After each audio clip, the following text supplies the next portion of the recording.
This is Mission Control Houston in the Artemis Flight Control Room here at the Johnson Space Center. We are coming to you live with our 24/7 coverage of the Artemis II mission. At a mission elapsed time of 7 days, 15 hours, and 28 minutes, we have wrapped up flight. We are nearing the wrap-up of Flight Day 8 of the mission. The crew is currently in their sleep period aboard the Orion spacecraft named Integrity. They're scheduled to wake up in 1 hour and 41 minutes counting down. Currently, the Integrity spacecraft is 127,000 miles away and counting from the moon, and 151,000 miles and counting away from Earth. We'll continue to provide you with live updates from here in Mission Control, but for now, let's take a look back at Flight Day 8 and the highlights from that day.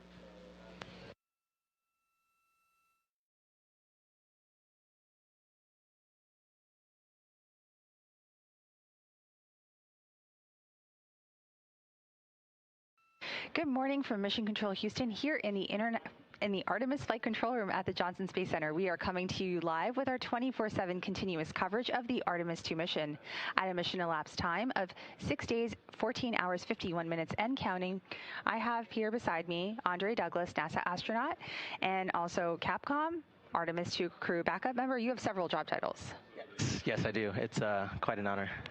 Yeah, I'm sure it is. Can you tell us a little bit? You've been kind of a jack of all trades for this mission. Tell us, I saw you closeout crew. I've been seeing you here on console. You've trained with the crew. Tell us what you've been up to over the course of the mission.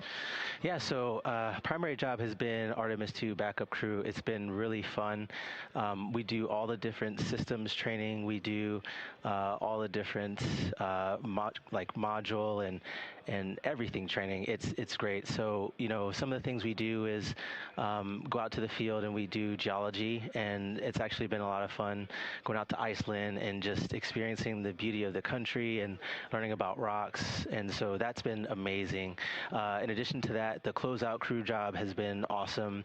We work with the Exploration Ground Systems group, and the whole purpose of closeout crew is to make sure we close the module out, to make sure that we can rescue the crew, to make sure we understand the emergency escape baskets, all of that stuff. It's been exciting, and in addition to that, you know, working on Capcom console, trying to understand what's going on here in MCC, and making sure we interact with all the different disciplines and great things that we do. So it's been awesome. And I'll tie this back to the science. One of the things that's very cool about what we're doing is, you know, for the moon and collecting observations, there is the Lunar Reconnaissance Orbiter that takes pictures around the moon, right? And when we get that, it's a string of images that's going on the longitude, slowly rotating about the axis, and we can't see necessarily that overall view of the moon shot, 3D, yeah. right? So now we have a flyby with humans that can get and really use their own minds to figure out what angles are great and when to zoom in, when to not. And we can combine the data from LRO, the orbiter, and now these photos, and now we have this much more complete picture. So just extrapolate that concept out to what would Mars be like, and even the base. When you have these different views, you really get an understanding of perspective. Because one of the things on the moon that the crew talked about was, man, looking at this from a 3D perspective, it really pops out. And you see that at Earth when you're on ISS and you're looking at cloud formations, or you're looking at hurricanes. When they're flying by, you know, every 90 minutes, they can kind of see how that's changing at an angle, and like that's just something that is really hard to describe. And you also might see a phenomenon that it's hard to see from a 2D perspective or a, you know, timestamp perspective. So again, with Moon to Mars and being able to put all of these assets together, that's going to give us that just ultimate view, and both spatially and temporally. It's pretty exciting. I'm excited, and I'm excited for what the future holds. This mission, I don't know about you, but for me, it's been phenomenal to see the images coming down, to see all of the burns, the crew happy, the eclipse glasses. I loved it. Yeah, that was awesome.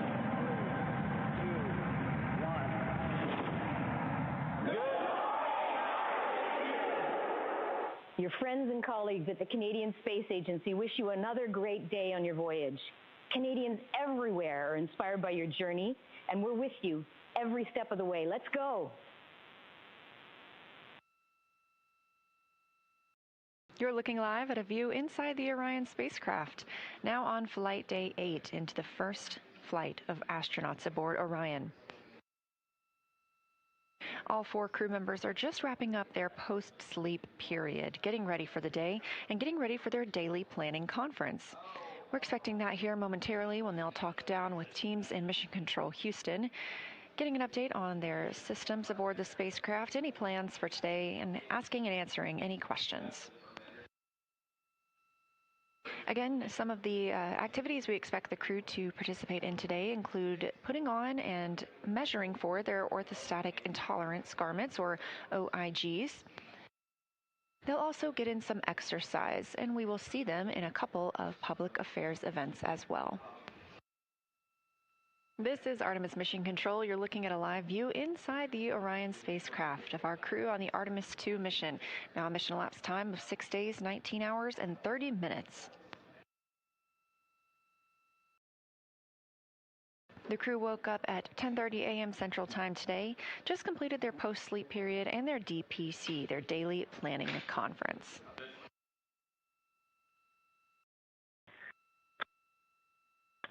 Houston Integrity, the CUD valve is closed. We have a good view out the windows. Our crew camera view is only so-so, and I'm waiting on your go. I will stop recording. Roger, and the SAW view is breathtaking.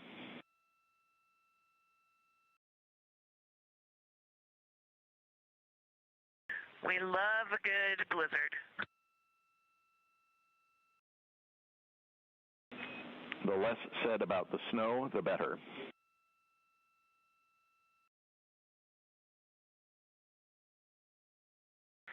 Houston Integrity, we are waving at you out of window 2. It's a beautiful blue little crescent out there. Thank you. We can't quite make you out, but we appreciate the thought.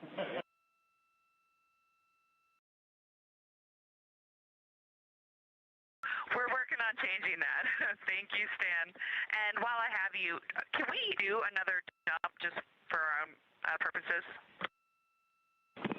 Yes, you may. At this time. Please do. Thank you, sir. That was NASA astronaut Christina Cook reporting to Capcom Stan Love and all of us here on the Earth that outside the windows of Orion, she can see us right now. Of course, this is a view looking back on the spacecraft from a camera mounted on one of its solar array wings. We've been getting beautiful views of both the moon and the Earth, as well as incredible views of life inside the spacecraft. You can find all of those on images.nasa.gov, and make sure you follow NASA and at NASA Artemis on social media to make sure you don't miss a thing. We got so much going on. I feel like we're on the International Space Station right now. This is an awesome day here. Hey, can you confirm this is my final exercise of the mission? It'll just help me with stowage management. Reed, that's correct. Okay, thanks, Dan. And for what it's worth, today's exercise is the last exercise for all crew members. Starting tomorrow, we will not have the time. Integrity Houston for optical comm.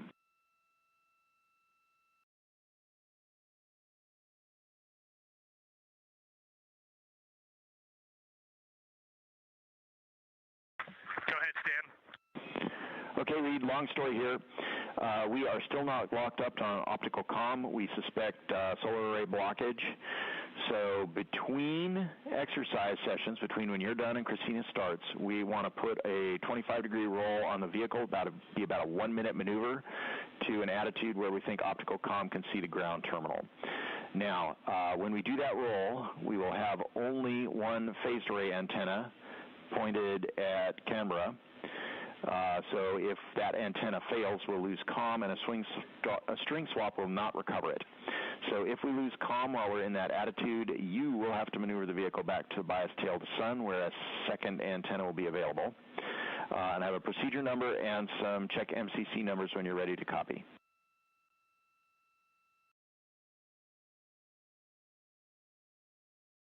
I am complete with exercise, so you can start that team working in that direction. Go ahead, Stan.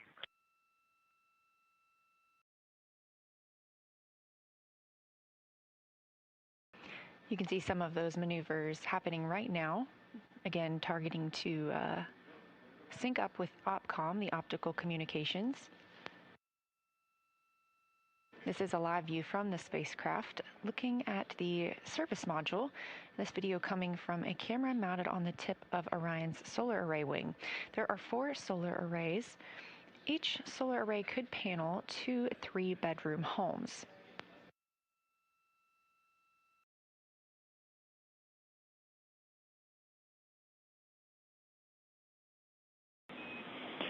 Integrity maneuver and damping complete. We are go for crew exercise.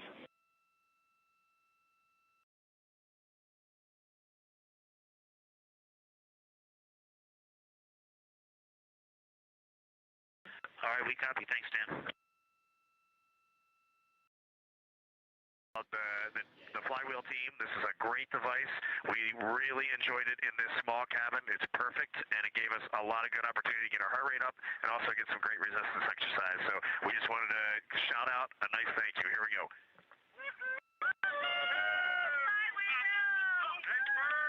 Thank you, guys. Thanks for the words and the cheers.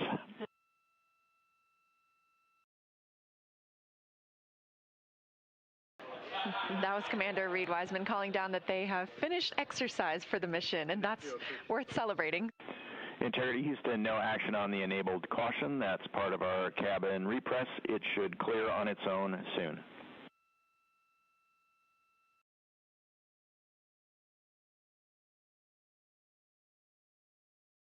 Happy. Thanks, Dan.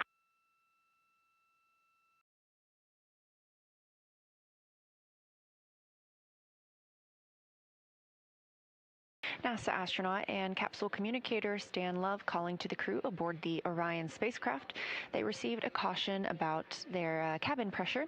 However, it will clear out on its own after the oxygen levels out inside the cabin. We are currently repressurizing Orion. There was a demonstration flight test objective to have the cabin pressure at 10.2 psi. That repressurization has been going on for about an hour and a half now, and the pressure is currently at 13.27. We're currently at a mission elapsed time of 7 days and 6 minutes, meaning it has officially been a week since Orion launched to fly around the moon and come back home to Earth, targeting that splashdown in 2 days, 1 hour, 25 minutes in the Pacific Ocean. We do expect to see the crew and hear from them shortly during the Canadian Space Agency Public Affairs event. That'll be in about 40 minutes. He hears us. We got you loud and clear, Josh. Great to hear your voice. We got Jenny and Capcom, and it's great to have you on board Integrity. Thanks for joining. Thank you, guys. We're good? Thank you, thank you, thank you. Jeremy, and to your crew aboard, we have a very special guest tonight who would like to say a few words to you. And so, c'est avec grand plaisir que je passe la parole au très honorable Mark Carney, Premier Ministre du Canada.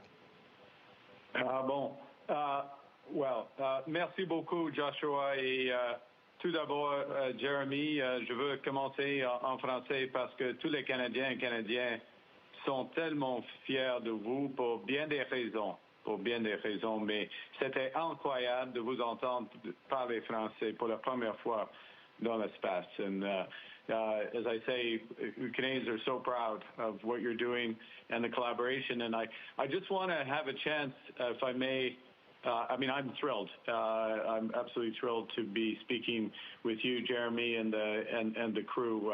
We've all been watching and inspired. Integrity Houston, cabin repress is complete, 14-7, and we'll stay that way for the rest of the mission.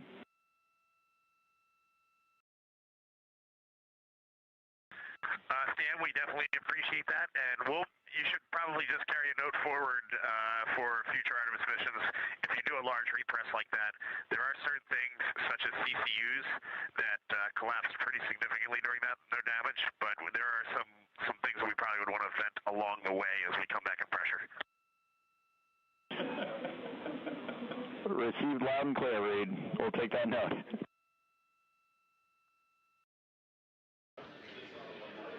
That was Commander Reed Wiseman calling down to the ground.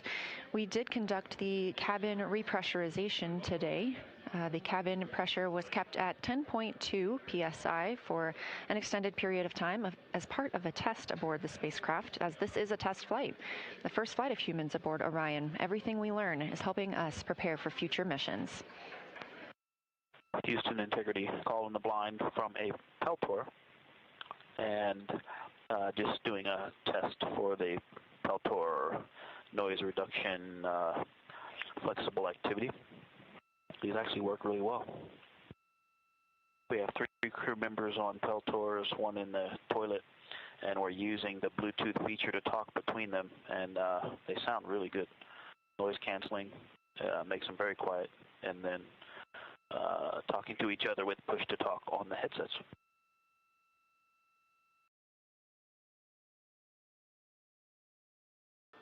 This is Artemis Mission Control in Houston, Texas. You just heard NASA astronaut Victor Glover call down from the Orion spacecraft. You can see a live view of that Orion spacecraft. He noted that he was making a call in the blind, which means that he knows that the team here cannot respond to that call because we are currently in a forward link loss of signal. This is Artemis Mission Control. Following that brief data rate change, we now have those live views back of the crew inside the Orion spacecraft. Again, they're working through some stowage activities to start preparing for re-entry prep. They will do a lot of their re-entry preparations tomorrow when they will be reconfiguring the cabin to prepare for splashdown, and they will also be studying their entry procedures. In addition to stowing some of their equipment, they will also be installing their seats to ensure all items are secured for re-entry. We all just had that weird vibe of backing up and we were getting sad.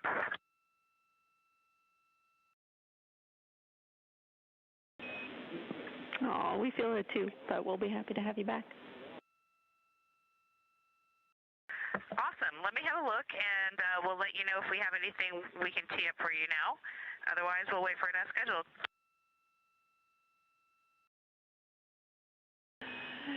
That sounds great, and Victor's spinning is making us giggle. It's really spectacular.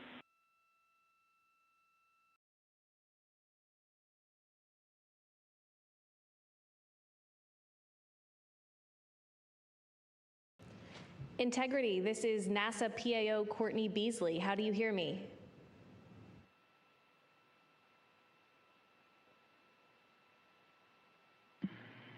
Hey, Courtney, we hear you, but you are very low.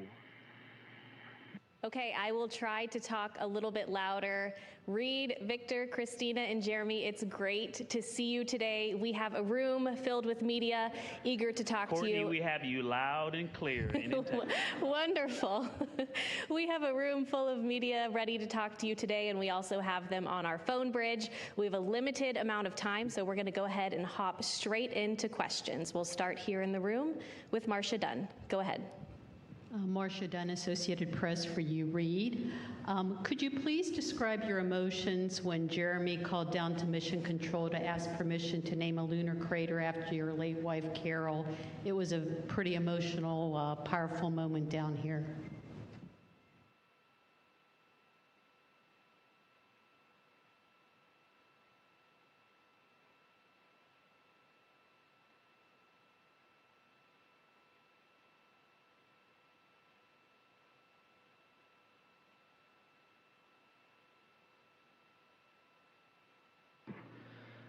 Marcia, it was a powerful moment up here as well. My crewmates approached me when we were at Kennedy in quarantine, and they said, hey, the 3 of them had talked and they would like to do this. And that was an emotional moment for me.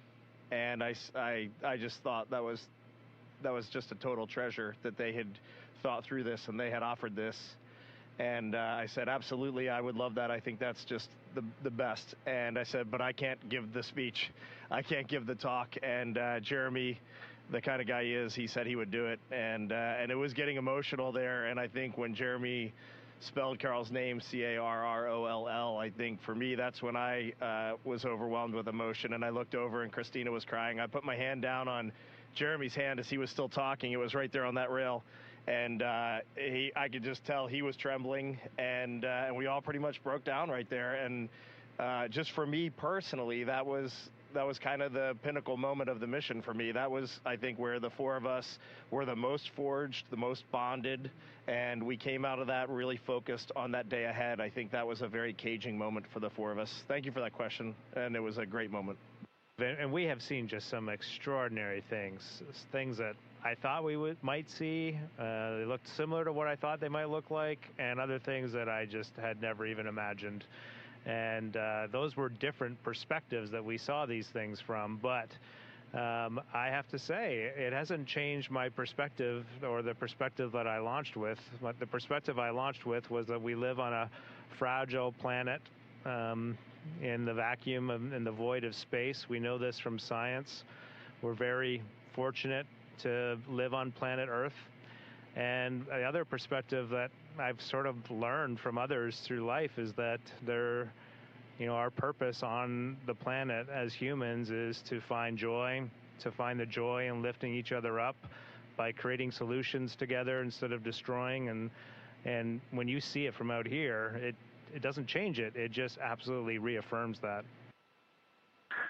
Houston, integrity for a quick, kind of a PAO item, but more of an item for the folks in the control room there. Go ahead. Do you have our video still? We do.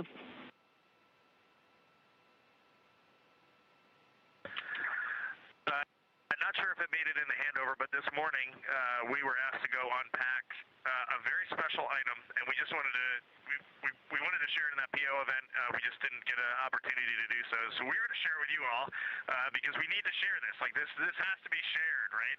So in Victor's hands here is the Apollo 18 flag that the agency asked to have put on board Artemis 2 so that it could take its rightful trip around the moon. And the four of us are just honored to have this here. We're honored that it is in our presence, and we are honored to carry the torch from Apollo through Skylab, through the space shuttle, through our beloved International Space Station, and now back further than humans have ever gone, around the far side of the moon, and safely home back to Houston. So we just wanted to share this with you because it needed to be shared. Thanks. Carrying the torch indeed. Thank you for sharing it with us and the world, and we'll look forward to welcoming you and that flag back to Houston shortly.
This is Mission Control Houston here in the Artemis Flight Control Room at the Johnson Space Center.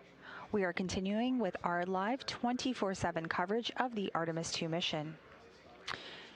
At a mission elapsed time of 7 days, 16 hours, 1 minute and counting, the crew is currently in their sleep period. They are scheduled to wake up in 1 hour, 7 minutes counting down. Currently, the Orion spacecraft, named Integrity, is 128,000 miles away from the Moon and 150,000 miles away from the Earth. You can see live views coming in right now from Integrity aboard the solar array wings. The view coming closer and closer to us is our home planet, Earth. You can see Earth eclipsed by the light right there, and that is the part of Earth that is in daylight, and then the rest of the Earth, which is currently in nighttime. Here in Mission Control, the teams continue to monitor all of the operations, and the vehicle continues to perform well. You can see here in our room, the flight director leading this Orbit 3 team is Ron Spencer. And next to him, you have Capcom, or Capsule Communicator, which is Mark Reagan. Next to him is the incoming Orbit 1 Capcom, Jackie Mahaffey. We'll continue to provide live updates here from Mission Control.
This is Mission Control Houston here in the Artemis Flight Control Room at the Johnson Space Center at a mission elapsed time of 7 days, 16 hours, 25 minutes, and counting.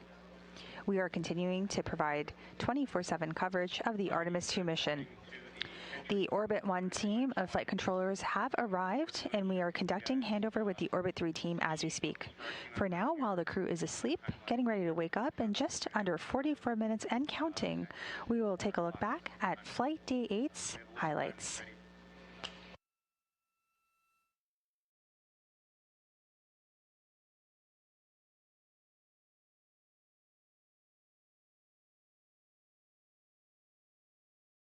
Good morning from Mission Control Houston here in the Artemis Flight Control Room at the Johnson Space Center. We are coming to you live with our 24/7 continuous coverage of the Artemis II mission at a mission elapsed time of 6 days, 14 hours, 51 minutes, and counting.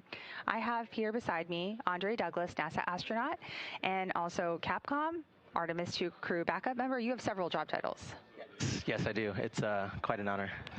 Yeah, I'm sure it is. Can you tell us a little bit? You've been kind of a jack of all trades for this mission. Tell us, I saw you closeout crew. I've been seeing you here on console. You've trained with the crew. Tell us what you've been up to over the course of the mission.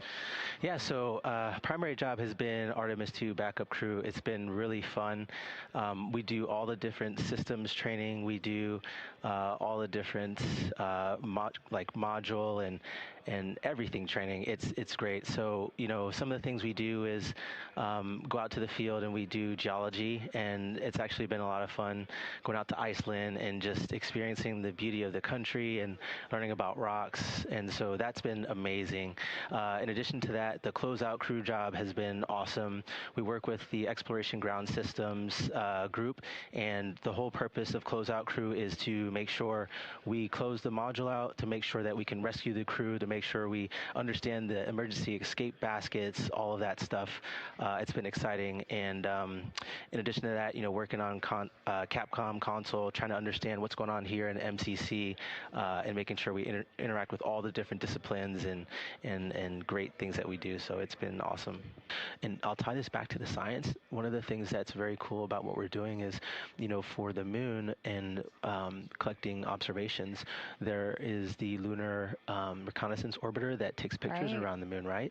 And when we get that, it's a string of images that's going on the longitude, slowly rotating about the axis, and we can't see necessarily that overall view of the moon shot, 3D, yeah. right? So now we have a flyby with humans that can get and really use their own minds to figure out what angles are great and when to zoom in, when to not. And we can combine the data from LRO, the orbiter, and now these photos, and now we have this much more complete picture. So just extrapolate that concept out to what would Mars be like, and even the base. When you have these different views, you really get an understanding of perspective. Because one of the things on the moon that the crew talked about was, man, looking at this from a 3D perspective, it really pops out. And you see that at Earth when you're on ISS and you're looking at cloud formations, or you're looking at hurricanes. When they're flying by, every 90 minutes, they can kind of see how that's changing at an angle. And that's just something that is really hard to describe. And you also might see phenomenon that it's hard to see from a 2D perspective or a timestamp perspective. So again, with Moon to Mars and being able to put all of these assets together, that's going to give us that just ultimate view, and both spatially and temporally. It's pretty exciting. I'm excited, and I'm excited for what the future holds. This mission, I don't know about you, but for me, it's been phenomenal to see the images coming down, to see all of the burns, the crew happy, the eclipse glasses. I loved it. Yeah, that was awesome.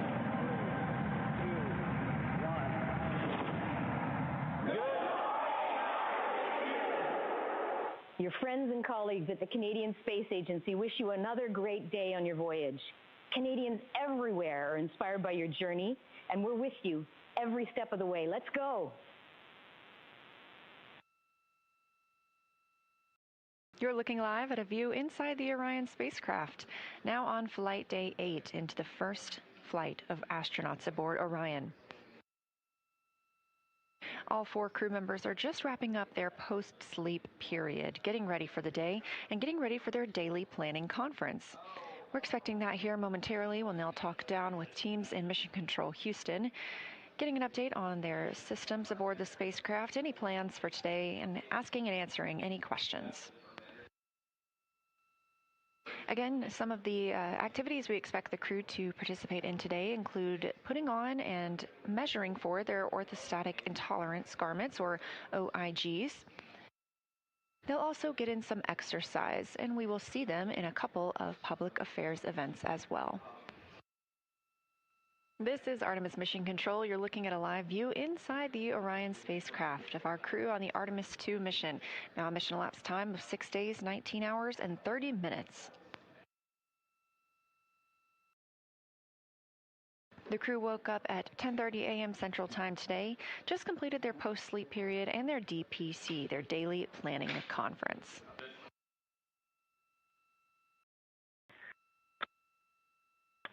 Houston Integrity, the CUD valve is closed. We have a good view out the windows. Our crew camera view is only so-so, and I'm waiting on your go. I will stop recording. Roger, and the SAW view is breathtaking.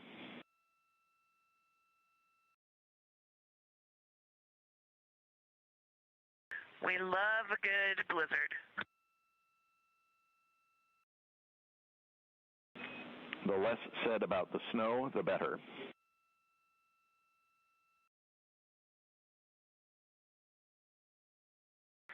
Houston Integrity, we are waving at you out of window 2. It's a beautiful blue little crescent out there. Thank you. We can't quite make you out, but we appreciate the thought.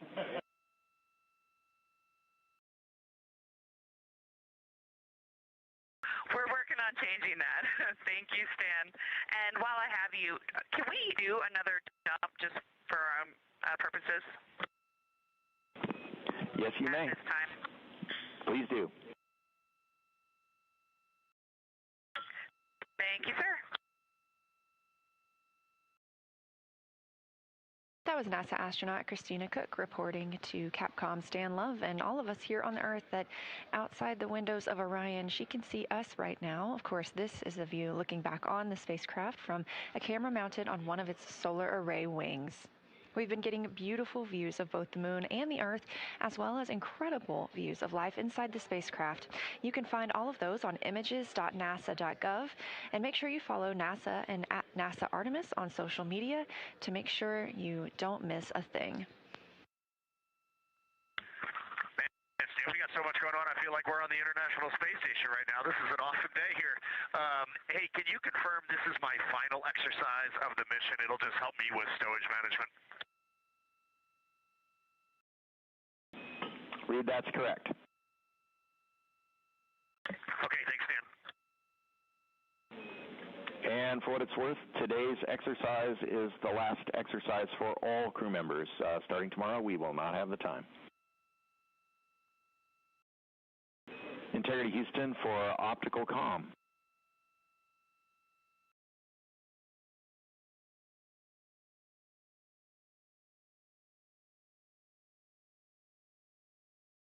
Go ahead, Stan. Okay, Reed, long story here. We are still not locked up on optical comm. We suspect solar array blockage. So between exercise sessions, between when you're done and Christina starts, we want to put a 25-degree roll on the vehicle, be about a 1-minute maneuver to an attitude where we think optical comm can see the ground terminal. Now, when we do that roll, we will have only one phased array antenna pointed at Canberra. So if that antenna fails, we'll lose comm, and a string swap will not recover it. So if we lose comm while we're in that attitude, you will have to maneuver the vehicle back to bias tail to sun, where a second antenna will be available. And I have a procedure number and some check MCC numbers when you're ready to copy.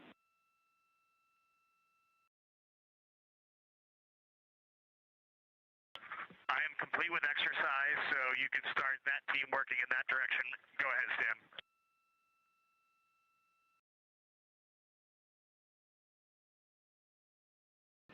You can see some of those maneuvers happening right now, again targeting to sync up with OpComm, the optical communications. This is a live view from the spacecraft looking at the service module. This video coming from a camera mounted on the tip of Orion's solar array wing. There are 4 solar arrays. Each solar array could panel 2 3-bedroom homes.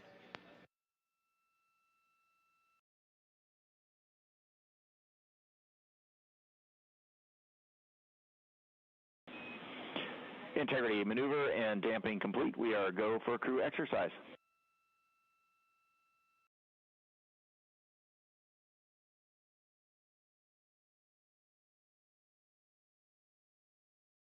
All right, we copy. Thanks, Dan. The flywheel team, this is a great device. We really enjoyed it in this small cabin. It's perfect, and it gave us a lot of good opportunity to get our heart rate up and also get some great resistance exercise. So we just wanted to shout out a nice thank you. Here we go.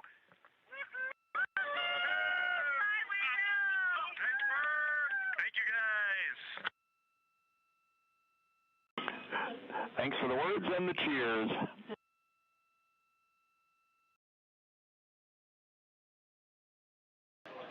That was Commander Reed Wiseman calling down that they have finished exercise for the mission, and that's worth celebrating. Integrity Houston, no action on the enabled caution. That's part of our cabin repress. It should clear on its own soon.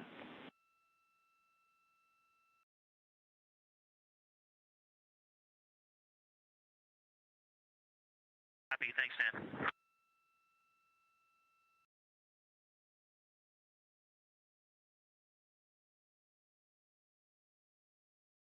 NASA astronaut and capsule communicator Stan Love calling to the crew aboard the Orion spacecraft. They received a caution about their cabin pressure. However, it will clear out on its own after the oxygen levels out inside the cabin. We are currently repressurizing Orion. There was a demonstration flight test objective to have the cabin pressure at 10.2 psi. That repressurization has been going on for about an hour and a half now, and the pressure is currently at 13.27. We're currently at a mission elapsed time of 7 days and 6 minutes, meaning it has officially been a week since Orion launched to fly around the moon and come back home to Earth, targeting that splashdown in 2 days, 1 hour, 25 minutes in the Pacific Ocean. We do expect to see the crew and hear from them shortly during the Canadian Space Agency Public Affairs event. That'll be in about 40 minutes. He hears us.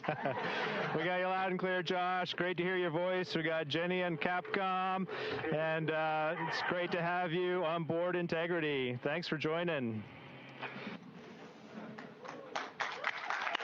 Thank you, guys. We're good? Thank you, thank you, thank you. Jeremy, and to your crew aboard, we have a very special guest tonight who would like to say a few words to you. And so, c'est avec grand plaisir que je passe la parole au très honorable Mark Carney, Premier Ministre du Canada. Merci beaucoup, Joshua. Et tout d'abord, Jeremy, je veux commencer en français parce que tous les Canadiens et Canadiens sont tellement fiers de vous pour bien des raisons, mais c'était incroyable de vous entendre parler français pour la première fois dans l'espace. And as I say, Canadians are so proud of what you're doing and the collaboration. And I just want to have a chance, if I may, I'm thrilled. I'm absolutely thrilled to be speaking with you, Jeremy, and the crew. We've all been watching and inspired. Integrity Houston, cabin repress is complete, 14-7, and we'll stay that way for the rest of the mission.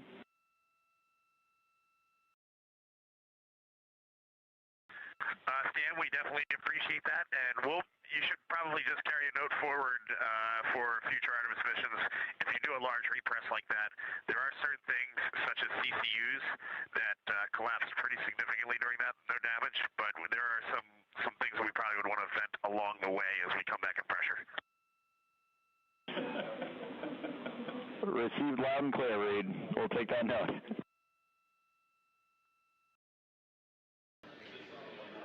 That was Commander Reed Wiseman calling down to the ground.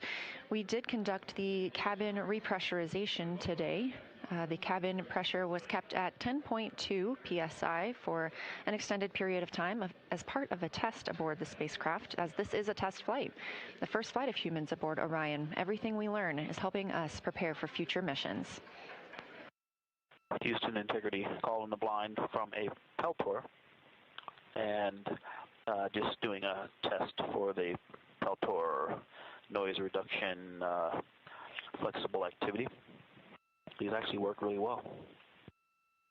We have 3 crew members on Peltors, 1 in the toilet, and we're using the Bluetooth feature to talk between them, and they sound really good. Noise canceling makes them very quiet, and then talking to each other with push to talk on the headsets.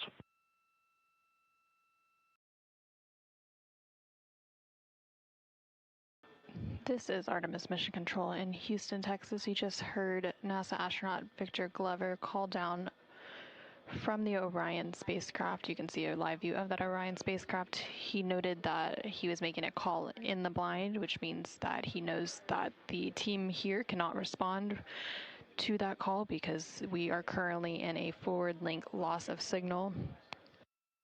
This is Artemis Mission Control. Following that brief data rate change, we now have those live views back of the crew inside the Orion spacecraft. Again, they're working through some stowage activities to start preparing for re-entry prep.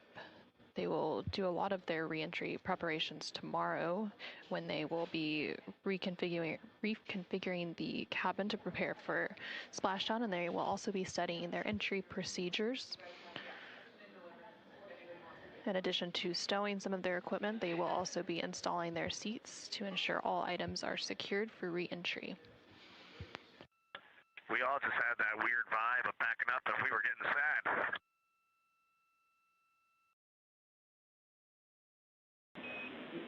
Oh, we feel it too, but we'll be happy to have you back.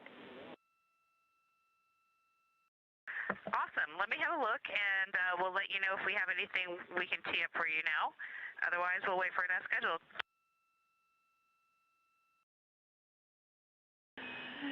That sounds great, and Victor's spinning is making us giggle. It's really spectacular.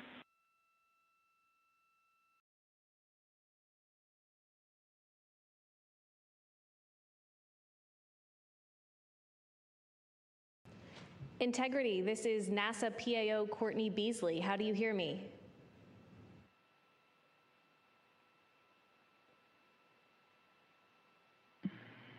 Hey, Courtney, we hear you, but you are very low. Okay, I will try to talk a little bit louder. Reed, Victor, Christina, and Jeremy, it's great to see you today. We have a room filled with media eager to talk Courtney, to you. we have you loud and clear. Wonderful. We have a room full of media ready to talk to you today, and we also have them on our phone bridge. We have a limited amount of time, so we're going to go ahead and hop straight into questions. We'll start here in the room with Marcia Dunn. Go ahead. Marcia Dunn, Associated Press for you, Reed. Could you please describe your emotions when Jeremy called down to Mission Control to ask permission to name a lunar crater after your late wife, Carol? It was a pretty emotional, powerful moment down here.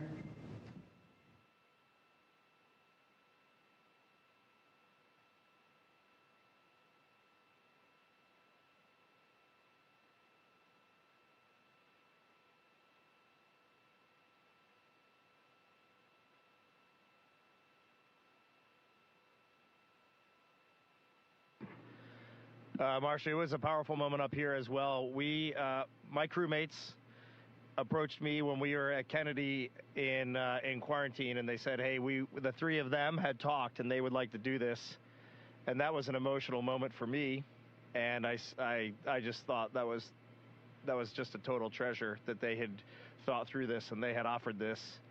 And I said, absolutely, I would love that. I think that's just the best. And I said, but I can't give the speech.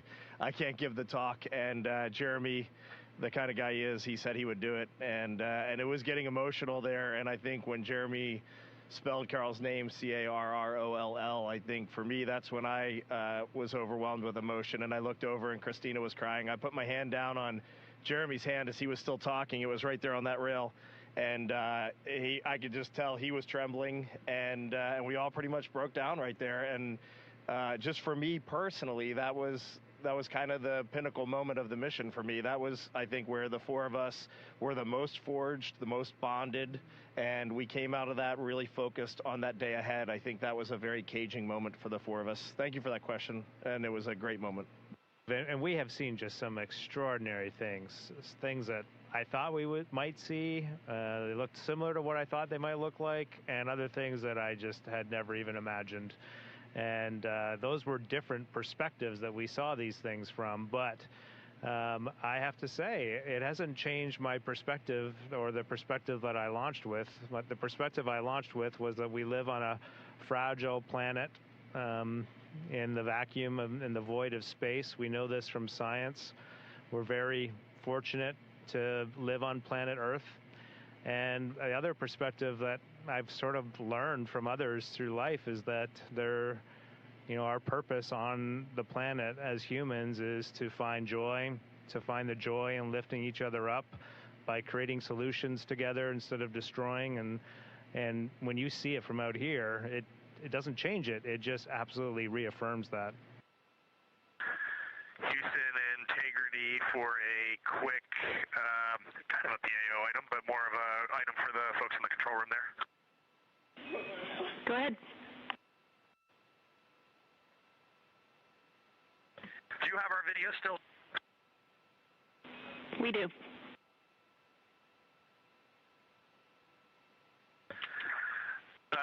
I'm not sure if it made it in the handover, but this morning we were asked to go unpack a very special item, and we just wanted to we wanted to share it in that PO event. We just didn't get an opportunity to do so. So we were to share with you all because we need to share this. Like this has to be shared, right?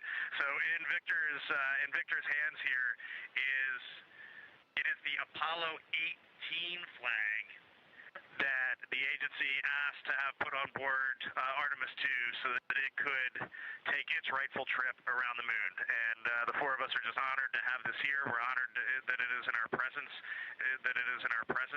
and we are honored to carry the torch from Apollo through Skylab, through the space shuttle, through our beloved International Space Station, and now back further than humans have ever gone, around the far side of the moon, and safely home back to Houston. So we just wanted to share this with you because it needed to be shared. Thanks. Carrying the torch indeed. Thank you for sharing it with us and the world, and we'll look forward to welcoming you and that flag back to Houston shortly.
This is Mission Control Houston in the Artemis Flight Control Room here at the Johnson Space Center. At a mission elapsed time of 7 days, 17 hours, 10 minutes, we heard today's wake-up call for the Artemis 2 crew aboard the Integrity spacecraft, marking the start of Flight Day 9 activities.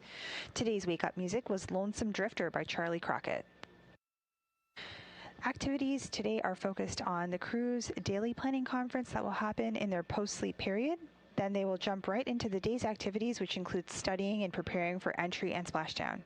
Entry is scheduled for a mission elapsed time of 8 days, 22 hours, 15 minutes, followed by splashdown at a mission elapsed time of 9 days, 1 hour, 31 minutes, 49 seconds off the coast of California.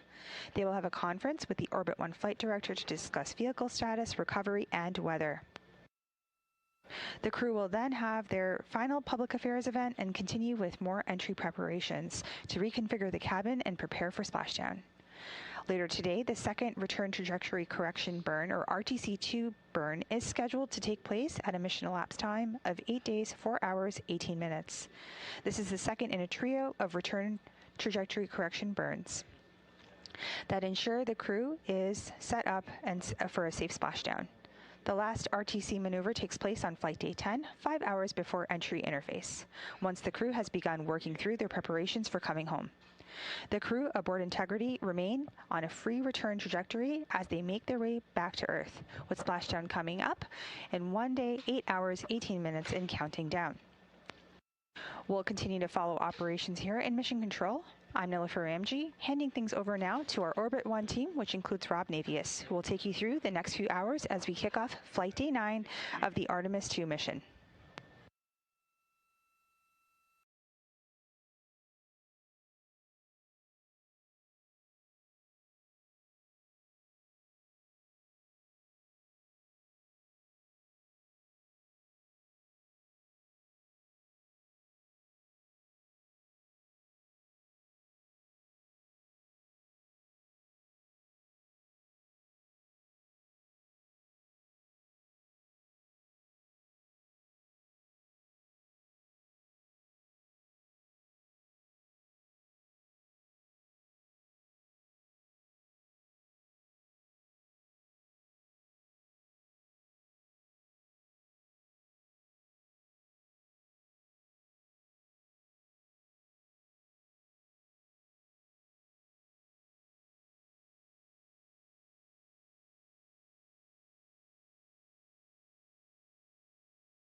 This is Mission Control Houston at a mission elapsed time of 7 days, 17 hours, 16 minutes into the flight of Integrity on the Artemis 2 mission around the moon on the eve of the astronauts' homecoming back to Earth.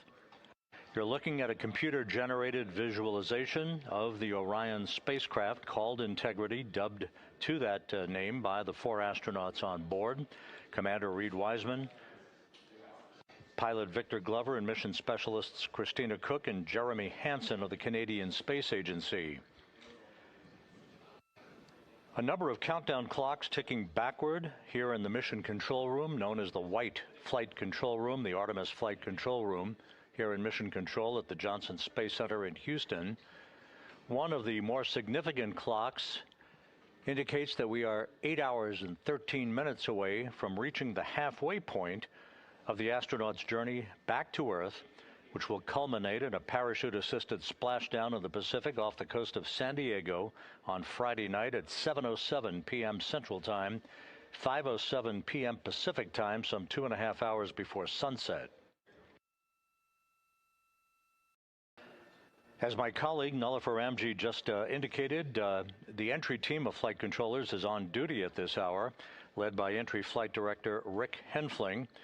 You'll be hearing the voice of spacecraft communicator Jackie Mahaffey throughout the course of the day as she discusses all the procedures and conferences that lie ahead on this eve of the astronauts' homecoming to wrap up what will be a mission just over 9 days in duration.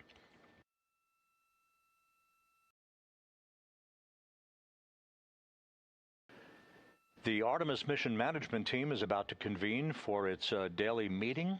They'll be reviewing spacecraft systems and the latest weather predictions, which are quite good for splashdown for the crew on Friday night, to wrap up what will ultimately be a mission of 694,392 statute miles.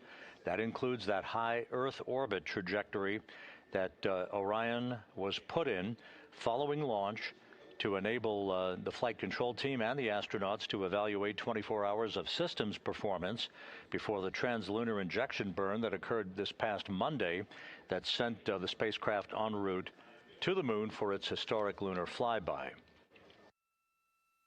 694,392 statute miles represents the total distance predicted for this mission by the flight dynamics officer here in Mission Control, and that includes the total distance between launch and splashdown. The weather forecast is essentially unchanged from what you heard in our mission status briefing yesterday. We are expecting, assuming an on-target splashdown for integrity, for winds to be out of the southwest, somewhat less than 10 knots, wave heights around 4 feet, generally essential and ideal conditions for the recovery operations that will follow the parachute-assisted splashdown for the vehicle and its 4 occupants.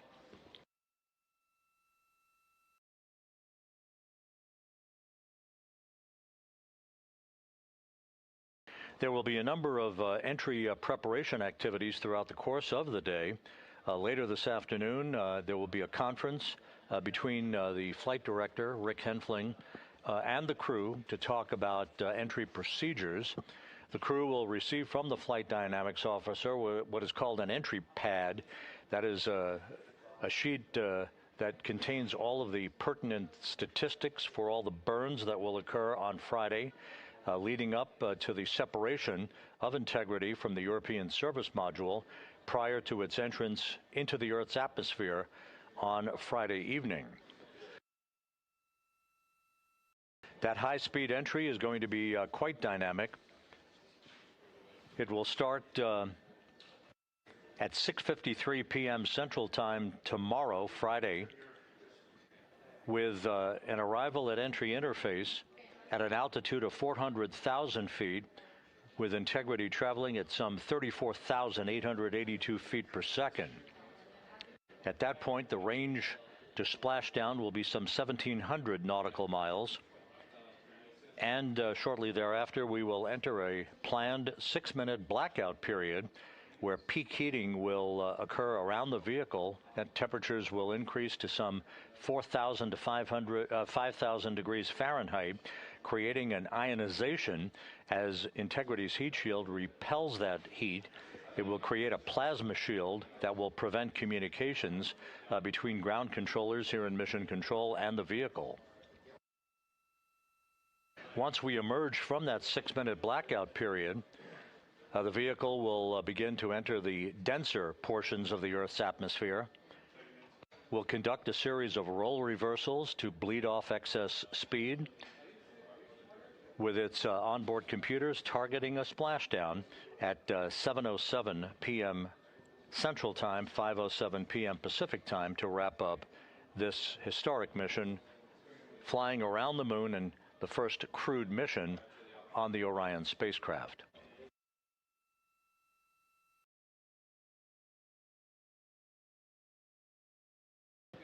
In the field of view from one of the solar array wing cameras on Integrity is the astronauts' destination for tomorrow night. That is planet Earth.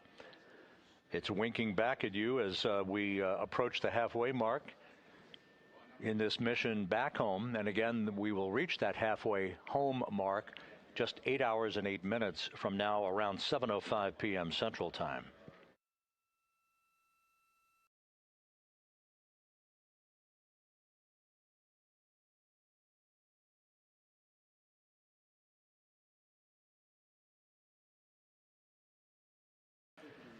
If you're wondering why you haven't heard from the crew so far since the wake-up music, that has been planned all along throughout the mission. The wake-up music designed to do just what it is intended to, wake the crew up. They'll be on the Orion to Earth comm loop shortly, talking to flight controllers here in Mission Control in Houston. One programming note, our mission status briefing for the day is scheduled at 2:30 p.m. Central Time, 3:30 p.m. Eastern Time, where you'll hear all of the latest information about the status of Integrity Systems and preparations for its splashdown in the Pacific on Friday evening. We'll delve in much more detail about the entry timeline as the day goes along.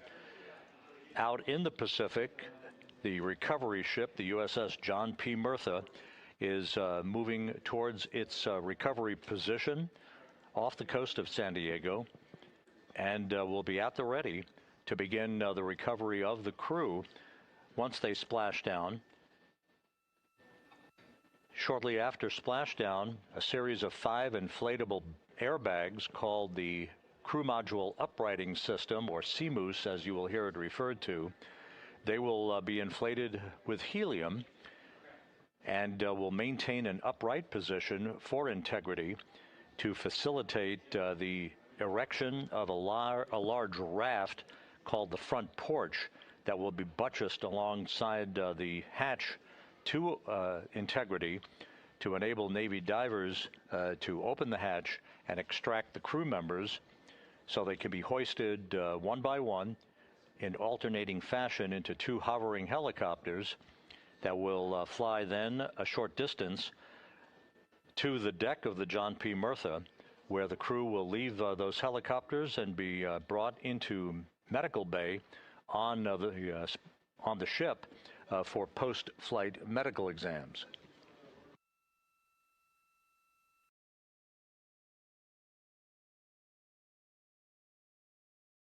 The ultimate destination for the crew will be right back here at the Johnson Space Center. They'll be flown back from shore in San Diego to the Johnson Space Center. The exact timing of all that, uncertain. So we'll be updating you on all of that activity after we get past splashdown on Friday night. Once again, Integrity Systems are in great shape, the crew having just been awakened to begin its workday. On the eve of its homecoming, we have just passed 7 days, 17 hours, 25 minutes into the flight of Integrity on the Artemis II mission. This is Mission Control Houston.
This is Mission Control Houston, and this morning as we get underway with Flight Day 9 on the Artemis II mission, joining us today, Johnson Space Center Director Vanessa Weich. Vanessa, thanks for being with us today. It's a privilege. What a phenomenal mission we've been having. So excited to be here. It is historic in nature. We're about 32 hours until we're expecting the crew to splash down in the Pacific to complete the mission. Big picture, the history-making aspects of the mission are clearly delineated, but in your mind, the significance of what we are pulling off here this week and what it means for the future. You know, Rob, it's just... it's hard to describe the significance of this mission. We have building and planning our teams towards this for quite some time. The Orion spacecraft is managed here at the Johnson Space Center. We have been a part of the design, development, test of that vehicle, and it's had milestones along the way. You know, we had our uncrewed Artemis I mission back in 2022, but now we have our astronauts on board, and they are demonstrating that that spacecraft is ready for us to have humans on board, for us to continue deep space exploration, which we have not done since 1972. So this is the Artemis generation. This is our generation's opportunity to explore and to build from what Apollo did, but moving to the moon, we're now going to have a moon base. We're going to learn how to live there. We're going to go to Mars. It opens up all of the universe. It's just amazing for human exploration. And one of the building blocks that I think some people may have forgotten about this week in the glow of Artemis II is just down the hall in the International Space Station Flight Control Room, where we've had a continuous human presence for over 25 years. The integration, the synergy, if you will, between the ISS Flight Control Room, this Flight Control Room, all of the programs that are building blocks, what does that say to you? Rob, this place is buzzing. Mission Control right now, we are controlling a spacecraft that is in low Earth orbit and one that is in deep space that's hurling its way back to Earth.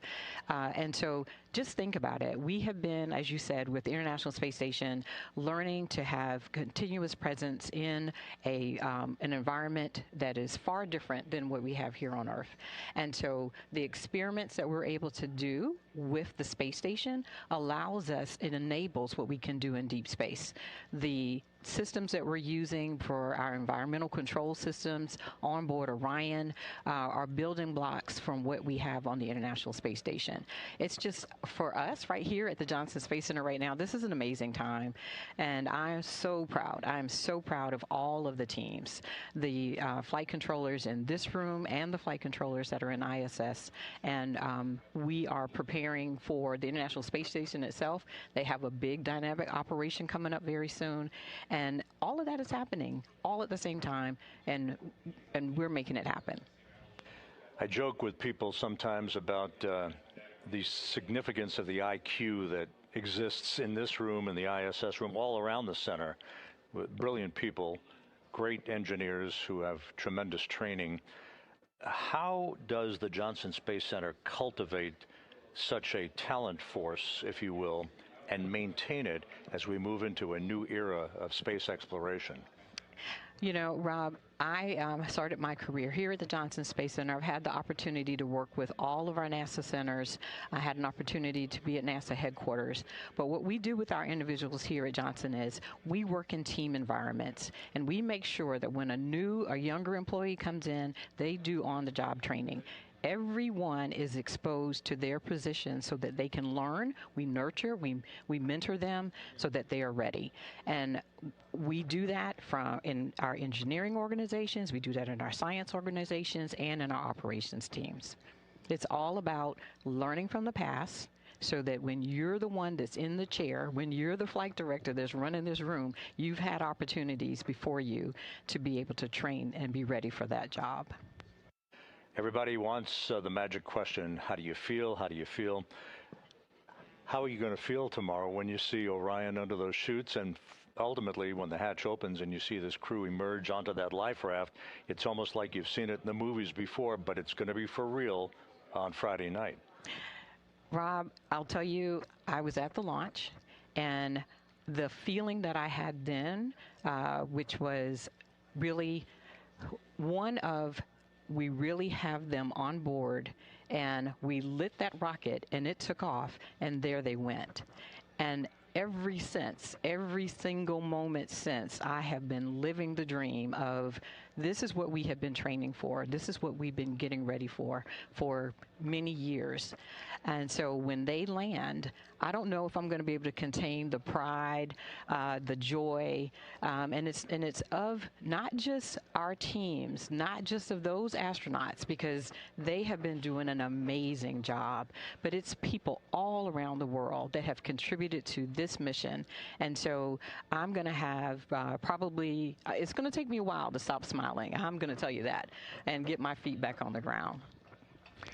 Well, we appreciate everything you do for us here, Vanessa, and we appreciate your time today, and certainly looking forward to tomorrow night, that's for sure. For sure, and thank you. Thank you so much, and thank you to our entire team. Everyone, as I said, is just doing a fabulous job. Thank you. Vanessa Weich, Johnson Space Center Director. It's a busy place for sure. Action just about to get underway aboard Orion for Flight Day 9 on the eve of the astronauts' homecoming on this historic mission.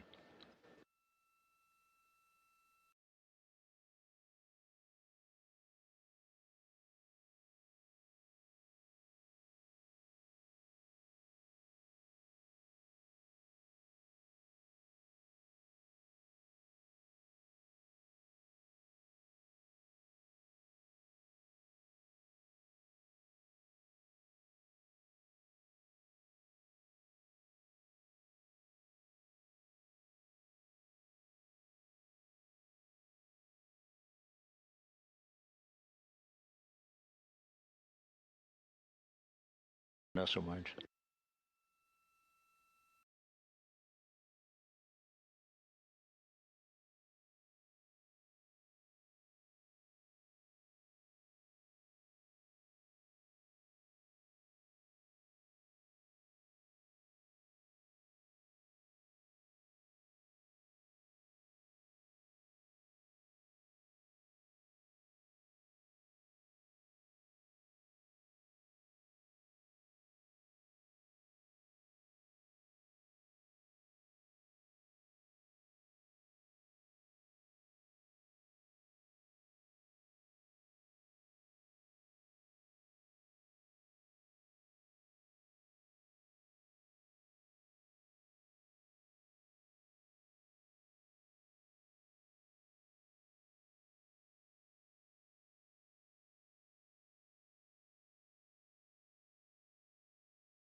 This is Mission Control Houston, 7 days, 17 hours, 41 minutes into the flight of Integrity on the Artemis II mission.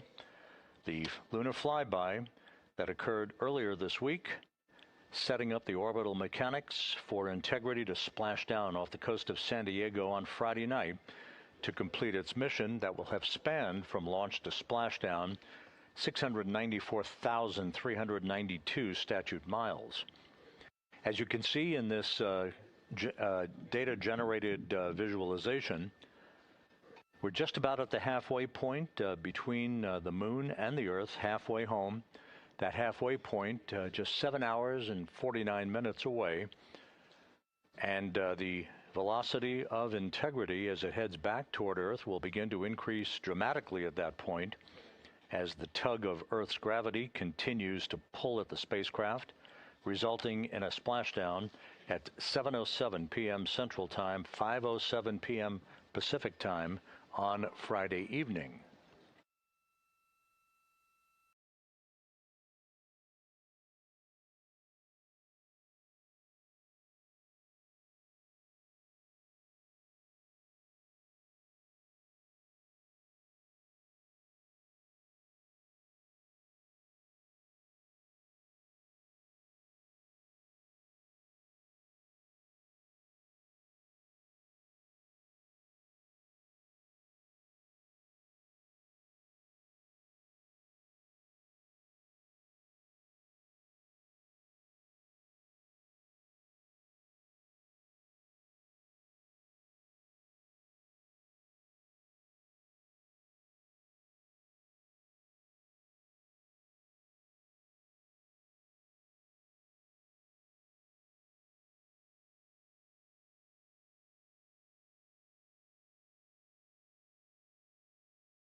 Houston Integrity for a quick vehicle dynamics question.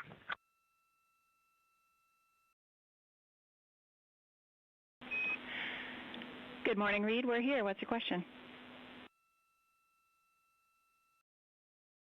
Hey, Jackie. You know in the sim how we get that clicking talk sound? Did you say clicking prop? P-R-O-P sound? Clock? No, that like clicking talk T-O-C-K sound that comes up in the sim. It's like a thunk, thunk, thunk, thunk, and we always wondered if that was in the vehicle. You know the sound I'm talking about? Yes, we're all smiling down here and nodding.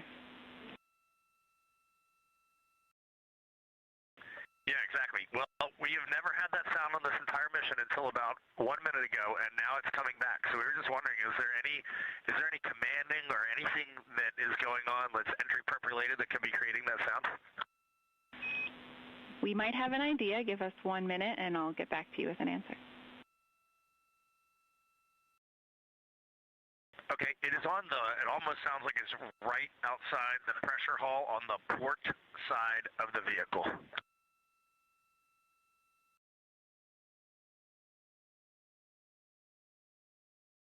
Copy, good data.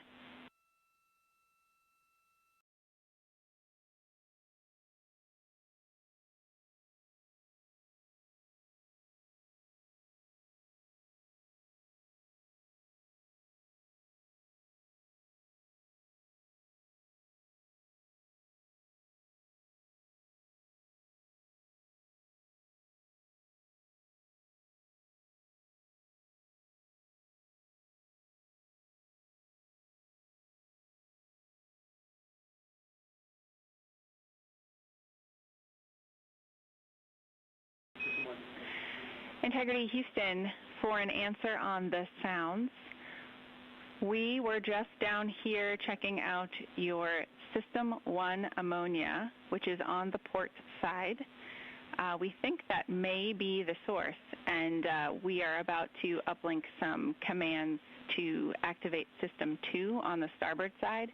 We will let you know when to expect that activation, and you can let us know what you hear. Okay, that's perfect. And we do see what we suspect are some flakes from that system out the windows.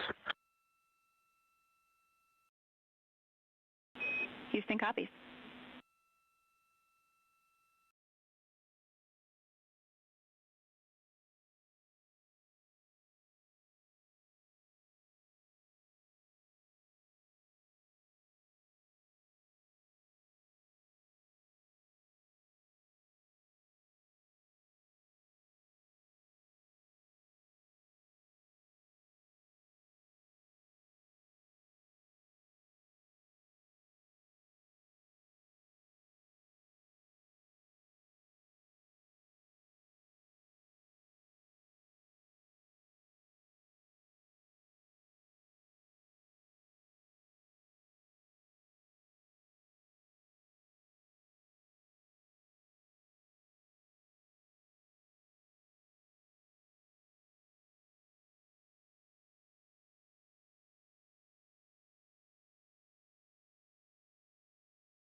This is Mission Control Houston. That exchange you heard just a moment or two ago between Integrity Commander Reed Wiseman and spacecraft communicator Jackie Mahaffey here in Mission Control related to some noises that were heard in the vehicle, but they are completely normal. The cycling of ammonia hardware that provides cooling for the spacecraft. No issues whatsoever. Integrity continues to fly smoothly on. Now 145,000 miles from Earth, 131,000 miles from the Moon. Soon to reach the halfway point between the two orbs this evening, about 7 hours and 41 minutes from now.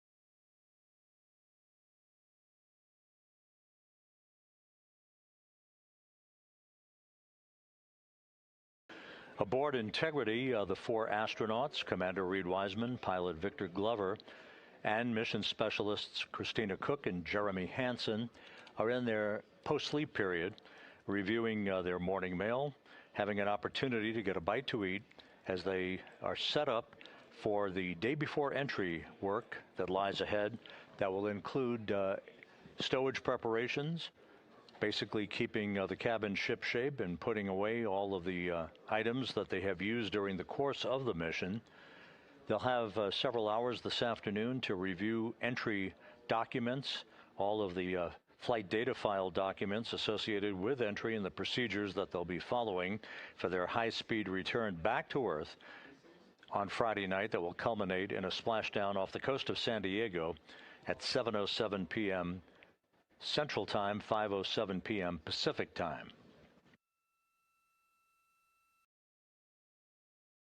They will have a conference with Flight Director Judd Freeling a bit later.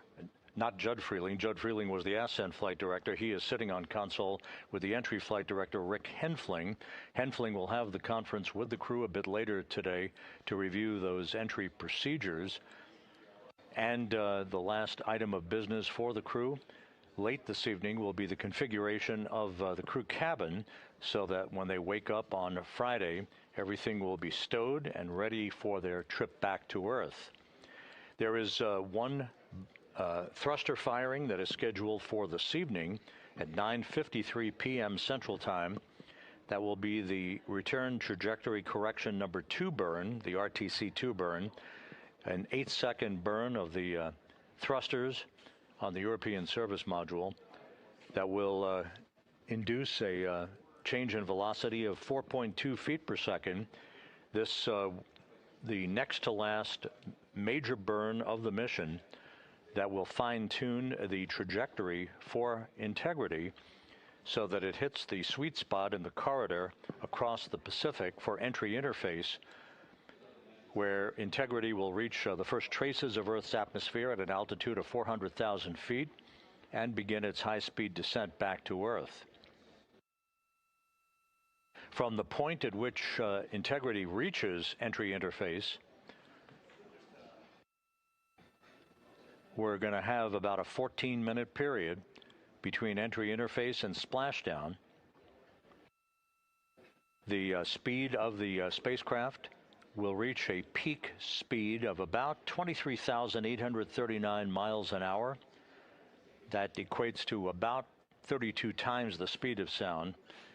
Those numbers could be refined by flight dynamics in real time as we get there tomorrow, and we'll certainly report that.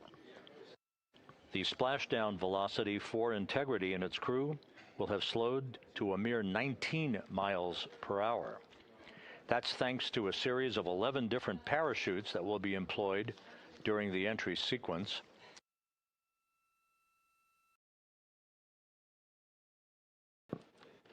The first 3 parachutes are forward bay cover parachutes. The forward bay cover, think of it as the very top of the spacecraft. Those forward bay cover parachutes are used in conjunction with pyrotechnic thrusters to ensure the separation of the forward bay cover that has protected Orion and its parachutes during the heat of re-entry.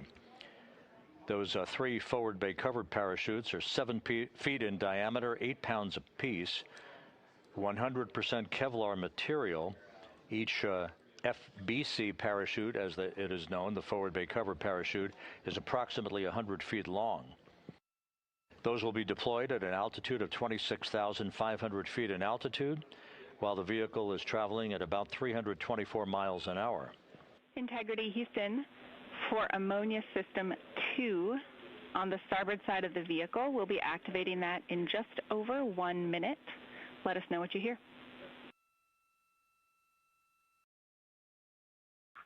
Copy that.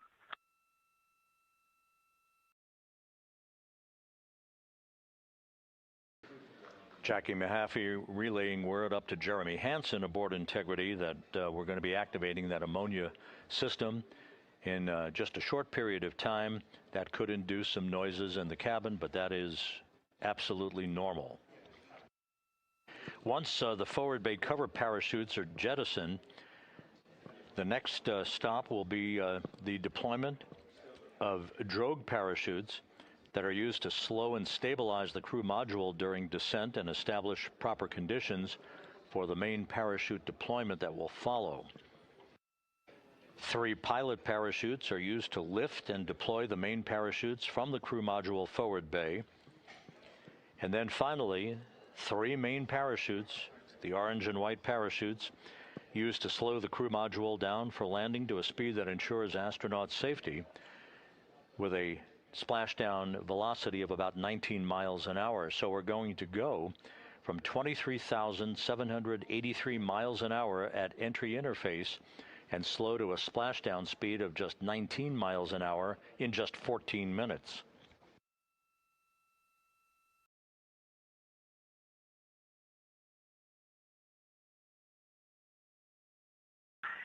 Jackie, we hear the sound. It is the same as on the port side, now on the starboard side, very distinct.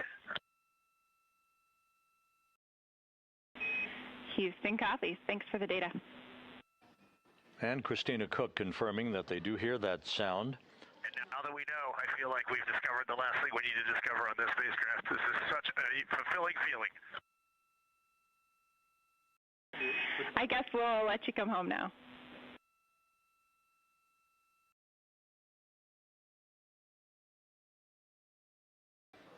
Reed Wiseman assuring everyone. And Integrity for PCD2 and Victor, the mail sync is complete if you haven't noticed that already, and you can go back into your mail.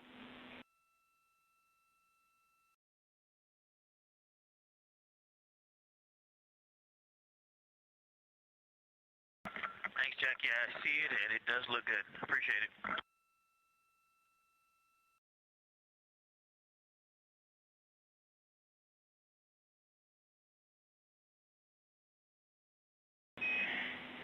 Good to hear, and Victor, we are still getting some of the final ops product updates onto your PCD.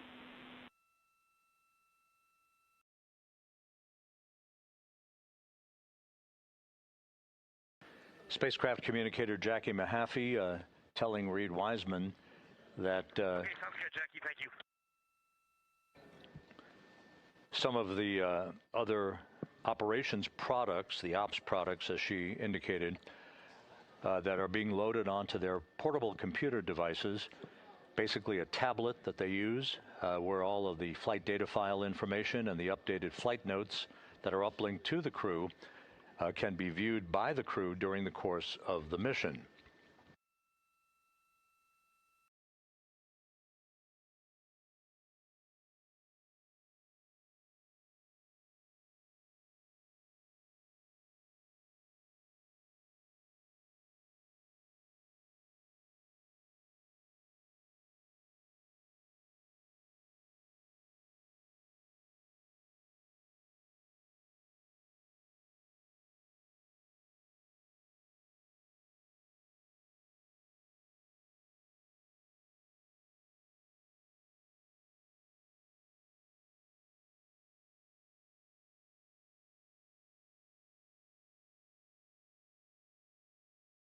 Houston Integrity for trash stowage.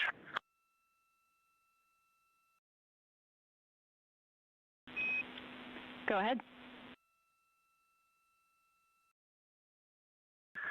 From the Bravo 3 Purple CTB 10,002, we're starting to utilize that for trash per the mission summary. We had 2 items remaining in there, which we are going to pull out, which is the 4 quantity of Orion water bags in a Ziploc, a PWD adapter, and a post-flight analysis packet and PWD adapter, although I think that is an empty Ziploc, that last one.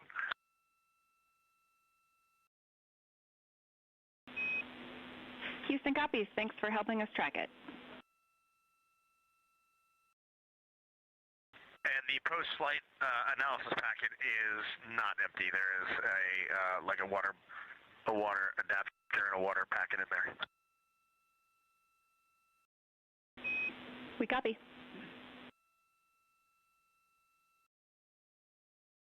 Do you want us to leave all those items in the B3 small CTV, or you want us to pull them out and put them somewhere else? Checking.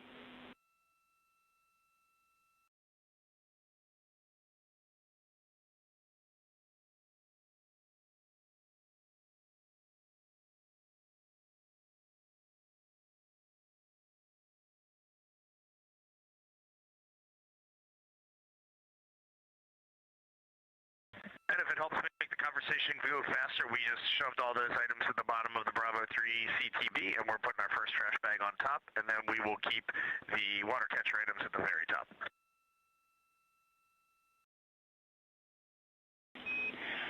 We like that plan. Again, Jackie Mahaffey, the spacecraft communicator here in Mission Control, seated next to Entry Flight Director Rick Henfling.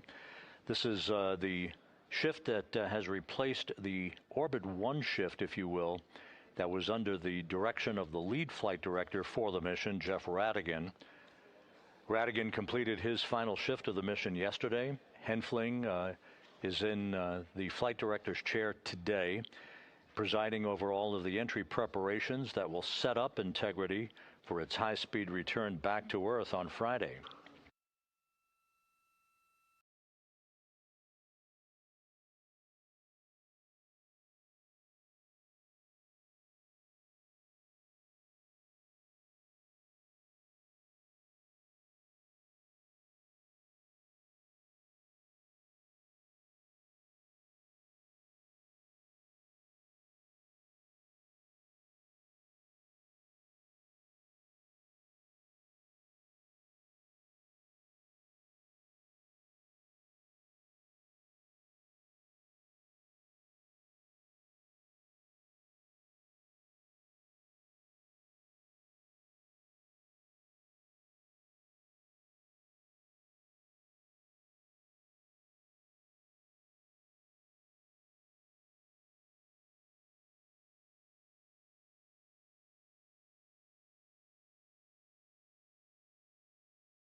This is Mission Control Houston. We are 7 days, 18 hours, 4 minutes into the flight of Integrity on the Artemis II mission.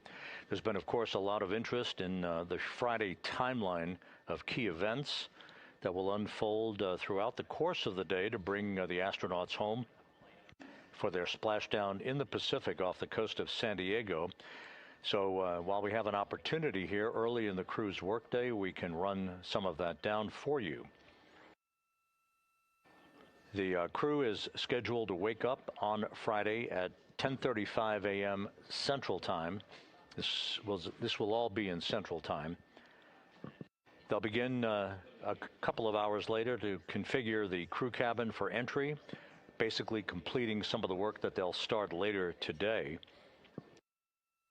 A final return trajectory correction burn called the RTC-3 burn that will complete the fine-tuning of our trajectory to hit the proper spot in the corridor, if you will, corridor that's about 475 nautical miles wide across the Pacific from southwest to northeast, with a downtrack distance of some 1,300 nautical miles from the point of entry interface.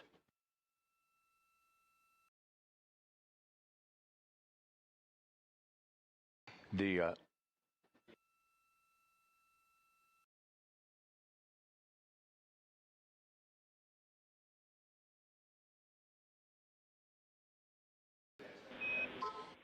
Integrity Houston for stowage.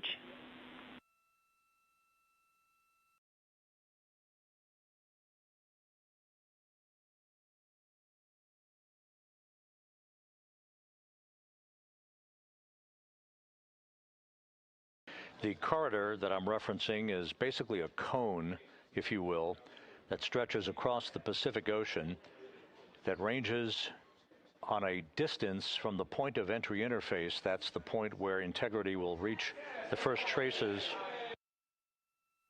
of Earth's atmosphere. That downtrack distance ranges from about 1,300 nautical miles to some 1,775 nautical miles from the point of entry interface. And of course, the further downtrack we go, the closer to the coast of San Diego we will be, and the closest we will be to the recovery ship, the USS John P. Murtha.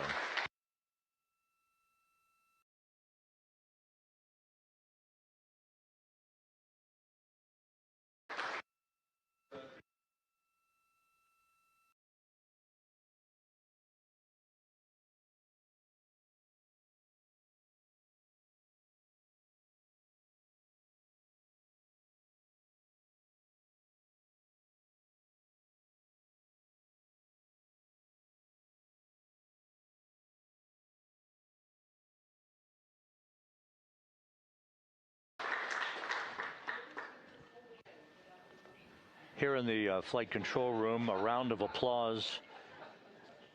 Rick Henfling, the entry flight director, took a moment to recognize Kelsey Young, the chief science officer for the Artemis II mission, whose guidance in selecting lunar targets has resulted in some of the spectacular photography you've seen.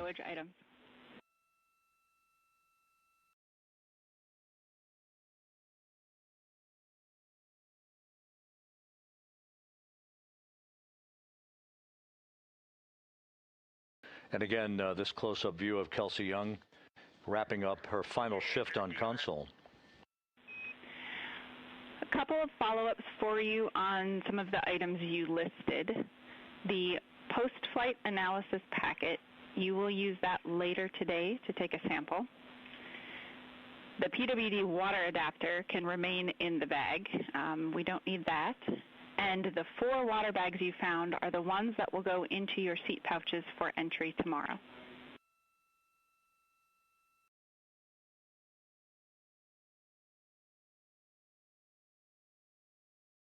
I'm really grateful that people were listening and helped us pull those things to the top of that bag. Thank you very much.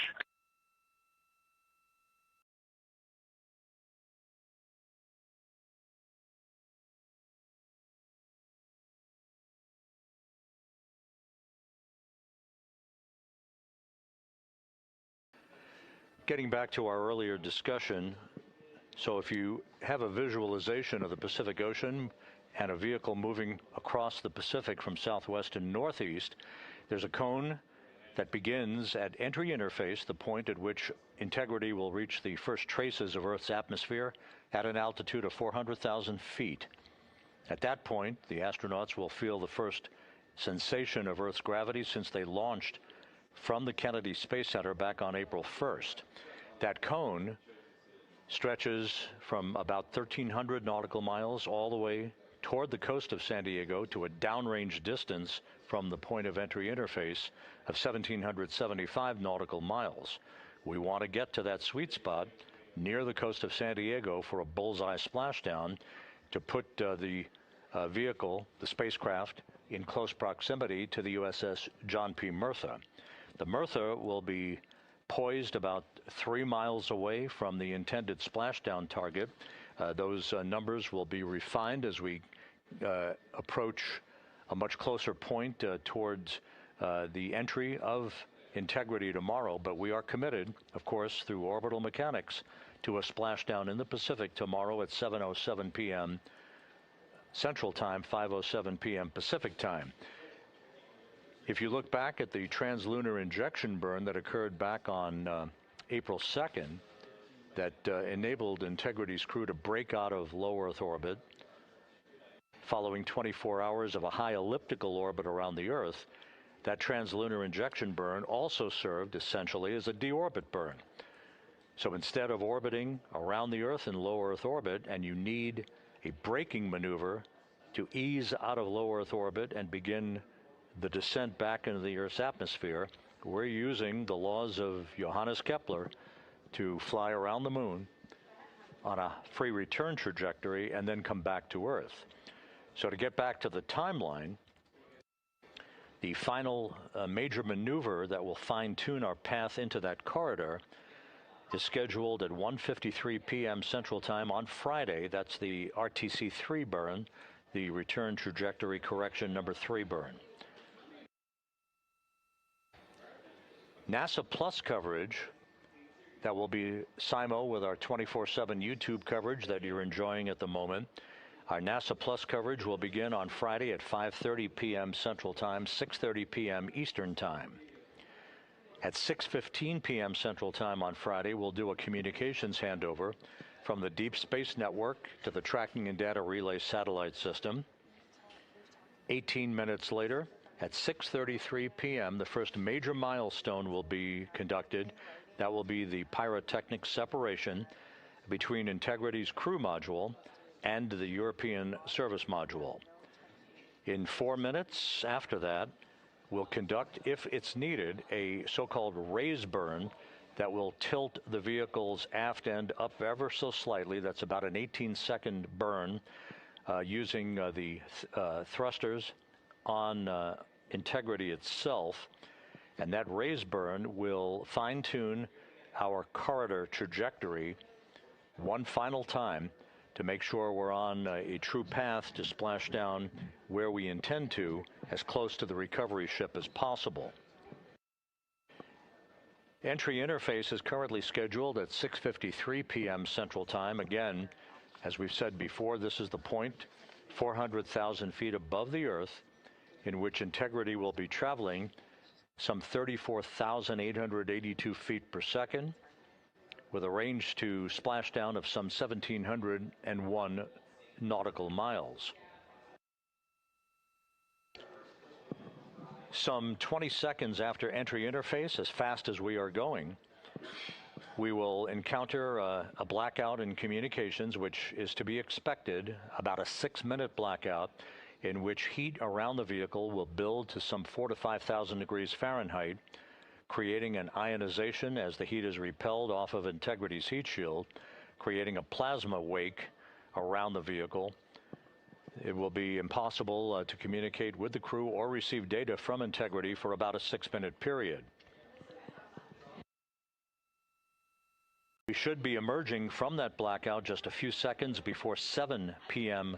Central Time, or about 7 minutes before splashdown. There will be a series of role reversals in which the onboard computers will command Orion to roll to the left, to roll to the right.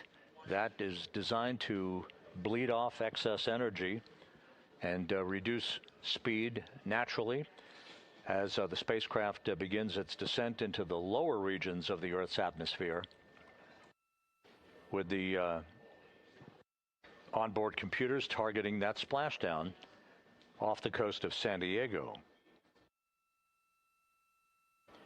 We are expecting the forward bay cover chute deploy to occur at 7:03 and 22 seconds p.m. Central Time, followed by the deployment of the drogue chutes just seconds later, and the deployment of the main chutes at 7:04 and 44 seconds p.m.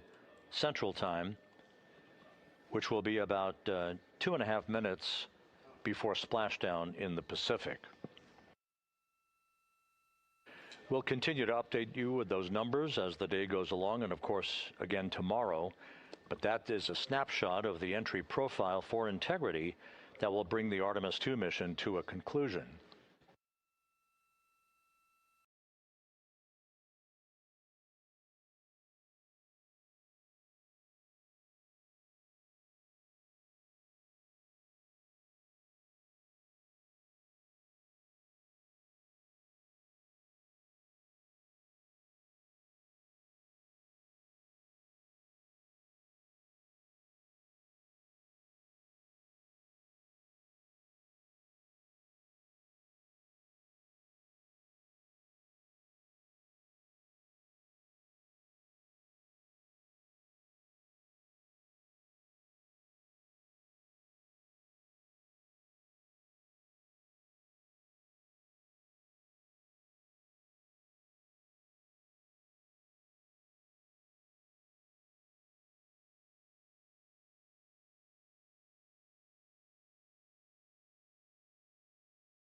Copy.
This is Mission Control Houston at a mission elapsed time of 7 days, 18 hours, 41 minutes into the flight of integrity on the Artemis II mission.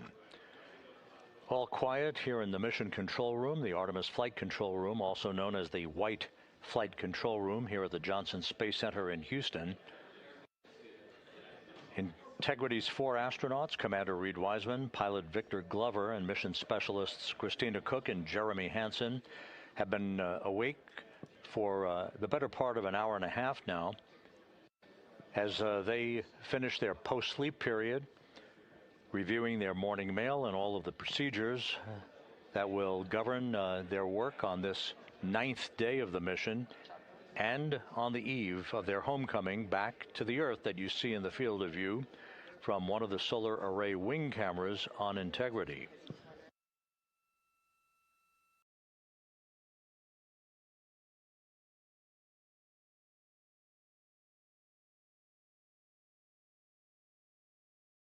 Integrity systems continue to function in great fashion. No significant issues being worked by the flight control team here in Mission Control. This is a day in which the crew will begin to pack up their crew cabin and spend time both with Flight Director Rick Henfling this afternoon, as well as themselves reviewing all of their flight data file procedures that will be part of the entry timeline on Friday.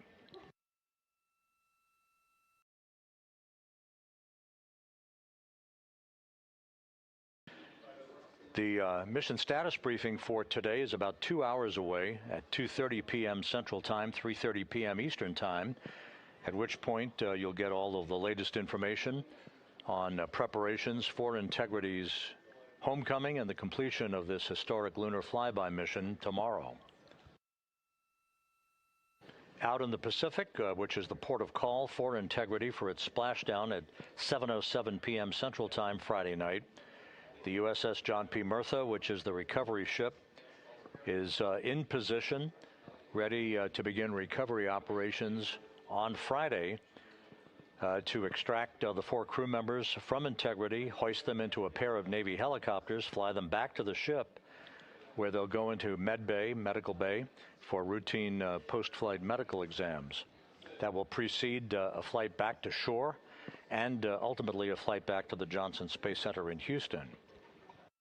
There have been questions about the order of extraction from the vehicle once we have splashdown and once we are in a stable 1 or upright configuration to enable the fast boats and the Navy divers to approach the spacecraft for the opening of the hatch to Integrity. The order of extraction, according to the latest information we've received from the ship, Christina Cook will be first to be extracted from Integrity, followed by Victor Glover, then Jeremy Hansen, and the commander of Integrity, Reed Wiseman, will be the last to leave the ship onto a big raft that will be erected right next to the hatchway to Integrity called the front porch. There will be a period in which Navy divers and medical personnel will have a chance to check out the crew before they're hoisted one by one in sequential fashion to the helicopters. Christina Cook will be first to be hoisted into helicopter number 1, Jeremy Hansen into helicopter number 2, Victor Glover into helicopter number 1, and Reed Wiseman into helicopter number 2. So Cook and Glover will have a short ride then back to the deck of the USS John P. Murtha. Jeremy Hansen will accompany Reed Wiseman on the second helicopter for a short trip back to the deck of the ship.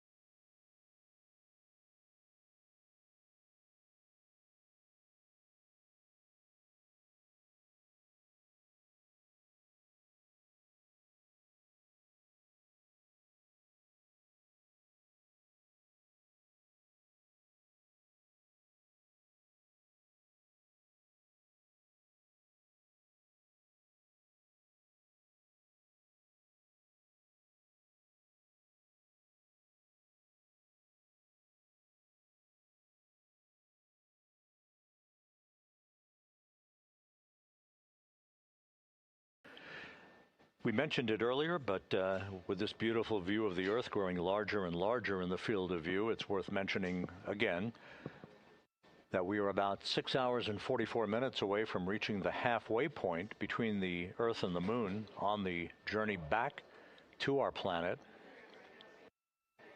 The acceleration of the velocity of integrity heading back to Earth will increase substantially after we cross that halfway point, although we left the lunar sphere of influence on the day after our lunar flyby.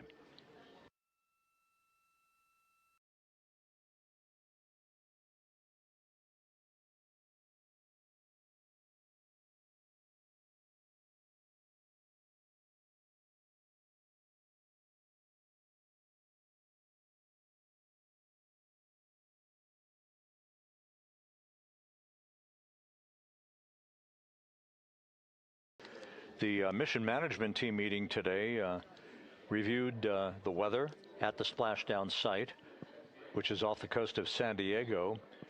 No significant change from what you heard yesterday from Rick Henfling, the entry flight director, in our briefing.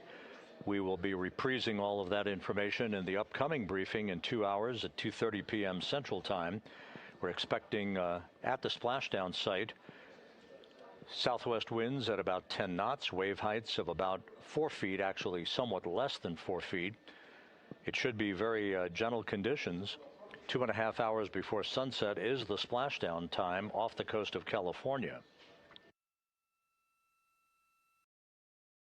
So the models have come into agreement regarding splashdown weather. And although we are committed to an entry and splashdown in the Pacific on Friday night, due to orbital mechanics, it appears as if Mother Nature is going to provide rather pristine conditions for splashdown as well as the recovery of the crew.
As part of the pre-entry procedures being worked by the flight control team here in Mission Control is the warm-up of heaters for the reaction control system thrusters on Integrity. Those will be employed following the separation of the crew module from the European service module on Friday.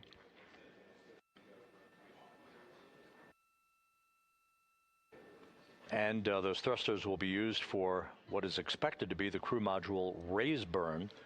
The raise burn being a slight tilting up of the aft end of the vehicle in a final fine-tuning maneuver for the trajectory of the vehicle as it enters the entry corridor and entry interface, as it is called, where spacecraft will reach the upper reaches of the Earth's atmosphere at an altitude of 400,000 feet.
As Integrity enters the Earth's atmosphere on Friday, with entry interface, as it is called, at an altitude of 400,000 feet, the vehicle will be traveling some 34,800 feet per second.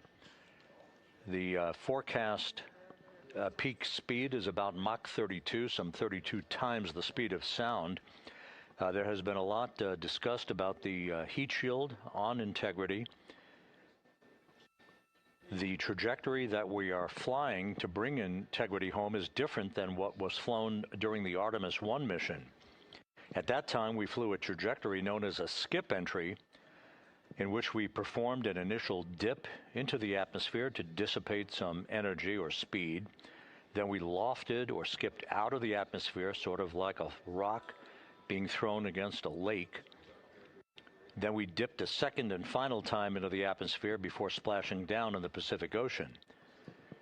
As part of routine post-flight inspections and video analysis, areas of mechanical char liberation were observed, and that sent the engineers back to the drawing board to try to understand what may have caused that liberation. Here is my brief tutorial on metallurgy.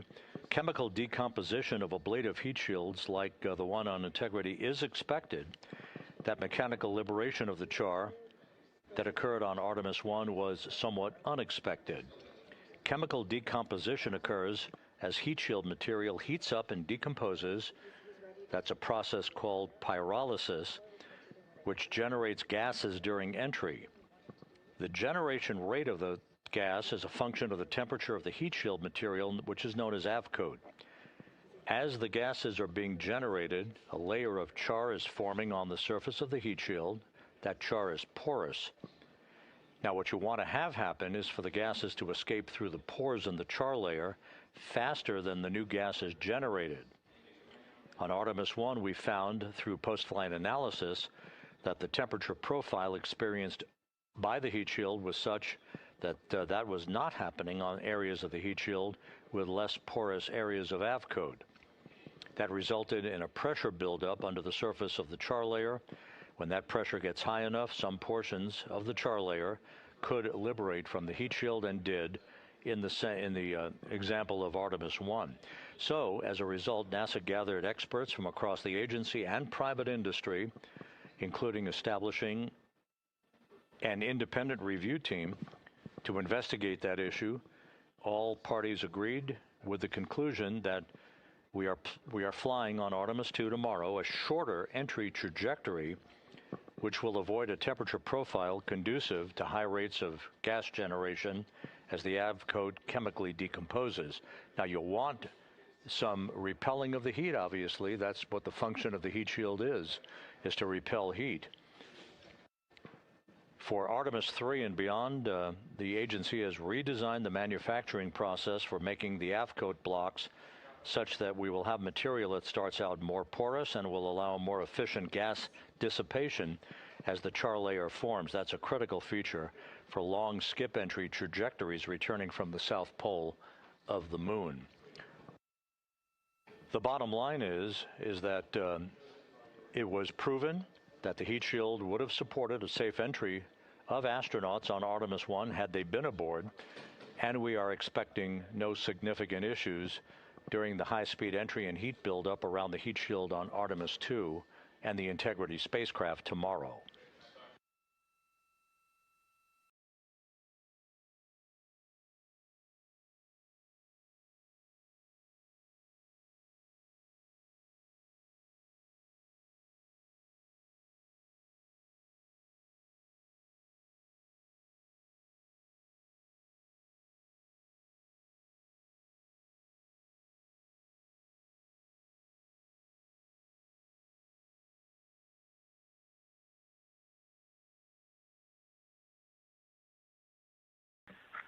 Houston, Integrity, just curious if we can start docking camera activity a bit early for charging, not critical.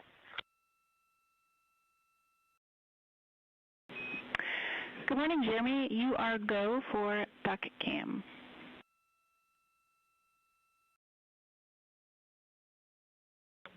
Okay, good morning to all of you.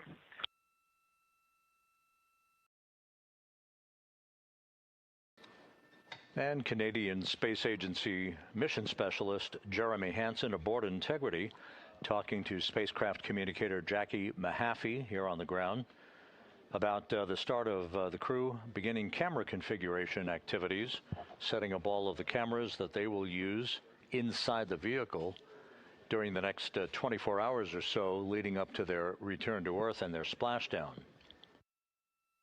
Tomorrow, you'll be hearing the voice of Jackie Mahaffey talking to the crew quite frequently during the entry activities. She and the rest of this entry team will be on console tomorrow morning to begin the final shift of the mission that will culminate with a splashdown on that crescent orb you're looking at. That's the good planet Earth. Splashdown scheduled at 7:07 Central Time Friday night, 5:07 p.m. Pacific Time, 2.5 hours before sunset at the splashdown site.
Shortly, we'll be moving into what is called the Daily Planning Conference. This is typical on this mission as well as for the International Space Station missions twice a day, in which flight controllers convene and have an opportunity to discuss with the crew the forward plan for the day, or in the case of an evening daily planning conference, to review the day's activities and to see what adjustments in the next day's timeline may be required. So we'll be listening here in the next few minutes for the start of the daily planning conference, which should be basically a rundown of the rest of the day's activities for the crew, highlighted by all of the entry preparations that are in store to set the stage for tomorrow's homecoming and the end of this Artemis II mission. We're inside 2 hours from our mission status briefing for the day that's scheduled at 2:30 p.m. Central, 3:30 p.m. Eastern Time. Basically a review of the mission management team discussions from earlier today and another look ahead at the activities that will highlight the rest of the flight of Integrity and its 4 astronauts. At a mission elapsed time of 7 days, 19 hours, and 4 minutes into the flight of Integrity, this is Mission Control Houston.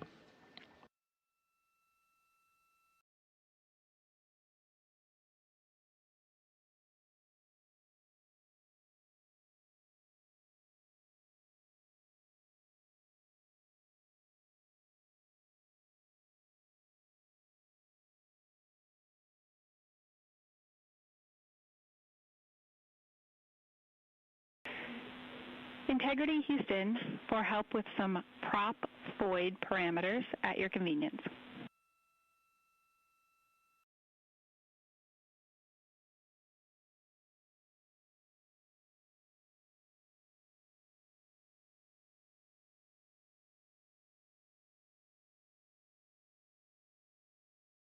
Okay, go ahead, Jackie. Hey, we are starting into some of our preps for tomorrow and want to verify that a couple of voids are in the right config for entry. We'd like help checking them on mes.params. Let me know when you're there.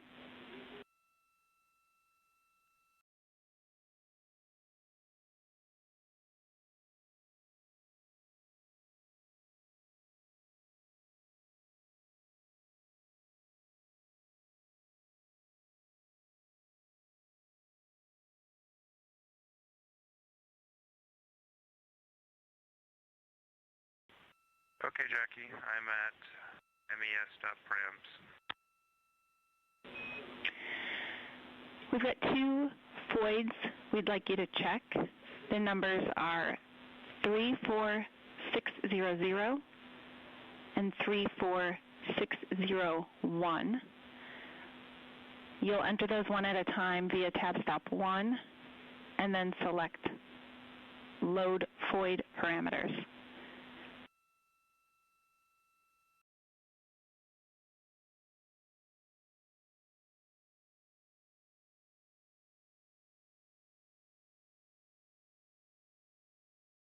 Okay, for void 34600, I get a param toll of +17.0.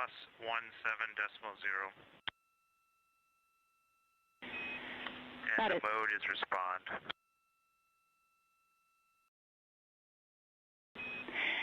Jeremy, that's exactly what we were hoping for, and the second item is 34601, and we're looking for the same thing.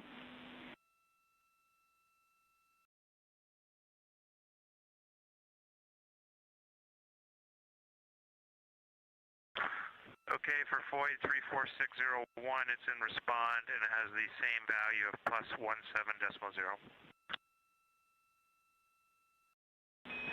That is a good config. Thanks for your help, Jeremy. No problem.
This is Mission Control Houston. You're looking at a view of the Earth growing larger and larger in the field of view with each passing minute. 6 hours and 13 minutes from now, we will have passed the halfway point on the journey home from the moon for the Artemis astronauts aboard Integrity. With splashdown scheduled one day, 6 hours, 14 minutes from now, at 7:07 p.m. Central Time, 5:07 p.m. Pacific Time on Friday evening.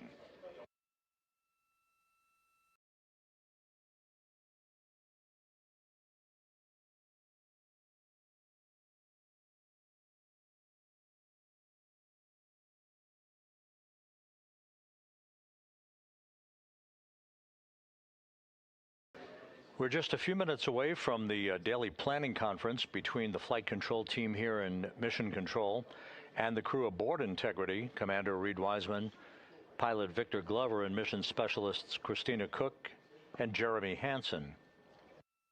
A quick tag-up in which the flight control team will review the day's work that lies ahead for Integrity's astronauts in their final full day in space.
The day's activities for Integrity's astronauts will essentially include a study session in which they'll review their flight data file information about the remaining burns that are scheduled of the thrusters on the vehicle to fine-tune our trajectory for a splashdown in the Pacific on Friday night. The next burn that is scheduled is RTC-2, the return trajectory correction burn, essentially fine-tuning the path of Integrity to meet the corridor that we desire for entry interface and the final transit across the Pacific Ocean from southwest to northeast that will take us to a splashdown point at 7:07 p.m. Central Time on Friday evening. That RTC-2 burn is scheduled at 9:53 p.m. Central Time this evening. It is scheduled to be an 8-second burn with a resulting change in velocity of 4.2 feet per second.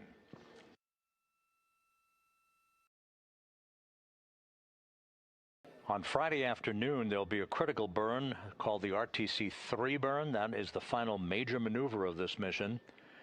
The RTC-3 burn scheduled at 1:53 p.m. Central Time on Friday afternoon. That will be about 4.5 hours before we separate the crew module from the service module and begin the critical activities that will result in entry interface at 6:53 p.m. Central Time on Friday night, reaching an altitude of 400,000 feet above the Pacific Ocean, and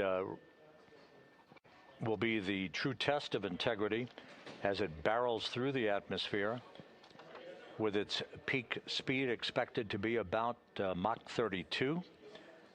Temperatures around the vehicle will build to some 4,000 to 5,000 degrees Fahrenheit, creating a 6-minute blackout in communications due to the ionization around the vehicle, essentially a plasma field around the vehicle.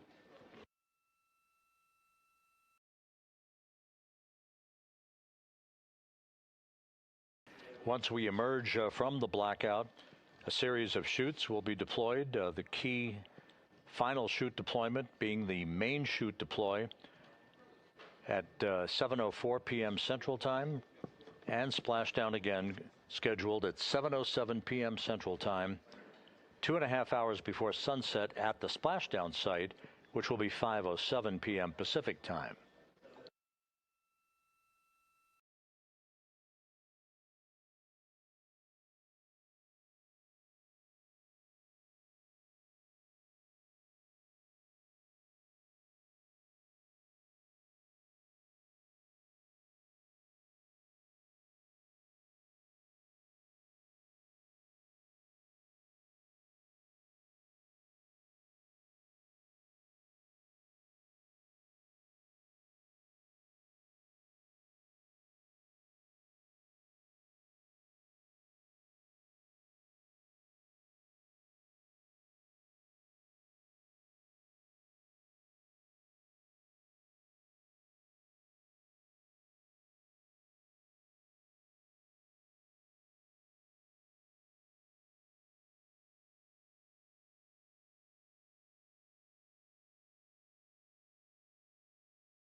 While the focus of attention here in the Artemis Flight Control Room is on the home stretch of the mission for Integrity's astronauts, down the hall in the International Space Station Flight Control Room, the work continues 24 hours a day, 7 days a week, 52 weeks a year, nonstop, with a continuous human presence aboard the International Outpost, having exceeded 25 years this past November. The flight control team that's on console in the International Space Station Flight Control Room is beginning to turn its attention to the scheduled launch of a SpaceX Falcon 9 rocket from the Cape Canaveral Space Force Station on Saturday morning at 6:41 a.m. Central Time, 7:41 a.m. Eastern Time, to place the Northrop Grumman Cygnus NG-24 cargo craft into orbit on a 2-day journey to reach the International Space Station and to deliver more than 3 tons of food, fuel, and supplies for the Expedition 74 crew aboard the orbital outpost.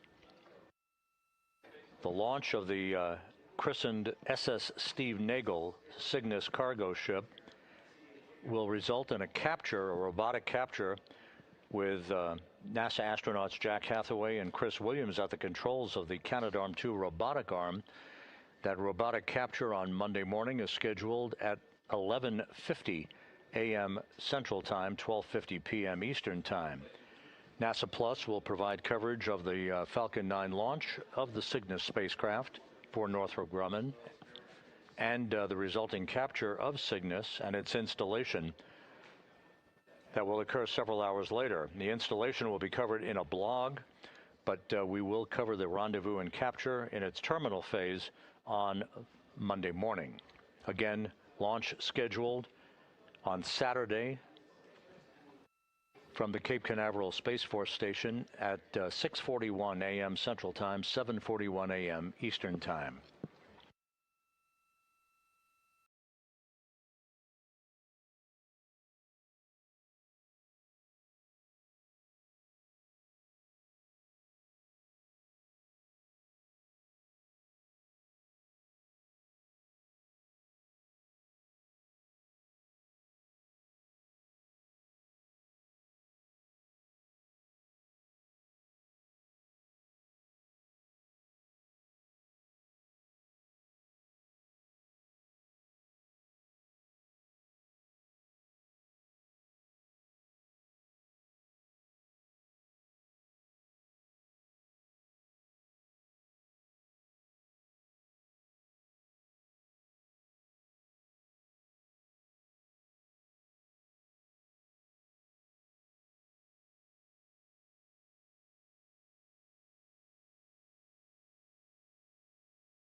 Houston, Integrity. We're ready for the TPC. Good morning, Reed, Victor, Christina, and Jeremy. Welcome to Flight Day 9. I've got a few items for you related to entry tomorrow, and then a couple of other follow-up items for today. First of all, your entry package content is now on board in Crew Operations Entry Package. We are starting to activate and check out several systems that you'll need for entry. The first is the RCS cat beds are at temp. CM activation steps have started. And we will give you a call before we fire the pyro valves or perform the hot fire itself. How copy?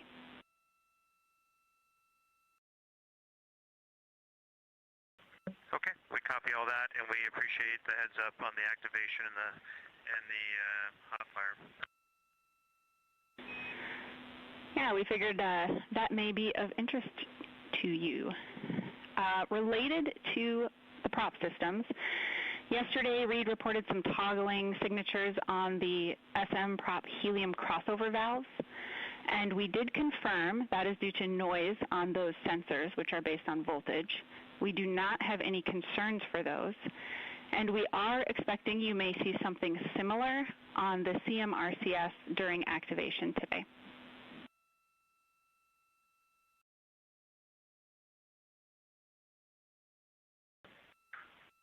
Okay, Jackie. Thanks for the heads up on that as well. All right, 3 other good news items for entry. We had a good ammonia system checkout, as you heard this morning. Your cool loop pumps are on Bravo side. For GNC, you've got 3 good barrows. They are now off OFF again. And you have 2 good GPS. We plan to keep those on. Finally, your recovery ship is on station in the Pacific, and there is no change to the weather forecast from yesterday.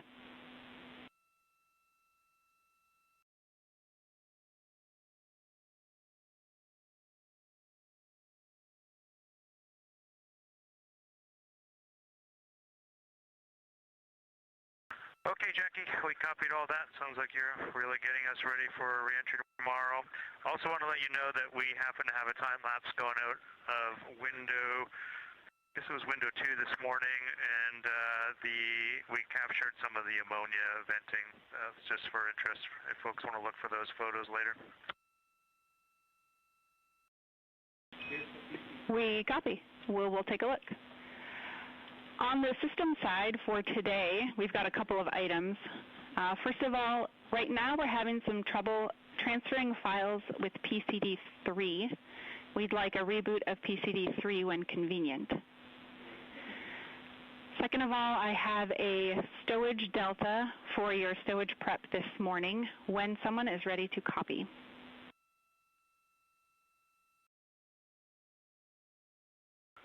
Okay, I can copy that. In Locker Delta, bag 8 with a blue label, you should find a temp and humidity logger. We would like you to move that to the F1 small with the yellow label. If there's no room there, try the F1 large with brown label.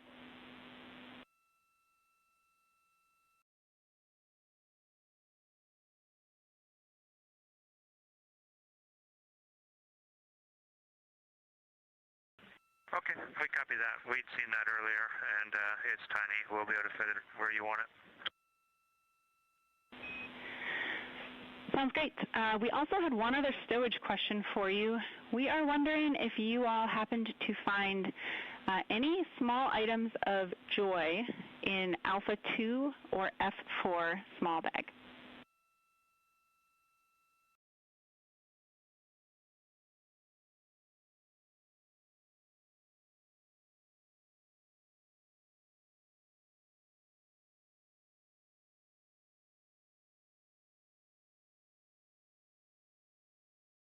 What was the second location again, Jackie? Foxtrot 4, small. I'm told these may be items you would consume or wear.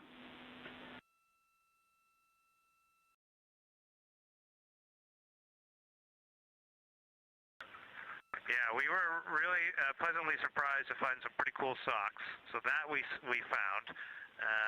However, we haven't found the thing we can consume yet, and I'm assuming that would have come out of F4, but we'll have to have another look.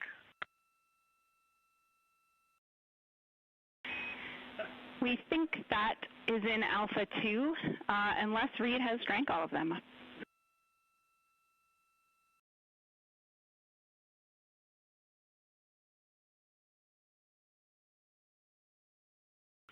Okay.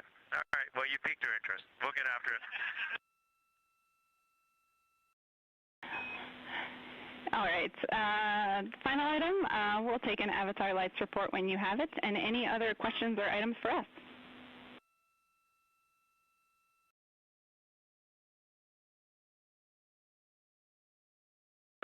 Okay, for Avatar, it's the same as yesterday. Just light 14 on the bottom row is not lit. Everything else is lit. And just want to let you know, we did sign it and get the images as requested. We do have a question for you on toilet. I'll let you chew on it and let us know. But how many voids do you think we have between now and entry? And can we use them at our own discretion between now and tomorrow? And a follow-on to that is, what our preference would be is to use some CCUs tomorrow and pack them prior to entry. So if you can accommodate that planning for us, we would appreciate it. We don't want to pack CCUs tonight. Final thing is, that's not the final thing, a couple more things. We had another look at the FOD on the window. What we were showing you from yesterday was window 2, not window 3, just to make sure that that's clear. And we can't get a perpendicular picture because it's too far in the corner and the glasses just aren't parallel, or the two panes are not parallel at that position. So we've kind of given you the best we can so far. If we get sun on the windows at some point today, it would be worth letting us know. We can try to take another picture because it shows up a lot better when it's sunlit, and we haven't seen that since you asked for more pictures. In addition, the Z9 pixels have been cleaned up. That was a good tip. Thanks for doing that. And I'll read you some AGA numbers. We've got CO2 of 2.7, O2 is 22.0, temperature 74.8, and the pressure is 14.7. And our final request is we would like a private with the flight director, but it's not urgent. That is at their convenience.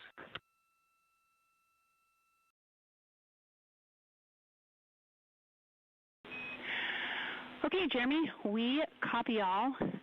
For Avatar, that means you've got at least 36% state of charge, and it'll make its way all the way to the right hands on the ground with that level of battery. So thanks for that status, and we are working on the conference on OE2. We'll let you know when it's in place.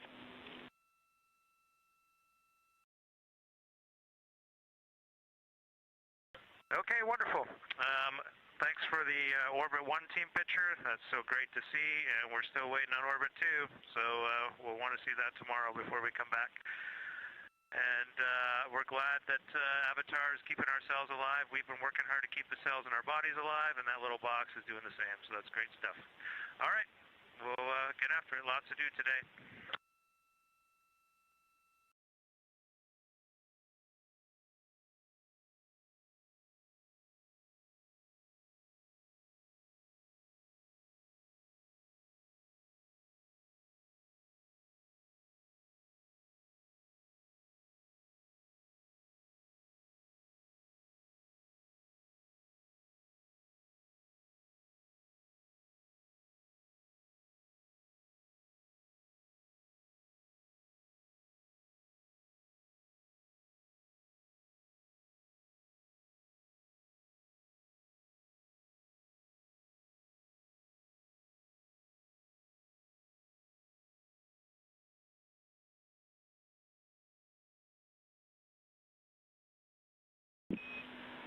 Integrity Houston, you've got a conference set up on OE2.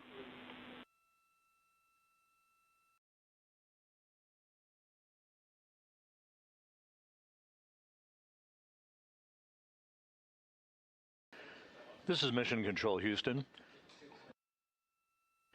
Here in the flight control room, Spacecraft communicator Jackie Mahaffey has concluded the daily planning conference with the 4 crew members on board. You heard not only her voice, but that of Jeremy Hansen, the Canadian Space Agency astronaut, joined by Reed Wiseman, the commander, Victor Glover, the pilot, and mission specialist Christina Cook on board. The daily planning conference running down a series of activities that lie ahead for the crew, with the highlight the start of the stowage of items aboard Integrity that will result in entry and splashdown off the coast of San Diego at 7:07 p.m. Central Time, 5:07 p.m. Pacific Time on Friday night.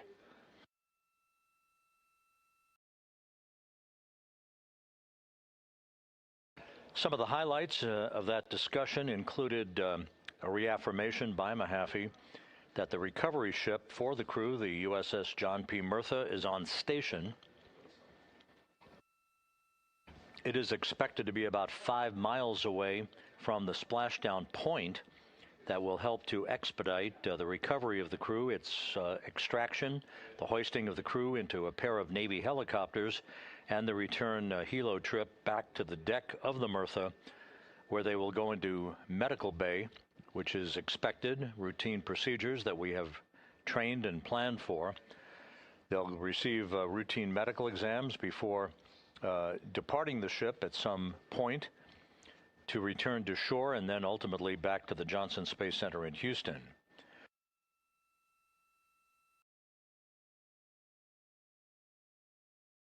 An early checkout of the Global Positioning System satellite hardware on board Integrity, so it understands its position relative to the Earth. All of that equipment is functioning perfectly, along with barrows, as you heard referenced. Those are barometric pressure sensors that ultimately will test and provide the onboard computers the information it needs to understand its distance from the splashdown site, its rate of descent, and its velocity, triggering other critical vehicle functions, such as the deployment of the series of parachutes.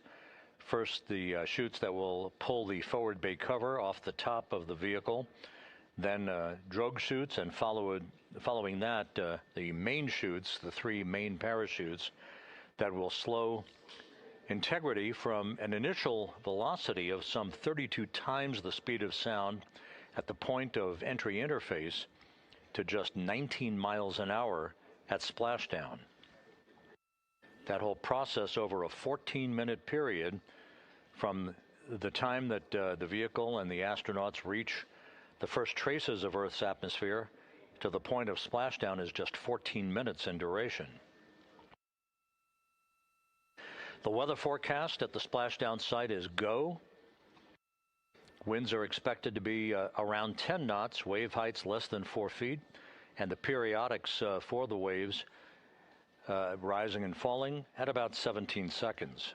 This is ideal weather for the recovery of the crew on Friday night. Given all of the circumstances, everything is in good shape. In about an hour at 2:30 p.m. Central Time, 3:30 p.m. Eastern Time, we will be moving into our mission status briefing for the day, so we invite you to tune in for that. The crew will be provided with more details about its entry milestones later in the day from the flight control team here in Houston. A final public affairs event is scheduled at 6:50 p.m. Central Time this evening. And then about 3 hours later, at 9:53 p.m. Central Time, is the next critical burn, the return trajectory correction number 2 burn, that will further fine-tune Integrity's path to reach the center of the corridor we want entry to occur in tomorrow evening. The RTC-2 burn this evening at 9:53 p.m. Central will be about an 8-second burn of the reaction control system thrusters to amend the velocity by about 4.2 feet per second.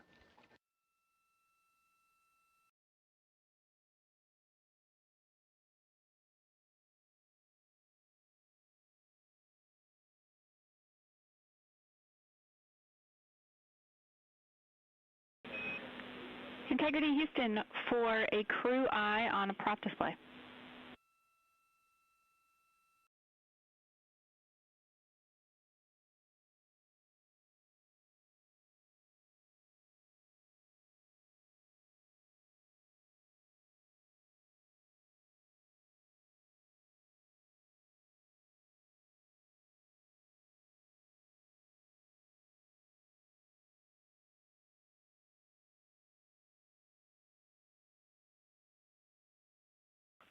Go ahead, Jackie. I'm with you on DU3.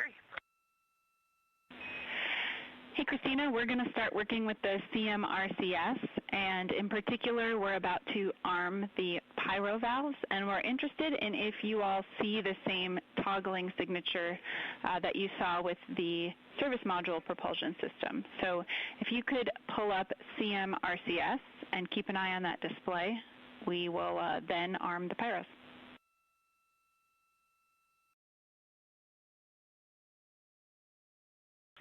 I'm with you on CMRCS. Got my eyes on the pyro A and B valves, and they're already, I'm seeing the behavior of them toggling in between safe and armed already. We copy all, and we'll put our actions in work.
Jackie, we see armed, and it is steady.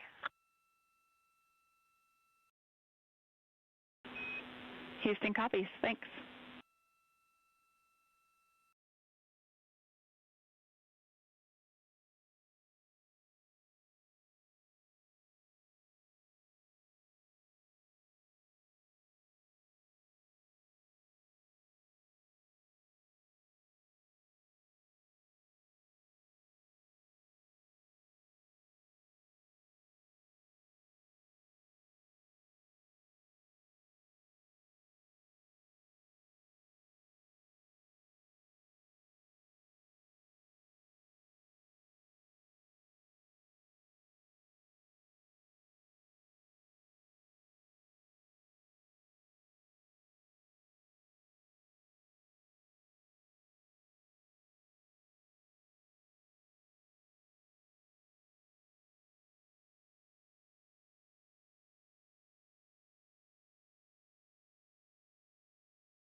We've been enjoying the view from solar array wing cameras on Integrity, the great view of the Earth as it grows larger and larger in the field of view. Statistically, this visualization... Go ahead.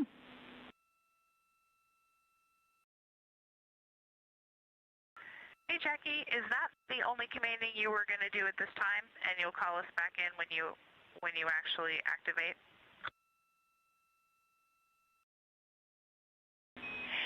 Yeah, sorry, it was just long enough of an awkward pause, but we are getting very close to actually opening those, and we think you'd be interested in that as well.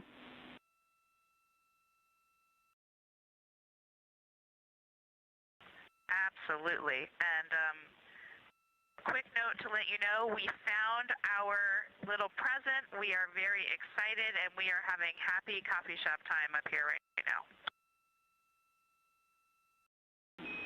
Excellent. Well, I'll have some down here to celebrate with you.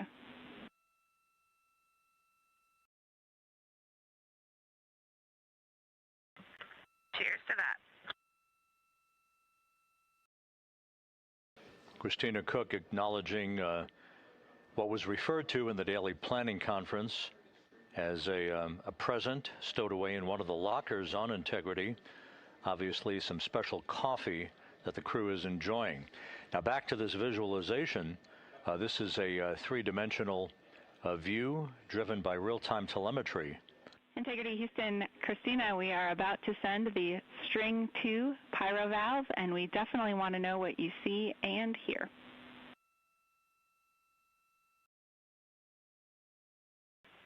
We are ready.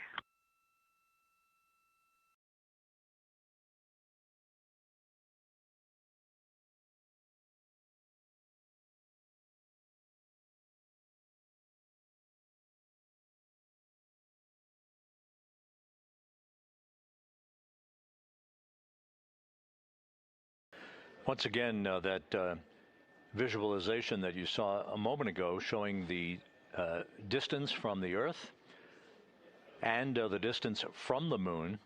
We're almost at that halfway point. You can see at the bottom right-hand corner of your screen. We'll reach the halfway point on the journey home 5.5 hours from now.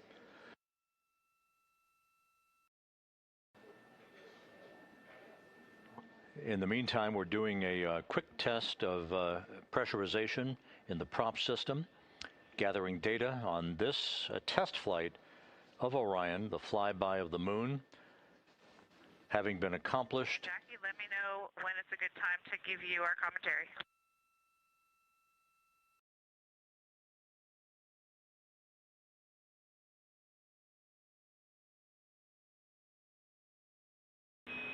Stand by.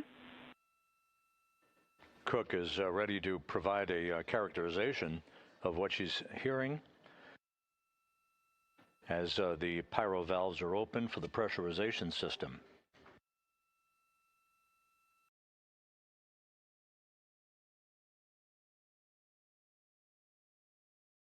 Again, this is a data gathering exercise.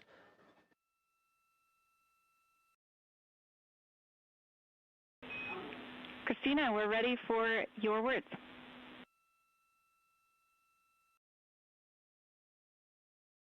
Okay, we do see Pyro B Bravo sent, and at the time that changed, we heard a loud knock, like a metallic knock, like a wrench on the side of the vehicle, very quick. And then a few seconds later, we heard a light knock, like knuckles rapping on the outside. I'm not sure what that might have been associated with.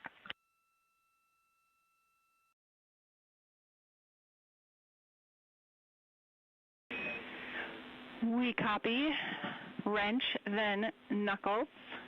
We do think that first noise was the pyro. And from our telemetry on the ground, that looked like a nominal string 2 pyro valve open.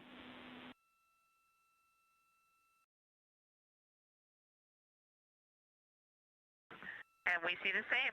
Good news.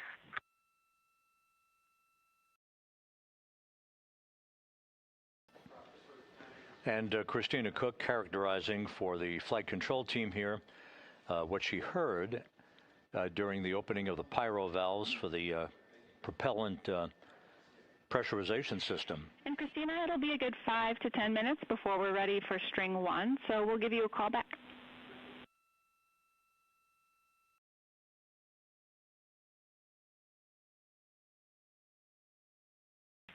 Copy.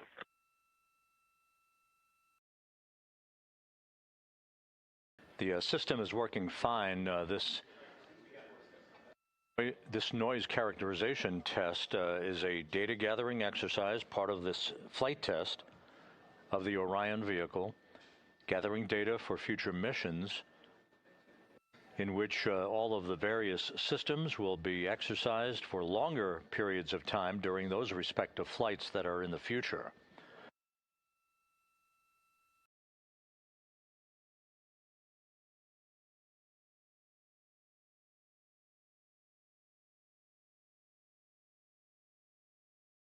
Integrity is flying in great shape. No issues being worked by the flight control team here in mission control in the Artemis flight control room. In fact, it has been very quiet since the entry team came on console several hours ago. The same team will be on console tomorrow morning to guide Integrity and its astronauts back to Earth and to wrap up this mission in which humans... Integrity docking camera is removed and stowed for entry. Houston copies. Victor Glover reporting that he has stowed the docking camera. This is a camera that was installed in the vehicle, in the cabin, that assisted Glover during the proximity operations flying of Integrity several hours after launch back on April 1st to test its handling characteristics as it approached, then backed away, and then reapproached, and then backed away a second time from the interim cryogenic propulsion stage, the ICPS. That was the upper stage of the vehicle that enabled Integrity to reach its preliminary orbit around the Earth. The free return trajectory that was crafted for this mission specifically to provide lots of time, more than 24 hours of time, for the characterization and validation of the critical systems aboard Integrity, including life support systems. All of that trajectory worked to perfection, sending Integrity to initial elliptical orbit that reached an apogee of about 43,000 miles after launch, when it swung back around toward the Earth. The translunar injection burn occurred on April 2nd, enabling humans to break out of low Earth orbit for the first time since Apollo 17.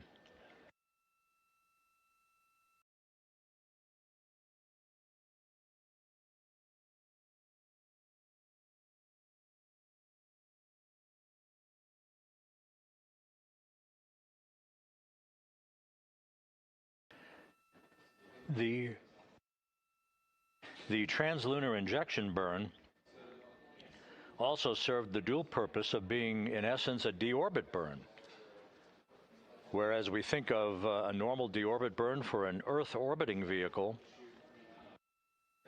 as the function of a braking rocket, slowing the velocity of an orbiting spacecraft down long enough so that Earth's gravity can capture the vehicle and bring it back into the atmosphere. The trajectory that was deliberately designed for this test flight sent Integrity on a free return trajectory where it looped around the moon, exceeding the distance record set by Apollo 13 in 1970, making this quartet of astronauts the humans who have traveled further away from Earth than any other humans in history. The loop around the far side of the moon, and now the return trip to Earth that you see growing larger in the field of view to culminate in a high-speed entry back to Earth and a parachute-assisted splashdown in the Pacific southwest of San Diego on Friday evening at 7:07 p.m. Central Time, 5:07 p.m. Pacific Time.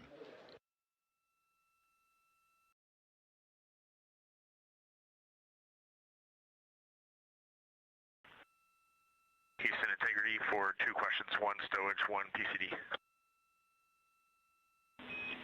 Houston's here for 2 answers.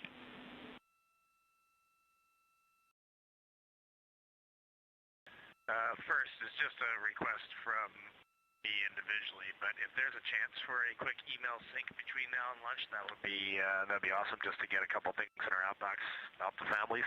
But obviously, getting ready for entry is the highest priority. And then second, for StowTrack, we can open the program and we see our 4 names, but we do not see a vehicle. So we just have the select option, but no vehicle listed, and we cannot move on.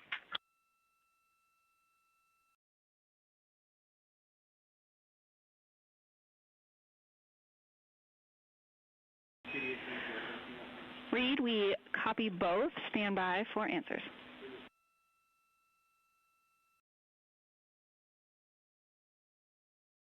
Thank you.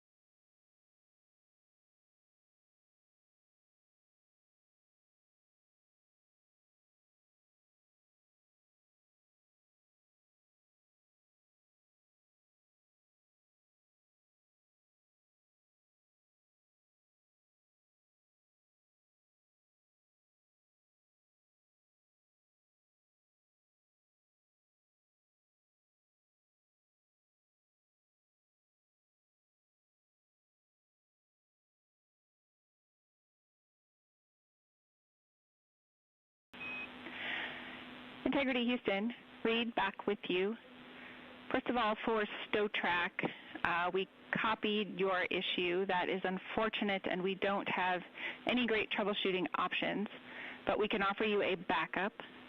It is PVE procedure 26.5.300, stowage return reconfiguration. And for the email sync, we are a little tight on bandwidth right now, but we'll keep looking for an opportunity and let you know if we find one.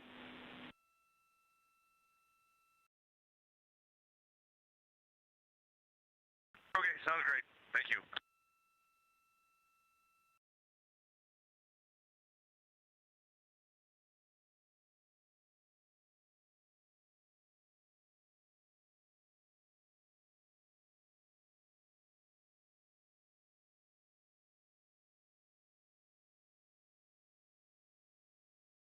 And Jackie, it might be a different pipe, but do you want the HHP camera or not?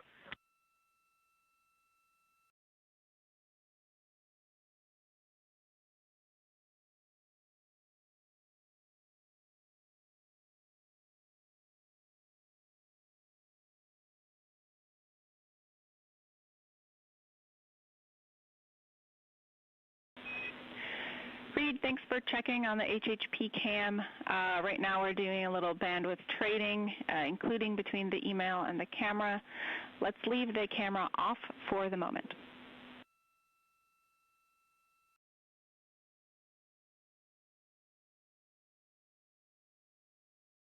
Sounds great, Jackie.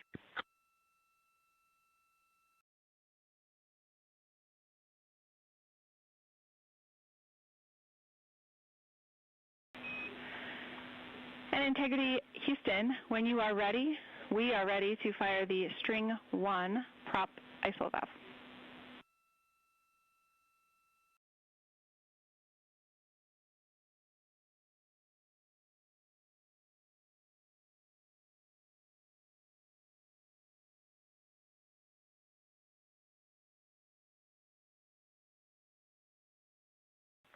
And Jackie, we will be ready in about 30 seconds.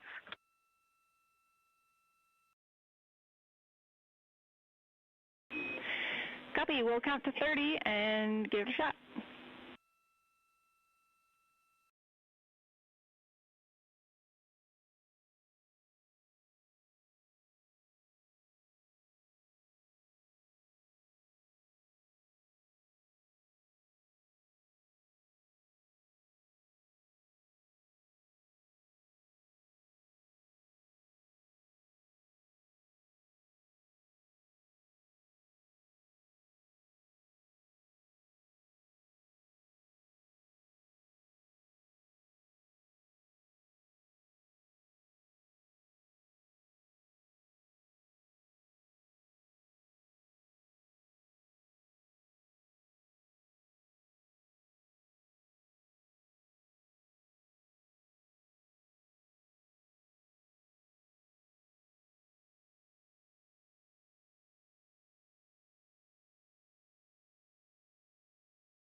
This is Mission Control Houston. 7 days, 20 hours, 13 minutes into the flight of Integrity on the Artemis II mission, the historic lunar flyby around the moon that is in the home stretch as we see the crew beginning to work all the procedures on the day before entry as they start to stow the cabin, review entry procedures, discuss procedures with the flight director, Rick Henfling, here in Mission Control, receive final, what they call mail syncs, basically uplink of mail from their families, and gearing up for their high-speed entry back to Earth and a splashdown off the coast of San Diego 2.5 hours before sunset out in the Pacific on Friday night.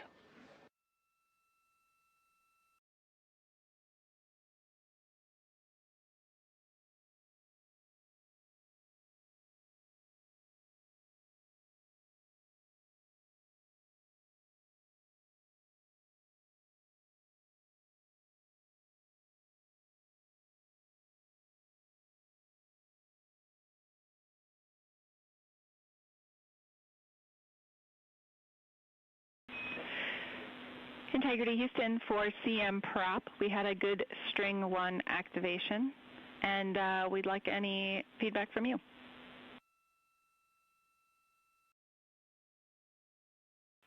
Awesome. Jackie, we see the same. Happy to hear it. And it was a similar signature, except I think we heard even a little bit more, the same 2 clicks. This time we also heard a little bit of a flow, like pressurizing.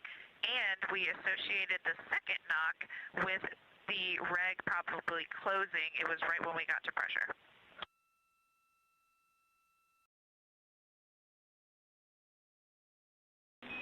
Christina, that makes perfect sense. Thank you for all of that feedback. And for Reed, if he can go hands-off email, we are going to do that sync now. Everybody.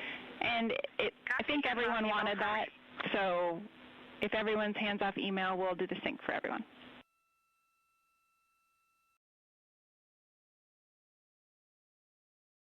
Copy, and thank you. The propulsion officer here in Mission Control is all smiles with this characterization of the second of the 2 strings of the propellant and the propulsion pressurization system. Again, gathering data on this test flight on the behavior of that pressurization system that enables these systems to be properly pressurized for upcoming thruster maneuvers. Everything going swimmingly aboard Integrity, no issues being reported. The crew in the early portions of their workday preparing to begin stowing their crew cabin before they move into the heart of all of their entry activities later today and through the bulk of the morning tomorrow after they wake up. A reminder, we're about 40 minutes out from our mission status briefing for the day, in which managers will discuss the status of the flight, entry preparations, and to take questions from reporters both here at the Johnson Space Center and on our phone bridge. The mission status briefing scheduled for today at 2:30 p.m. Central Time, 3:30 p.m. Eastern Time. One other reminder this evening, the RTC-2 burn is scheduled. That is the second in the series of 3 return trajectory correction burns. These are fine-tuning maneuvers to basically sweeten the path of Integrity to reach the center line, if you will, of the entry corridor tomorrow that will put Integrity on a glide path that will carry it to a precise touchdown, hopefully within just a few miles of the recovery ship, the John P. Murtha, which has basically placed itself on station, reporting good weather and the forecast calling for winds just around 10 knots and waves at about 4 feet. Ideal conditions, almost pristine conditions for the homecoming of Reed Wiseman, Victor Glover, Christina Cook, and Jeremy Hansen.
Houston, CFC still complete. We did not have the shipping bubble wrap, so it is gently placed in A3 on top of the docking camera. Should be fine. Houston copies. And Reed, we have one optional stow track troubleshooting to offer you if you would like it.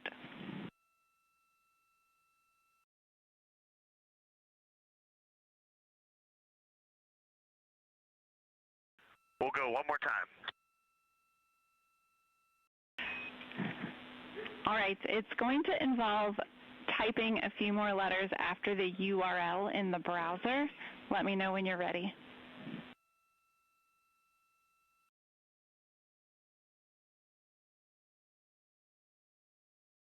So you want me to first open stow track, or do you want me to go to a browser?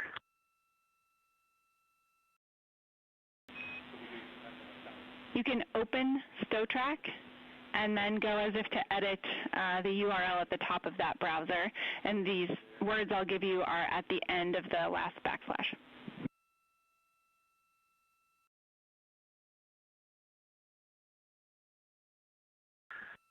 Okay, go ahead.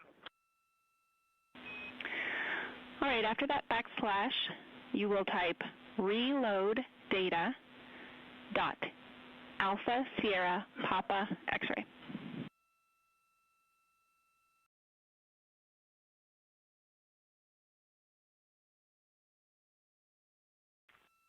Okay, I'll try. When you hit enter, you might get an error page. If that happens, hit the browser back one time.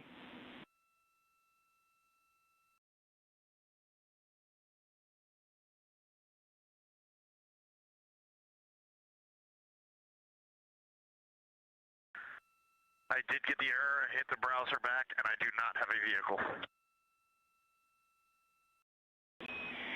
Okay, we copy. Thanks for giving it a try.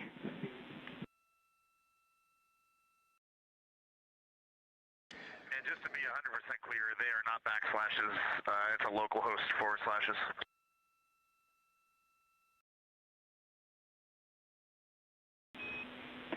Copy. We don't think that would be the difference between our troubleshooting and yours. Thanks.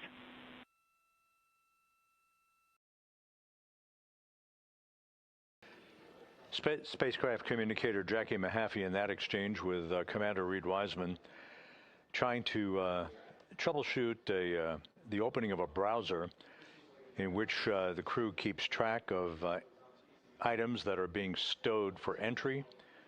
This is not an issue whatsoever in regard to the mission, nor the entry of the vehicle tomorrow. It's simply a bookkeeping issue.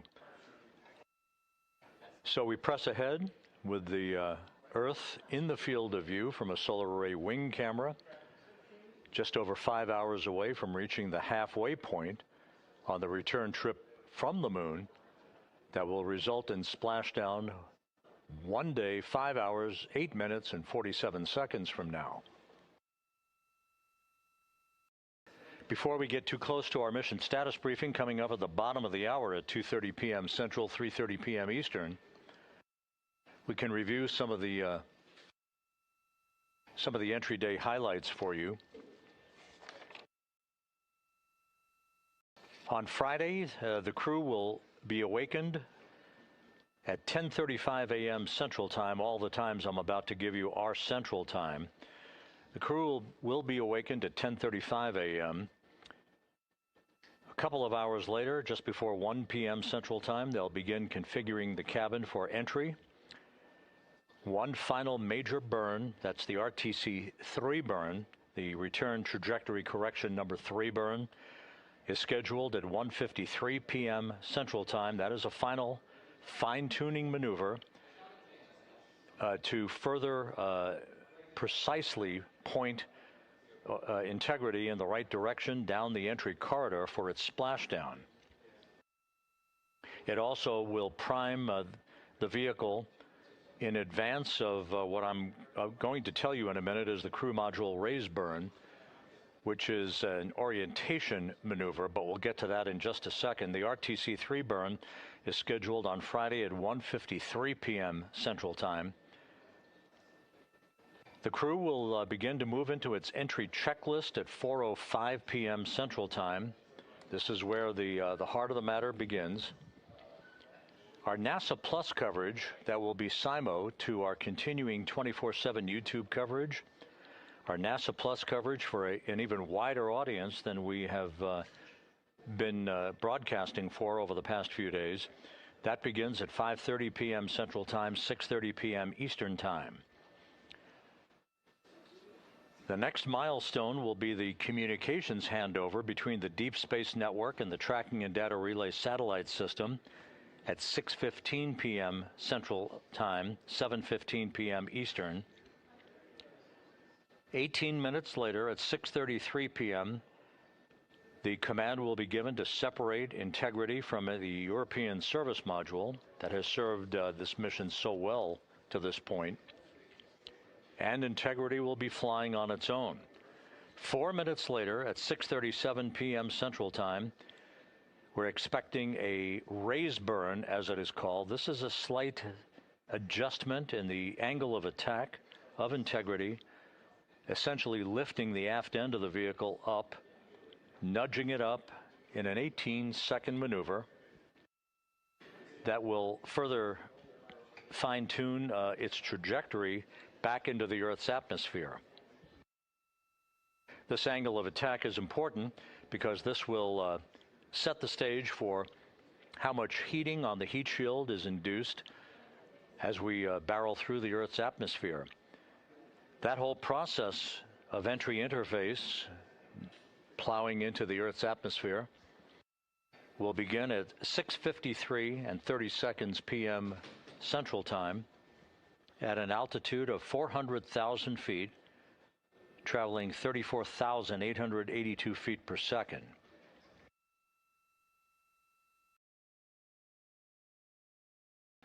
"24 seconds after we enter the Earth's atmosphere, we expect a communications blackout of about 6 minutes in duration. This is due to the ionization around the heat shield and the vehicle as temperatures increase to about 4,000 to 5,000 degrees Fahrenheit. This is expected. It is planned for. It is no different than you've been hearing in the past during a Soyuz entry to a landing in Kazakhstan under parachutes, or the entry of a Dragon vehicle during a SpaceX commercial crew mission. There's always going to be a communications blackout. In this case, because of the velocity in which we're entering the Earth's atmosphere, the heat buildup will linger for a longer period of time, this case about 6 minutes in duration. We should reach that peak heating point at about 6:54 p.m. Central Time, at which point we will induce 2 role reversals, computer commanded, on the vehicle. First rolling to the left, then back again to the right. This gentle swaying back and forth will dissipate energy on the spacecraft, basically reduce its velocity through the reduction of inertia. We'll come out of the blackout, if everything goes as planned, just a few seconds before 7 p.m. Central Time, and at that point we're just 7 minutes away from splashdown. We should reach an altitude of 50,000 feet at 7:02 and 37 seconds p.m. Central Time, and less than a minute later we'll begin the critical deployment of a series of parachutes.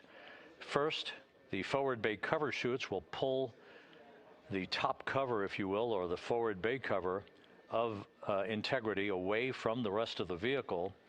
That will be followed just seconds later by the deployment of drogue chutes, and then finally the deployment of main chutes, the 3 main parachutes, at 7:04 and 44 seconds p.m. Central Time. With the mains out, we will monitor the rate of descent, with splashdown scheduled right now at 7:07 and 6 seconds p.m. Central Time, 5:07 and 6 seconds p.m. Pacific Time. Now that exact splashdown time will vary, and we will provide that for you when we see the chutes begin to unfurl following splashdown in the Pacific. Whether or not the spacecraft is upright in what's called a stable 1 configuration or upside down in stable 2, the 5 CMUS bags, CMUS is the acronym for Crew Module Uprighting System. These are 5 airbags basically at the top of the vehicle that will inflate through helium to upright the vehicle into its nominal orientation, upright, the top of the vehicle pointed skyward. You will hear a difference in communications from the crew to what is called a very low data rate of VLDR. You'll hear the call out from the Capcom Jackie Mahaffey here in Mission Control. The change is because we no longer will be on the TDRS system, but rather on S-band communications. The crew also has available to it a SARSAT communications capability to the recovery forces on the USS John P. Murtha and the Navy helicopters and the fast boats that will be approaching the spacecraft to begin the process of ensuring that the vehicle is safe and free from toxic gases before erecting a raft called the front porch along the side of the vehicle that will be the precursor to the opening of the hatch and the extraction of the vehicle. The control of this flight by the flight control team here in Houston is not complete with the handover to the Exploration Ground Systems folks who are working in concert with the Navy. That handover is not complete until the crew has been extracted and is in the raft waiting to be harnessed to be hoisted aboard a pair of Navy helicopters that will take the crew back to the deck of the USS John P. Murtha. So there's a snapshot for you of the major highlights for entry coming up on Friday evening. To put it into perspective, when we reach the first traces of the Earth's atmosphere at 400,000 feet, traveling some 30 times the speed of sound, it will be just 14 minutes until splashdown at a rate of just 19 miles an hour. The deceleration rather dramatic, but it should be imperceptible to the crew. The crew is expected to pull no more than about 3.9 Gs during peak velocity during its entry back to Earth for its splashdown in the Pacific.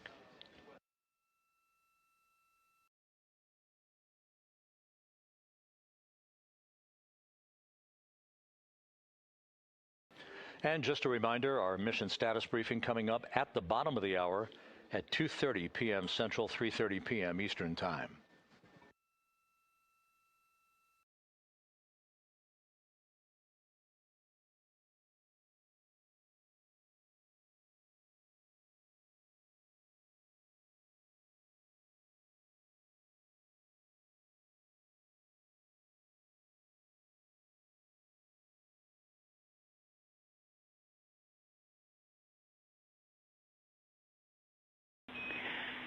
Integrity Houston for CM Prop Hot Fire. We are ready when you are.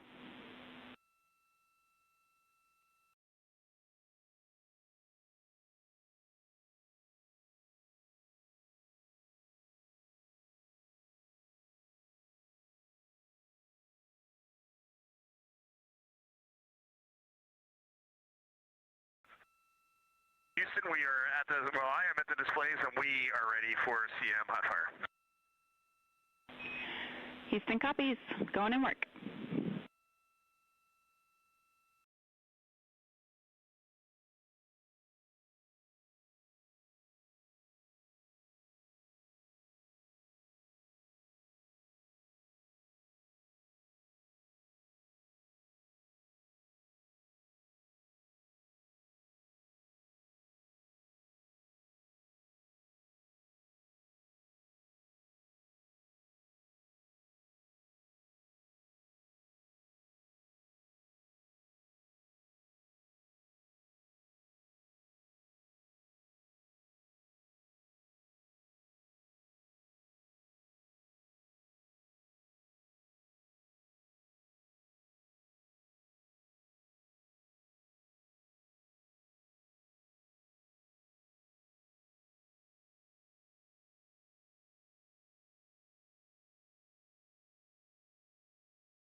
Integrity Houston, hot fire complete. We are assessing the data.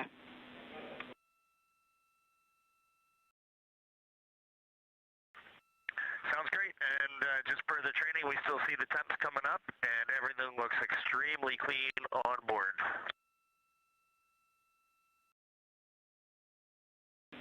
Houston copies.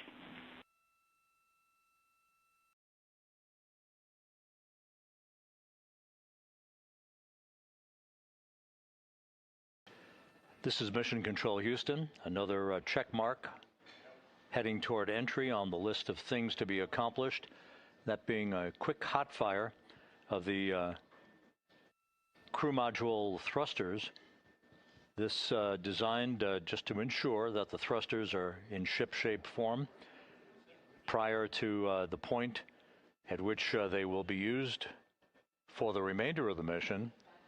The propulsion system in good shape. The propulsion officer here in our service module propulsion system works on fuel and oxidizer and combining those together to provide thrust. In terms of affecting reentry, it will not. We still have a capability in the spacecraft and are operating in a case where all of our burns have performed nominally. They've done exactly what we've expected to. Of course, we performed return trajectory correction burn 1 a couple of days ago, and it went just fine. We hit our targets, and we're actually seeing that our targets are very close to what we predicted, so our correction burns don't need to be as much as we had protected for, which is a good thing to note. We're doing another trajectory correction tonight, and then there'll be the final one tomorrow before entry.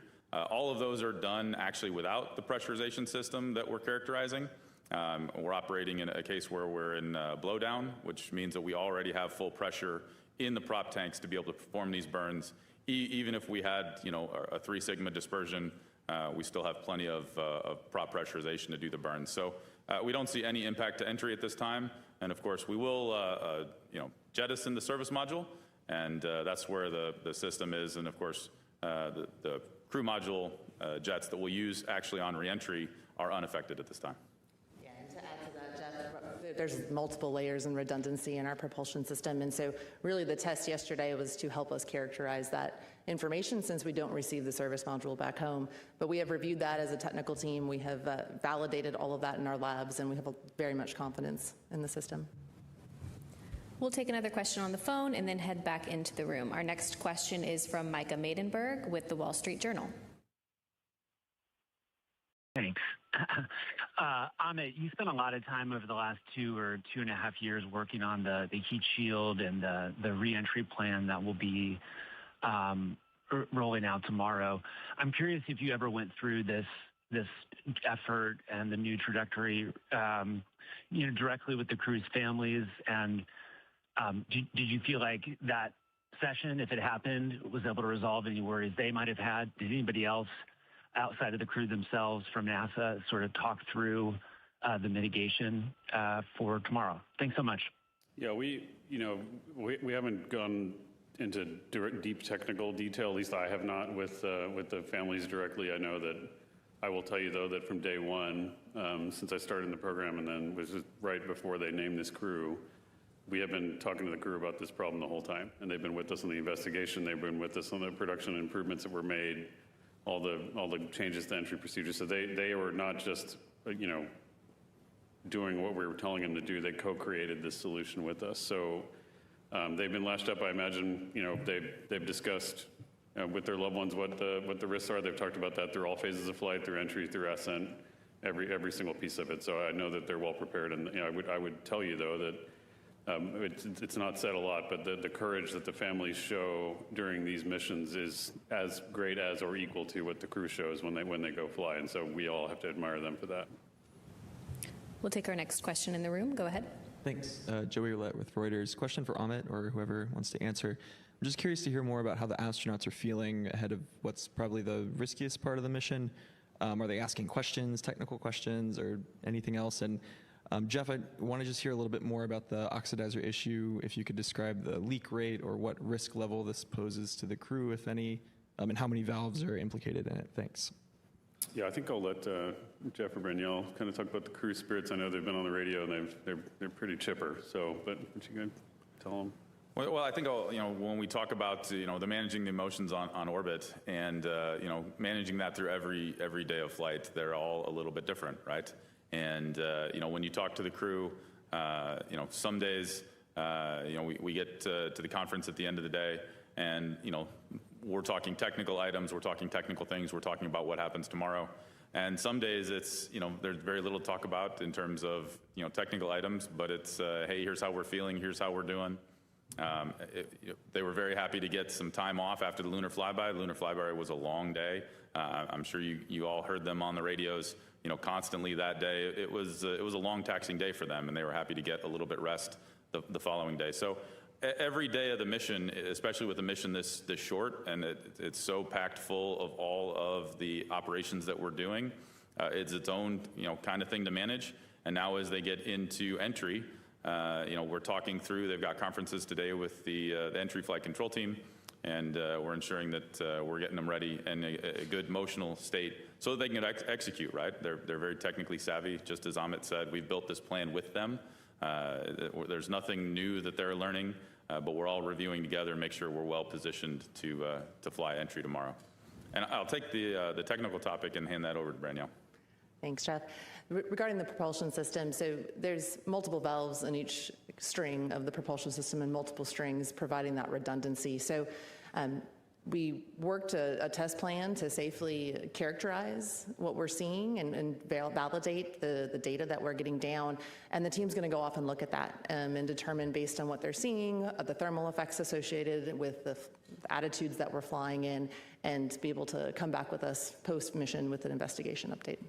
What are they seeing, though? Let me just make this clear. So we're leaking helium into the pressure system, into the aux system. There's a series of solenoid valves that are protecting that. We actually accepted this risk pre-flight because we had a low leak rate of helium on the valve closest to the prop system. We accepted it because we didn't need the performance for the pressure system. As Jeff said, we can do a lot of the burns just with the ullage pressure in the tank, and for a free return trajectory, don't need it. We could have done the whole mission without at least after TLI, could have done the whole mission without helium pressurant. However, we are not getting the valves back. We know it. We have leaky valves to begin with, and we want to make sure we're characterizing that leak rate as well as we can. The leak rate we saw in flight is now an order of magnitude higher than what we saw on the ground. It's still acceptable, but that will lead us to probably an extensive redesign of that valve system. I don't need those valves to hold pressure in the same way for a LEO orbiting mission, but for a lunar orbit mission, I do. I need all the performance in the system so I can pressurize, which is why we prioritize that side of the valves. Okay, we'll take our next question right here. Hi, Josh Dinner, space.com. I'd like to follow up on Joey's question a little bit about how the crew is feeling. Most astronaut missions to space these days are quite longer than 10 days. Do you get the impression that there is any sort of bittersweet feeling about how soon their mission is coming to a close, even though they are hyper-focused on their task ahead? Another question, can you clarify why San Francisco, the coast of San Francisco, was chosen over other landing locations like the Gulf or the Atlantic? It's San Diego, so it's near Naval Base San Diego, which is we like them. They help us. So that's why. It's because proximity to where they do fleet operations, which too, we also climatologically, those waters are pretty calm. And so we do a lot of recovery operations there.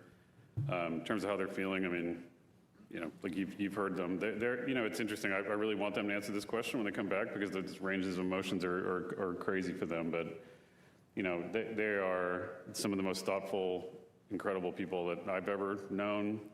And even some of the moments I think a lot of folks have thought about, just what you've seen them, the expressions of love and, devotion to family and what they've shown, to me is a great,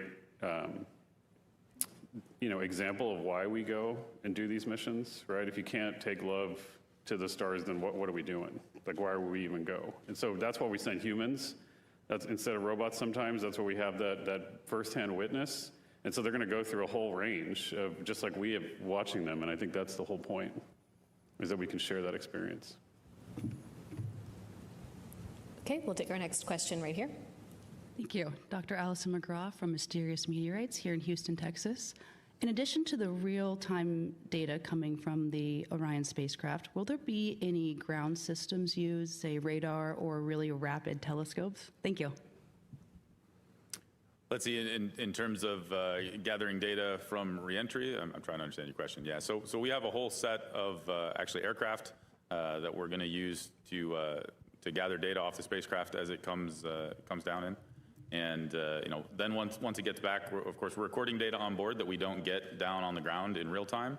And we'll use all of that information that we record on board at a much higher rate than we can actually pass it down through our communication systems to be able to ensure we fully understand what occurred.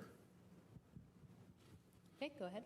Mark Kirkman with NSF. I'd like to follow up a little bit more on the entry, just a smidge. This is probably for Jeff, but commentary eloquently put it that we're doing the correction burns to split the uprights. Can you define that flight path angle that we're aiming for and what the consequences are of not, what bounds out in the consequences of not being at the correct flight path angle at entry interface? And also, can somebody summarize the plan for assessing the TPS right away after splashdown, what the timeline looks like and how you'll plan to get that data? Let's see, so in terms of the flight path angle, I mean, it's quite simple. You have to hit it, or the TPS, we don't expect it will be successful, quite frankly. We have to hit the flight path angle accurately, and what we're doing over the next day and a half is ensuring that all of our correction burns, which are very small and calculated to be very small right now, get us exactly on that angle, right? We've got about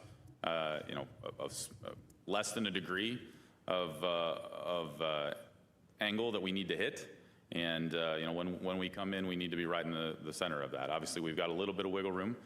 We don't plan to use that. Our guidance is working very well right now. All of our trajectory calculations are showing that the vehicle's on almost the best path it could be, and that our correction burns are very small this evening and then tomorrow. But we have to. Let's not beat around the bush. We have to hit that angle correctly. Otherwise, we're not going to have a successful reentry. And then part of your second question, we actually have our thermal protection experts on the vehicle, on the ship that is with the team as part of the recovery. They have a plan in place to do extensive imagery of the TPS system, our heat shield, upon it getting back into the well deck of the ship. And then, of course, once it gets back on dock and at Naval Base San Diego, we'll do more imagery before it gets transported back to KSC, where we can continue on getting additional insight into it. Okay, we'll take our next question right here. Go ahead. Thank you. Jackie Goddard for the Times of London. Could somebody please clarify the peak heating, peak temperature, the peak velocity, because the miles an hour are jarring a little with what Rick said yesterday in terms of the feet per second, and also what will the astronauts feel, see, and hear on the way down? Thank you. Let's see, so in terms of the numbers, we'll have to get you that. I don't have those specifically off the top of my head, and I know Rick gave them to you in the units that we generally use, but we'll be sure to get those to you. In terms of what the astronauts are going to feel and hear, they're going to feel and hear when all the various chutes deploy, and when the forward bay cover comes off, all of the pyrotechnic events that are part of a nominal entry, descent, and landing sequence. They're going to hear them, they're going to feel them, and it's actually, I think, going to be a fun ride for them. They're looking forward to hearing and feeling them, by the way. We did our checkout of the crew module propulsion system a little earlier today, and when we actuated the valves to actually prime the system, of course, they're waiting inside the capsule, just waiting to hear that, knock of it sounds a little bit like a wrench on the spacecraft. And that means that the valve actuated successfully, and that's what they're looking forward to. So, they're looking forward to what they're going to hear, and they'll be able to tell you all about it when they get home. And we actually had on Artemis 1, we had a video during reentry where you could hear the acoustics inside the spacecraft, and I think that's been shared externally, and so it's been a helpful contributor to know what to experience for Artemis 2. Okay, we'll take another here in the room and then head to our phone bridge. Go ahead. Hi, Ed Lavendera with CNN. Thank you for the time today and good luck tomorrow. I'd love to know how much of the piloting will Victor Glover be doing? How much of the control of the capsule will you guys have in mission control? What's the balance there, just to kind of understand the logistics of how that plays out during reentry? So during reentry, the vehicle's piloting itself. And we have closed-loop control guidance on board that's going to be piloting the vehicle down to the ground. If there is it's actually multiple failures to get into a case where the crew is going to pilot the vehicle. Were we to have those multiple failures, which of course we don't anticipate, there is the opportunity for the crew to take control. I will tell you that when we've worked with them ahead of time, they're very concerned with cases where they would have to take control.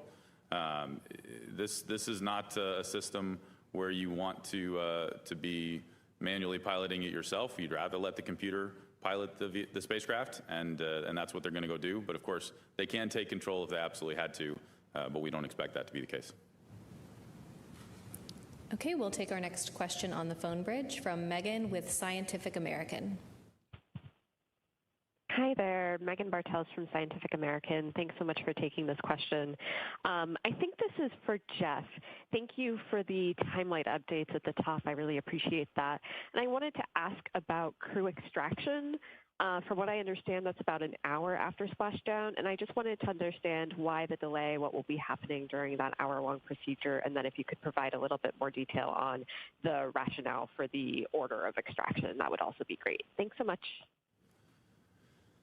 So, in the moments after the vehicle hits the water, there's a number of things that, the crew has to do on board. There's a number of systems that we have to begin an orderly shutdown, and the crew then has to orient themselves and, begin safing the spacecraft so they can open the hatch. And that takes a little bit of time. In parallel, of course, the recovery forces, and Lily, our recovery director, are bringing the recovery forces closer to the capsule.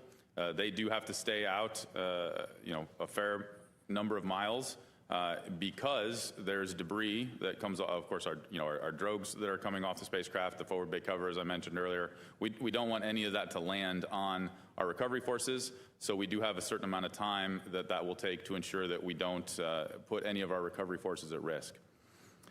Once we confirm that there's no risk to the recovery forces, which takes a matter of minutes, then they're able to approach the spacecraft and begin the process of extracting the crew. That's not it's not a short process, but it takes about 30, 45 minutes is what we've seen in calm seas. And of course, we are expecting good weather at this point, but it takes a little bit of time to get the recovery forces into the capsule and then help the crew to get out of the capsule and onto the front porch, which is the flotation part of the recovery forces that actually attaches to the spacecraft. So it just takes a little bit of time. We need to do this calmly and methodically, and that's the way it goes. So that's why it takes time. Like any operation, you have to spend the right amount of time to make sure we do it successfully. As far as order goes, that's really left up to the recovery forces. It'll depend on the crew, the specific crew, and how they're doing. And Lily and her team will manage that as it comes. Okay, our next question is from Marcia Smith with spacepolicyonline.com. Thanks so much for taking my question. And it's actually a follow-on to that. Could you talk about what debris is going to be coming off and falling into the ocean, and over what distances it's going to fall? And are you going to try and recover any of it other than the parachutes? Yeah, I'll try and take a shot at that one. So when the crew module comes back in, the forward bay cover, which is the very top of the crew module, actually comes off, and that pulls out your first set of parachutes. And we have kind of 3 sets of parachutes that come out. And so as each one of those pull off, they get released. And so that is kind of what the debris that Jeff's talking about that falls into the zone that is kind of the keep out zone that the team has out in the water. We do try and recover best effort. Crew is priority, so crew will always be done first. But the teams out there and the assets out there do look and try and recover, for example, our parachutes if they're able to, but not critical. We have a slew of test data to support all the things that we have seen. So hope that got all the questions there. All right, we'll take another on the phone and then head back into the room. Our next question is from Lauren Grush with Bloomberg. Hi, thank you so much for taking my question. I believe this is for Amit. I just want to clarify your response about the leaking valves. Just to be clear, you said that you ultimately will need to do an extensive redesign of the system for future lunar orbital missions. And Do you have a sense of how long that might take? Is it too early to understand how that might impact the schedule for Artemis missions moving forward? I think we're pretty convinced that we'll need to do the redesign. In terms of timing, I'm convinced this will not be the pacing item for a lunar mission, so we'll be able to fix it in the time we need to. Might take a little while, but we have to get it right, and also we want to make sure we do the right amount of tests. So, but yeah, I'm pretty sure we're going to need to, at a minimum, tweak the design to prevent the leak rate that we have, if not fundamentally change the way the valve works, but we'll have to go do that properly. Okay, we'll take our next question in the room. Will, go ahead. Hi, Will Robinson-Smith with Spaceflight Now. Thank you all for taking the time one last time. Just to follow up on Lauren's question, the European service module for Artemis 4 is already at the Kennedy Space Center right now. Do you imagine that it would need to go back to Airbus in Germany for this work to be done, or can technicians come to the Cape and get that work done in Florida? Thanks. Yeah, I think we can do it there. It just depends on what logistically makes the most sense from a production and access standpoint. So we'll just have to go through that. Yeah, I don't know, but I imagine we have options. Okay, we'll take our next question here. Go ahead. This is Henry Gass from the Christian Science Monitor. Thank you for doing this. My question, I know you're all very focused on tomorrow, and it's a big day, and you're focused on wrapping up Artemis 2. I'm wondering if, Artemis 3 is not that far away as we stand now. Are there any preparations for that have begun, or can you tell us anything about that? Yeah, so if you just go down the road here, there's a Mark 1 Blue Origin lander that just came out of Chamber A.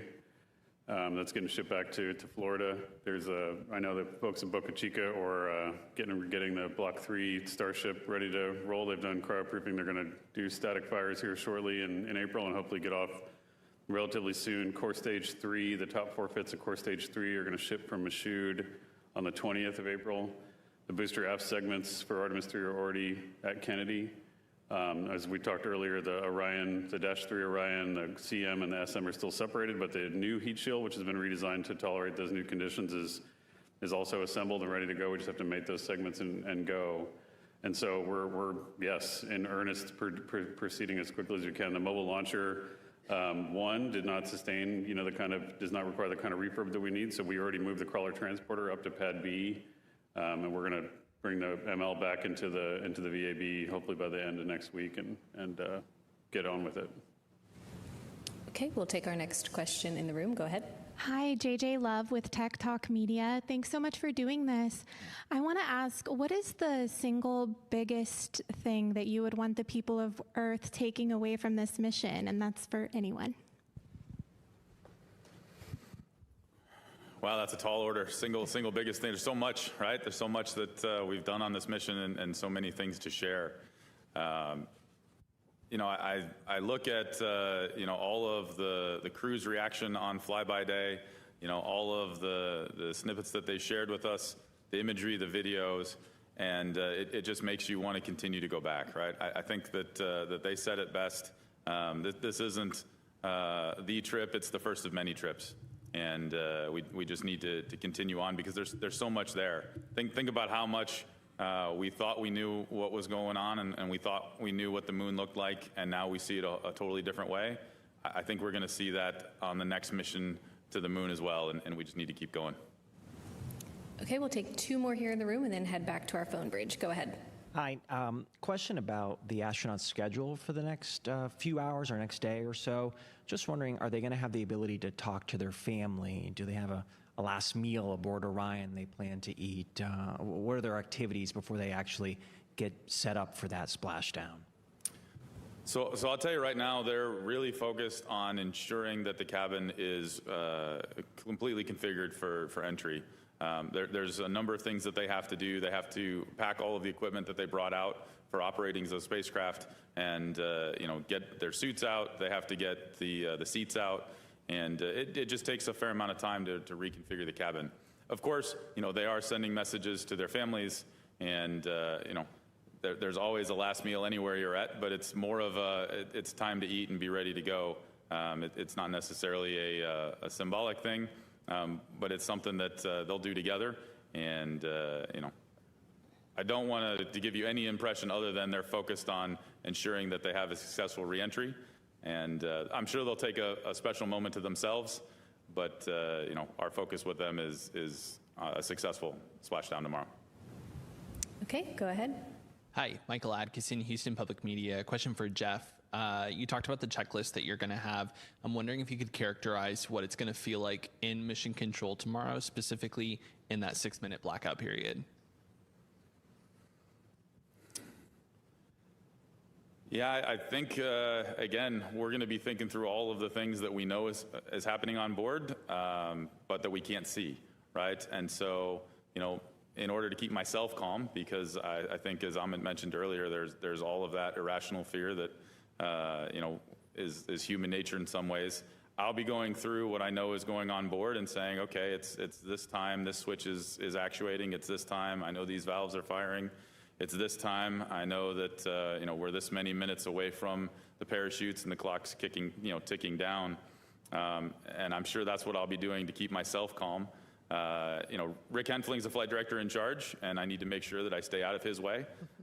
We all have to make sure that we stay out of his way and let him and his team work, and we'll just be, you know, thinking through the things that will keep ourselves calm as we wait for reacquisition of signal. Okay, we'll take our next question on the phone bridge from Christopher Mick with the Hudson Star Observer. Thank you so much.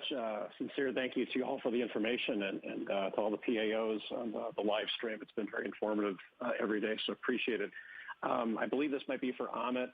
I know we're nearing the end of these daily briefings, and I wanted to know if we could just look ahead to what the astronauts schedule. I know historically there's extensive post-flight mission debriefs and medical evaluations and media requests for interviews after that. I was wondering, since we're not going to be getting these daily updates, if you might just paint us a picture of what, you know, the month after landing will look like for the crew, their kind of rough daily activities.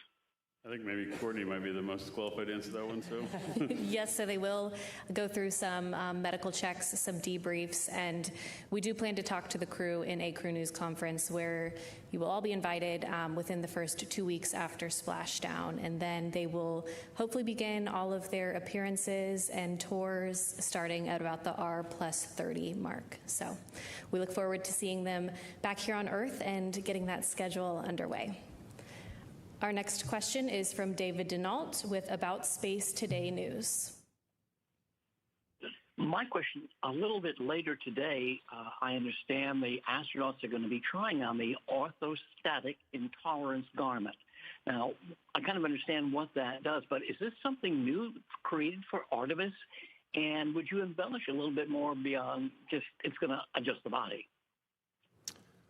Let's see, so I think you're talking about the orthostatic garment that we actually tried out yesterday, and we had the crew put them on to test out and ensure we had a good fit. This is really the first layer of their suit that they put on here, and we'll put on tomorrow for re-entry. And so the goal there is to make sure that we have a good suit fit, that we're getting all the pressure on the human body in the right ways to be able to come in and have a successful landing. Okay, our next question is from Manuel with Exploración Especial. Thank you so much. Manuel Masanti with Exploración Espacial. I was wondering how far into the entry phase are we going to continue enjoying the live views from the service model? Are we going to be able to see the separation between the capsule and the service model tomorrow? Thank you. Hear most of that. I didn't. Was your question? Are we going to be able to see the separation between the service module and the crew module? Correct. Yes. If you're going to enjoy that live. So we are going to set up our cameras to try and see some of that on board, and of course we'll see that in the data coming down from the vehicle that has occurred. I don't expect that we'll be able to see that visually at the time it occurs. Okay, we'll take some more questions here in the room. Let's go right over here.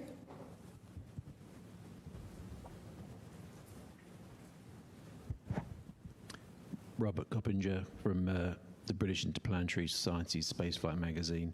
The crew module for Artemis 2, will it be refurbished and reused for a future Artemis mission? It's possible. You know, there's some components we might use. The pressure vessel will probably be compromised, but Brunel, I don't know what the current reuse. Yeah, so we'll be bringing the vehicle back. There are a significant number of components within the module that we'll be pulling out to reutilize it. And then if going forward from there, we'll see what we need to do. Okay, we'll take our next question here. Go ahead. Thank you, and thanks for doing this. Tom Clark from Sky News in the UK. We now understand the crew are not going to exceed the Apollo 10 re-entry speed record. Is that actually an advantage to you? Was that something you've tried to build in to reduce their speed of re-entry, given we expected it to be pretty fast? Is the fact they're going to re-enter the atmosphere at 1,000 miles an hour slower useful to you? I mean, we did, because of the way we characterized the heat shield problem, the interaction between the material and the aerothermal loads in the environment, it is actually advantageous for the heat shield to ablate more quickly. You avoid the regions where you have essentially pyrolysis going on in the heat shield, the burning without oxygen, but then the creation of those pyrolysis gases when you don't have a receding front for ablation. Like if you're in that config, that's the condition we're trying to avoid. And so by sharpening the entry, you actually keep that ablation front moving while that gas production is happening. There will be a little bit of dwell period, but there are other things you trade. I mean, you might argue and want to just go as fast as possible. While there's other parts of the vehicle you care about, maintaining different envelope constraints. And so it was very specific in the way we dialed in the entry heat load and heat rate. Okay, Irene, go ahead. Sorry if I missed this, but how many miles off the coast of San Diego is the targeted splashdown site? I'm trying to remember off the top of my head. It's I believe it's a couple hundred miles, but we'll have to get too many for anyone to want to go and hang out. That's the key. Okay, it looks like we have another question right over here.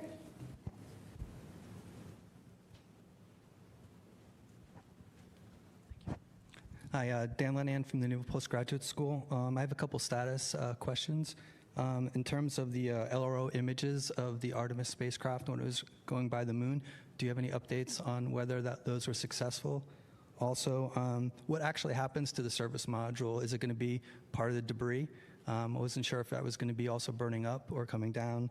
And then how about the weather? What's the latest on the weather? So let's go in reverse order. The weather's looking good. And we expect not to have an impact to recovery operations. There is some weather moving in after we land and have the recovery of the crew complete. And so, of course, Lily, our recovery director, and with the captain of the ship, will be figuring out exactly when to get the crew off the ship and back to the naval base. They'll have to take a look at what that timing is. And of course, we expect them back here sometime on Saturday. Okay, anyone? Service module? So the service module, it'll actually re-enter Earth's atmosphere and burn up. So it is part of the debris, and we keep that as part of the keep-out zone. Can't remember the first question. I haven't seen any of the reports from LRO yet, so we'll have to investigate. Anyone in the room here still have a question? Okay, Jackie, we'll go ahead and go back to you. Thanks. Yeah, one quick follow-up for you on the oxidization, pressurization. Were there any signs of this also in Artemis 1? Can you remind us, and what went into that decision to kind of just assume this risk heading into flight? Thanks. Artemis 1, we didn't. We knew we had PCA leakage in the helium side. Again, given the Artemis 1 mode, we decided, like in distant retrograde insertion as well as the rest of it, we could tolerate it. The big difference here is we did the TLI burn with the Orion, like as opposed with the ICPS. So that, I'm not sure that that's related. It just so happens that that's when we saw the leak increase. It probably is related somehow. But Branielle, any more details on 1? I'd have to go back and get the data on 1. I apologize. I just don't remember. Yeah, but we did, Jackie, we accepted the risk for 2 just because the leak was small enough and we knew we had plenty of pressurization volume to go deal with. We didn't see it as a common design feature across all the different valves. It was isolated to that one particular one. And with the mode we had picked for free return, we didn't need the performance. And so. Yeah, and I think that's the key, right? We designed the mission to be able to tolerate this type of failure. And we baked that into how we designed the mission with the low Earth orbit, the high Earth orbit, and then their free return trajectory. So it's something that for multiple reasons could have occurred, and we were prepared for it ahead of time. Okay, go ahead. TG Mosquero with the Epoch Times. Thanks again for the second question. One more for you, Jeff. When you sign off from your shift tomorrow, what do you have anything you're going to say? Any final words to the flight director you're going to pass off to or off to the crew? Well, so a couple of thoughts for you. One, I'm actually, I've completed my shifts. I do not have any more shifts here for Artemis 2. And I'll tell you, I signed off the same way I always do, which is go get some sleep and we'll see you tomorrow, because we're not done on this mission. We've got another day and a half. And, you know, that's when we can start celebrating, is when we have a crew safely in the med bay of the ship. And, you know, that's really when we can allow the emotions to take over and you know, start talking about success. We need to have the crew home before we do that. Rick Henfling will be the flight director on console. I imagine he'll have some words for all of us, but really we're just focused on getting the crew home, and then we can start thinking about celebrating. Eric, go ahead. Eric Berger, Ars Technica again. Probably for Amit, just about the pressurization valves. I think we're all kind of asking questions. You know, we're non-technical people mostly here in the room, and so we're just trying to understand sort of the seriousness. I think we all understand that this is not a constraint or an issue at all for this mission. You talked about how Artemis 3, you don't need the performance, but you do for Artemis 4.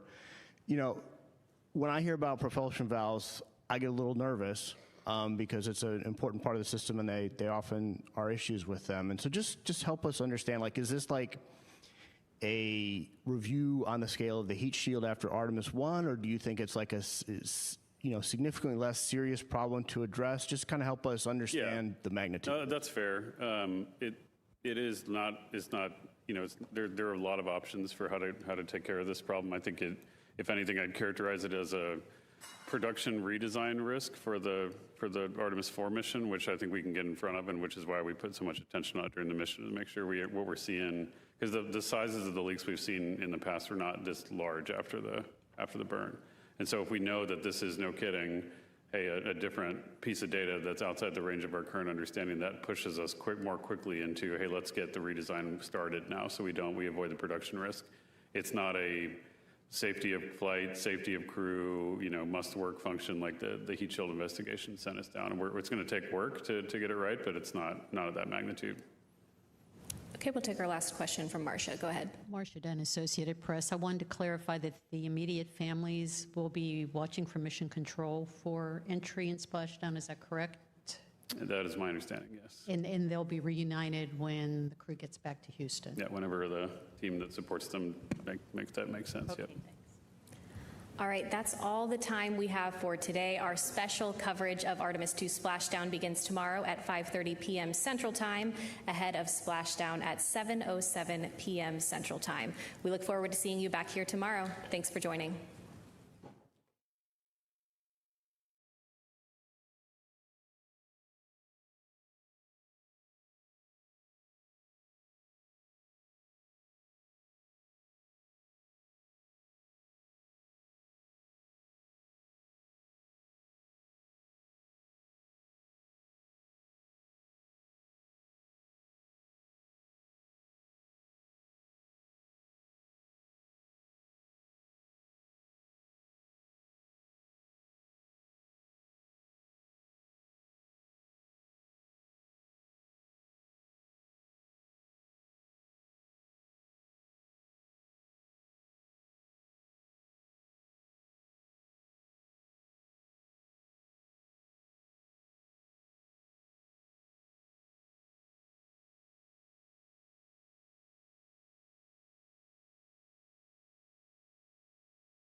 Houston Integrity, is there anything we can do to help your efficiency here? We can execute some steps from 2.2.1.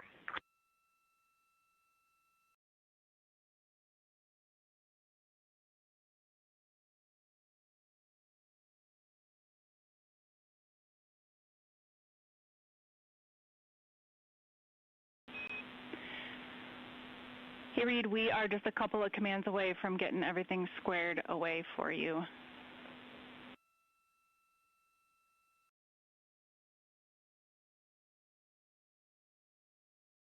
Roger that. Thank you.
Integrity Houston, for PCD connectivity, we have not seen PCD2 reconnected to the network. If you can please check PCD2.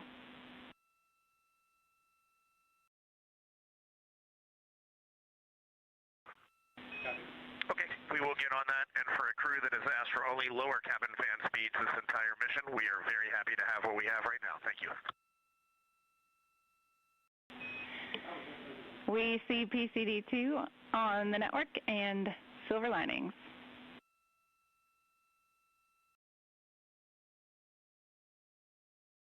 Okay, great, thanks.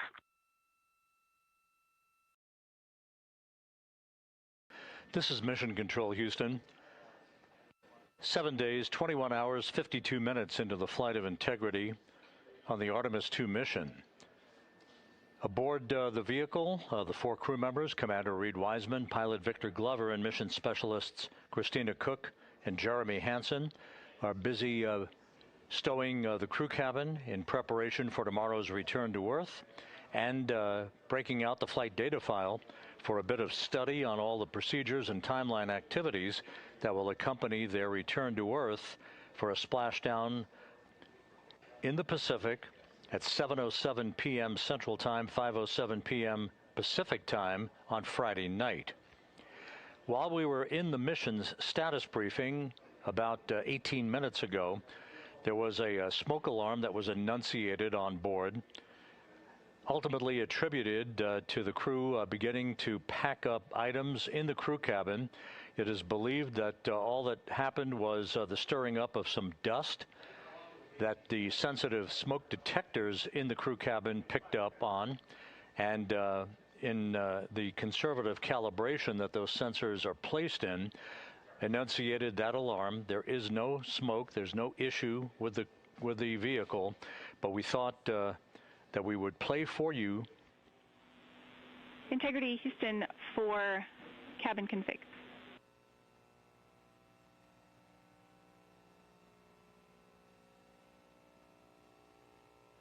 Go ahead. A probably wrong subject line there, but while we try to cool off the cabin temperature a bit, we have elected to turn off OFF, the cabin leak detection, just to avoid any further enunciations there. And once things stabilized, we will re-enable it, and we'll let you know when that's the case. Your edge key still works.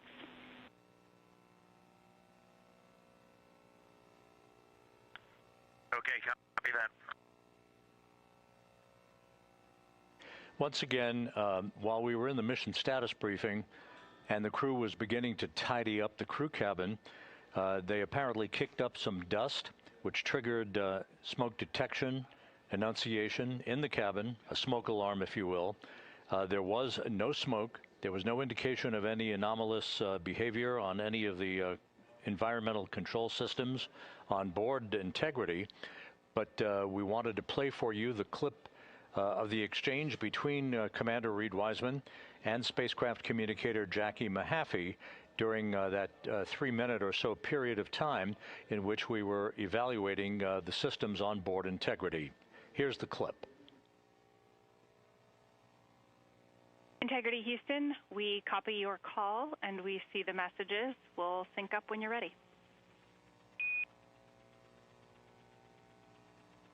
We are ready.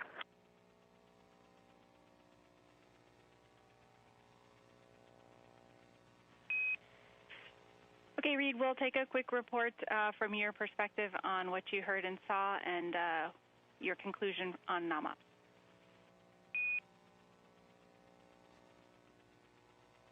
Okay, we're powering up the AGA right now. I'll let you know when it is up. Just from our perspective inside the cabin, we are 100% nominal operations. We are just gathering to start studying entry prep. Do you see any indications on the ground?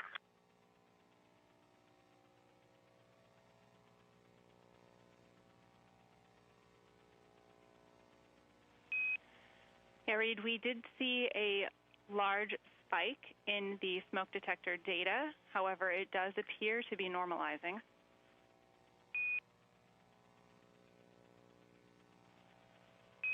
It does look a little different than the signatures that we've seen previously during the cabin entry config. We are kicking up a fair amount of particulate. I wouldn't say there's a lot of dust in here, but I'm just looking around and there's a fair amount in here. So if it was simply a smoke detector detection, I think we are good. We did not manually initiate that.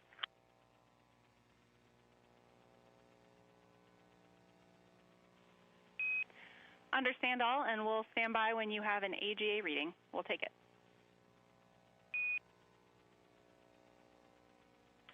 I know we need to wait 5 minutes, but right now all indications are off scale low. CO2 is 3.2, O2 is 21.3, temperature is 76.7, and we have a bit alpha of 16, a bit bravo of 0, and a cabin pressure of 14.8.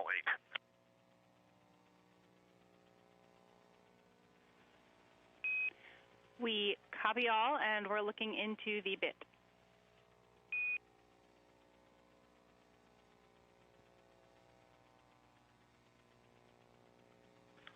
Houston Integrity, what is the smoke detector's nominal voltage?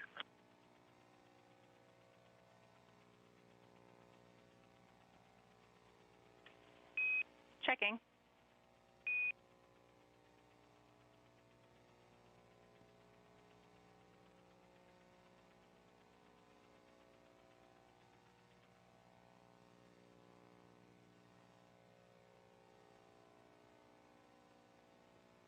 Integrity for the smoke detector, nominal voltage is around 1.2. We are seeing it hover at 1.2 or just above it.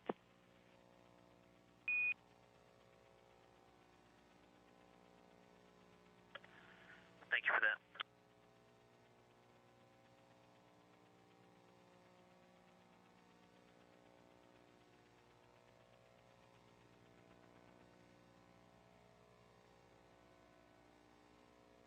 Houston, we'll give you a minute to chew on the data, but our recommendation on board is for you to reconfigure for nominal operations.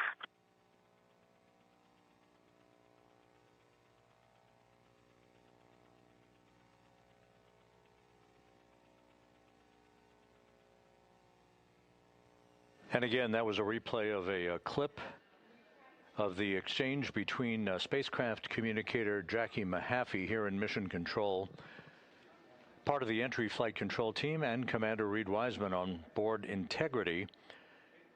Just to recap briefly, at about 3:10 p.m., about 24 minutes ago, there was an enunciation of a smoke detector alarm on board Integrity, but all of the cabin environmental readings checked out to be normal. It is believed that this was the result of some dust that was kicked up. This happens frequently on the International Space Station, by the way. But the bottom line is no harm, no foul. Everything is in order on board Integrity. All of the systems are in great shape, and the crew is pressing ahead with stowage of the cabin and review of their flight data file. One note from the mission status briefing that was concluded. Flight Dynamics has provided to us the total distance traveled between launch and splashdown for Integrity that lifted off from the Kennedy Space Center, Pad 39B, back on Monday. It is calculated by Flight Dynamics that the total distance traveled for the Artemis II mission from launch to splashdown will be 694,481 miles. 694,481 miles. There's your official distance.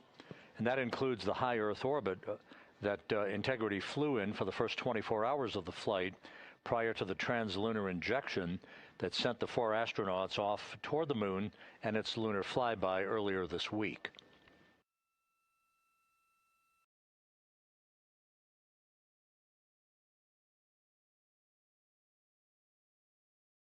The crew is preparing to move into a conference with Flight Director Rick Henfling to discuss all of the burns that remain on the docket for this flight and the procedures and all of the review of those procedures for entry and splashdown off the coast of California.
This is Mission Control Houston here in the control room as we take a look at this great view of the Earth, growing larger in the field of view from one of the solar array wing cameras on Integrity.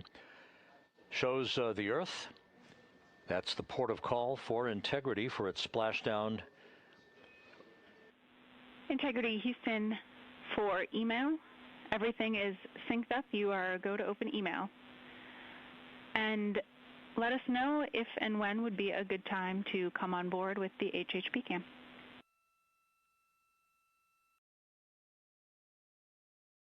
You're definitely feeling a little bit behind on the timeline, so let us get back on step and we'll get that stuff going. No worries, we copy. And Reed Wiseman inviting us to come on board to watch the crew at work on this final full day of activities for the Artemis II astronauts. Will be coming on board shortly. Once again, the view of the Earth that you saw a moment ago that will punch out again right there. We're 3 hours and 25 minutes away from reaching the halfway point on the journey home from the moon. Again, splashdown is scheduled. Splashdown is scheduled at 7:07 p.m. Central Time, 5:07 p.m. Pacific Time tomorrow.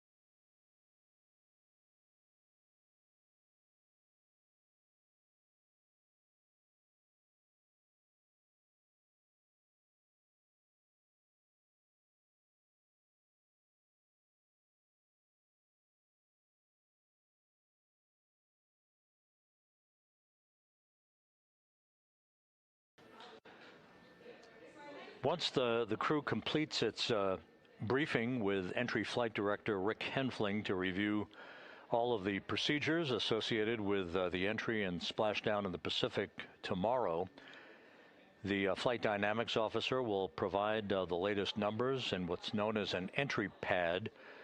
This is basically a list of numbers that show the time of the burns remaining, particularly the RTC-3, or Return Trajectory Correction number 3 burn, that will take place early tomorrow afternoon, the final major maneuver to fine-tune the orientation of Integrity on its path to enter the Earth's atmosphere with precision to minimize peak heating on the vehicle and to bring it into the corridor that will result in a splashdown close to the recovery ship, the USS John P. Murtha.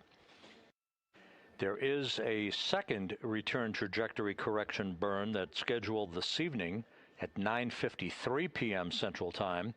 That is currently planned to be about an 8-second firing of the reaction control system thrusters with a resulting change in velocity of about 4.2 feet per second, once again fine-tuning Integrity's path toward the entry corridor, essentially a cone across the Pacific from southwest to northeast that is about 475 miles wide, 475 nautical miles wide. If you think of the beginning of entry interface, go 1,300 miles down track toward the coast of California. That is the initiation of the zone, the splashdown zone that we would like to enter in. We would prefer to enter into a zone that is as far downrange as 1,775 nautical miles, which is much closer to the coastline of California and much closer to where the recovery team will be waiting to begin the process of ensuring that the vehicle is not in any anomalous situation, no leaking of toxic gases, and to begin the process of erecting a large raft alongside of the vehicle called the front porch, in which the crew will be extracted and will spend a few minutes getting acclimated to the sensation of gravity for the first time in 9 days before they are hoisted in sequential fashion up to a pair of Navy helicopters to fly them back to the deck of the USS John Murtha, where they will go into medical bay for initial medical evaluations. The latest information that we have received from the Murtha shows the order of extraction of the crew from the vehicle to be in this order. Christina Cook will be extracted first, followed by Victor Glover, then Jeremy Hansen, and the commander, Reed Wiseman, will be last out of his ship. They'll all be in that front porch, the large inflatable raft, buttressed up alongside the hatchway to Integrity, before they are hoisted one by one into the helicopters in alternating fashion. Christina Cook first up to helicopter number 1, Jeremy Hansen next to helicopter number 2, Victor Glover, third in line, will be hoisted to helicopter number 1 to join Cook, and Reed Wiseman last to be hoisted to helicopter number 2 to join Hansen for the short ride back to the deck of the Murtha.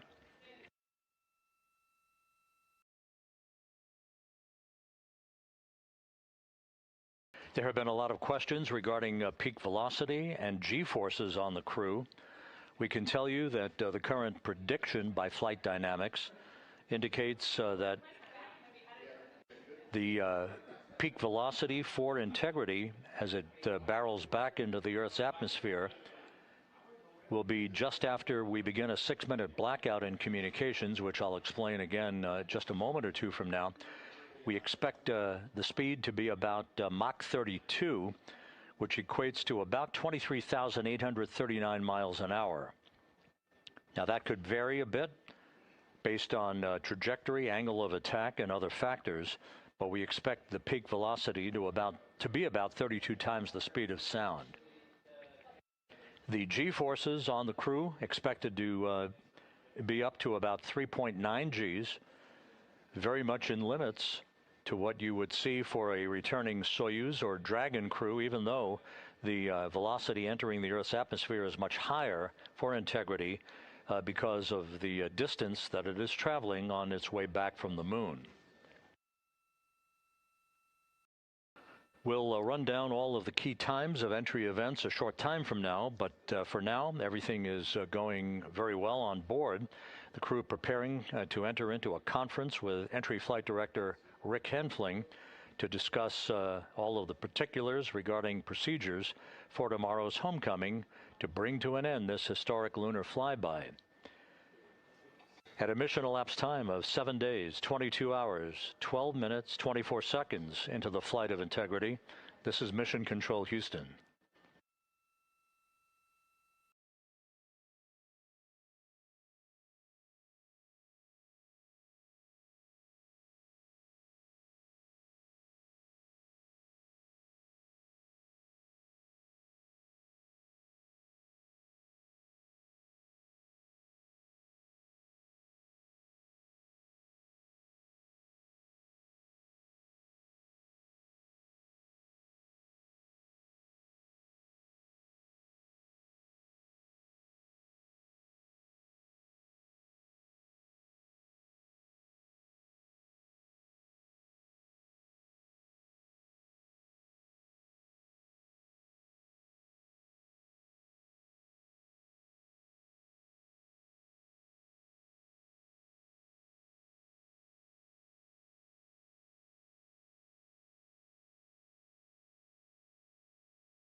Integrity Houston for a follow-up.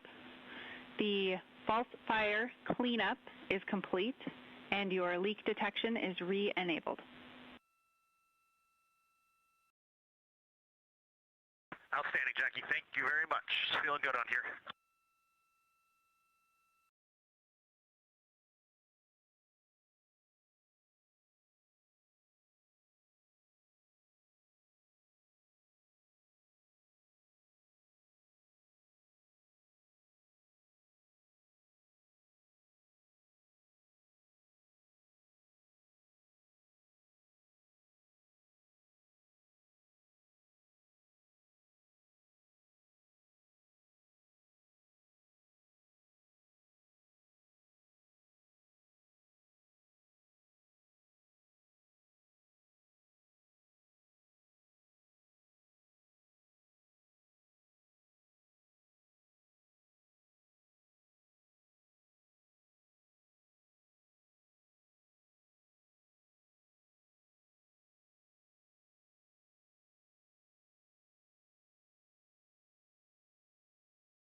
Integrity Houston for State Vector Uplink.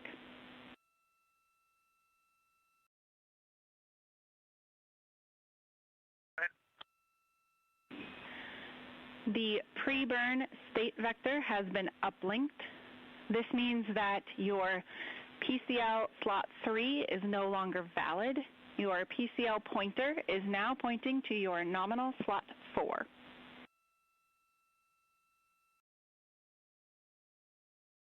Outstanding. It's great news, Jackie. Thank you. And we are going to head over to 2 for the conference. We are ready. We'll meet you there.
This is Mission Control Houston. 7 days, 22 hours, 29 minutes into the flight of Integrity on the Artemis II mission. We're about 3 hours away from Integrity reaching the halfway mark between the moon and the Earth following its flyby of the lunar surface. Integrity systems in excellent shape. The crew currently in a conference with Flight Director Rick Henfling to review entry and splashdown procedures and elements of their flight data file, along with the rest of the flight plan for the remainder of the mission. Next up in major activity will be the brief firing of reaction control system thrusters 5 hours and 48 minutes from now in the RTC-2 burn. That's the return trajectory correction number 2 burn. that will further fine-tune the path of Integrity as it begins to approach the Earth's atmosphere, that it will reach tomorrow afternoon for its entry back to Earth, a high-speed entry that we'll get into with more particulars here in a minute.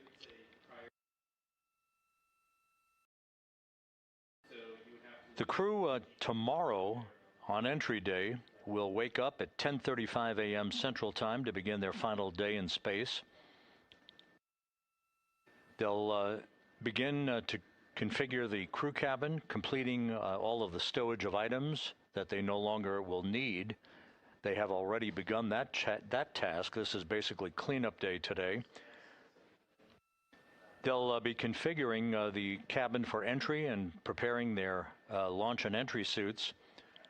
There is another return trajectory correction burn that is scheduled at 1:53 p.m. Central Time on Friday. That's the final big burn that will clean up and tweak any further trajectory maneuvers to make sure that Integrity is moving in the correct orientation with the right angle of attack as it enters the corridor, a cone if you will, across the Pacific Ocean for arrival at the splashdown site off the coast of San Diego.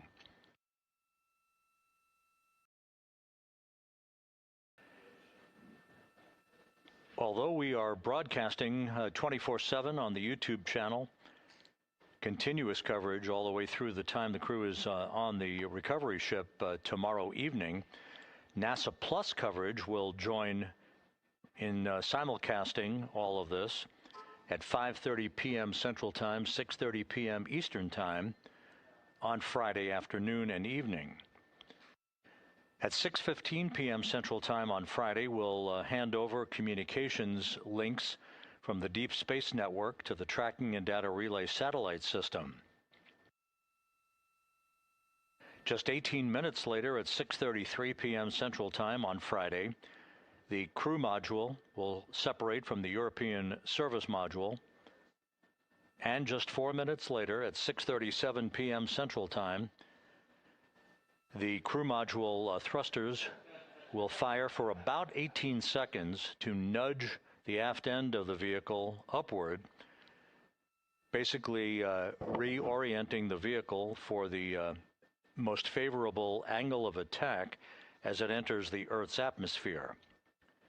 In rapid-fire succession at that point, at 6:53 p.m. Central Time, the vehicle and its 4 astronauts will enter the Earth's atmosphere at an altitude of 400,000 feet, traveling 34,882 feet per second. Range to touchdown, 1,701 nautical miles. Now, just 24 seconds after entry interface, heat will begin to build up around the vehicle, raising the temperature around the vehicle to about 4,000 to 5,000 degrees Fahrenheit, and we will enter about a 6-minute blackout period at 6:53 and 54 seconds p.m. Central Time. This is expected. It is not unusual. We will have a loss of data and a loss of voice from the crew for about a 6-minute period because of the ionization, the plasma buildup around the vehicle as the heat shield repels the heat from the velocity of entry.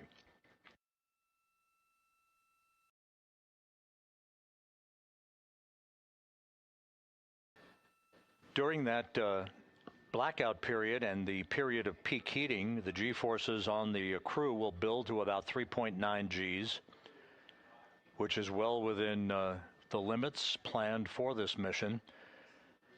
Integrity will conduct 2 role reversals, one to the left, one to the right during this period of time, actually the first pair of 5 such role reversals that will be commanded by computer to bleed off excess speed as the vehicle descends into the thicker regions, the denser regions of the Earth's atmosphere. We will emerge from that blackout period at 6:59 and 56 seconds p.m. Central Time.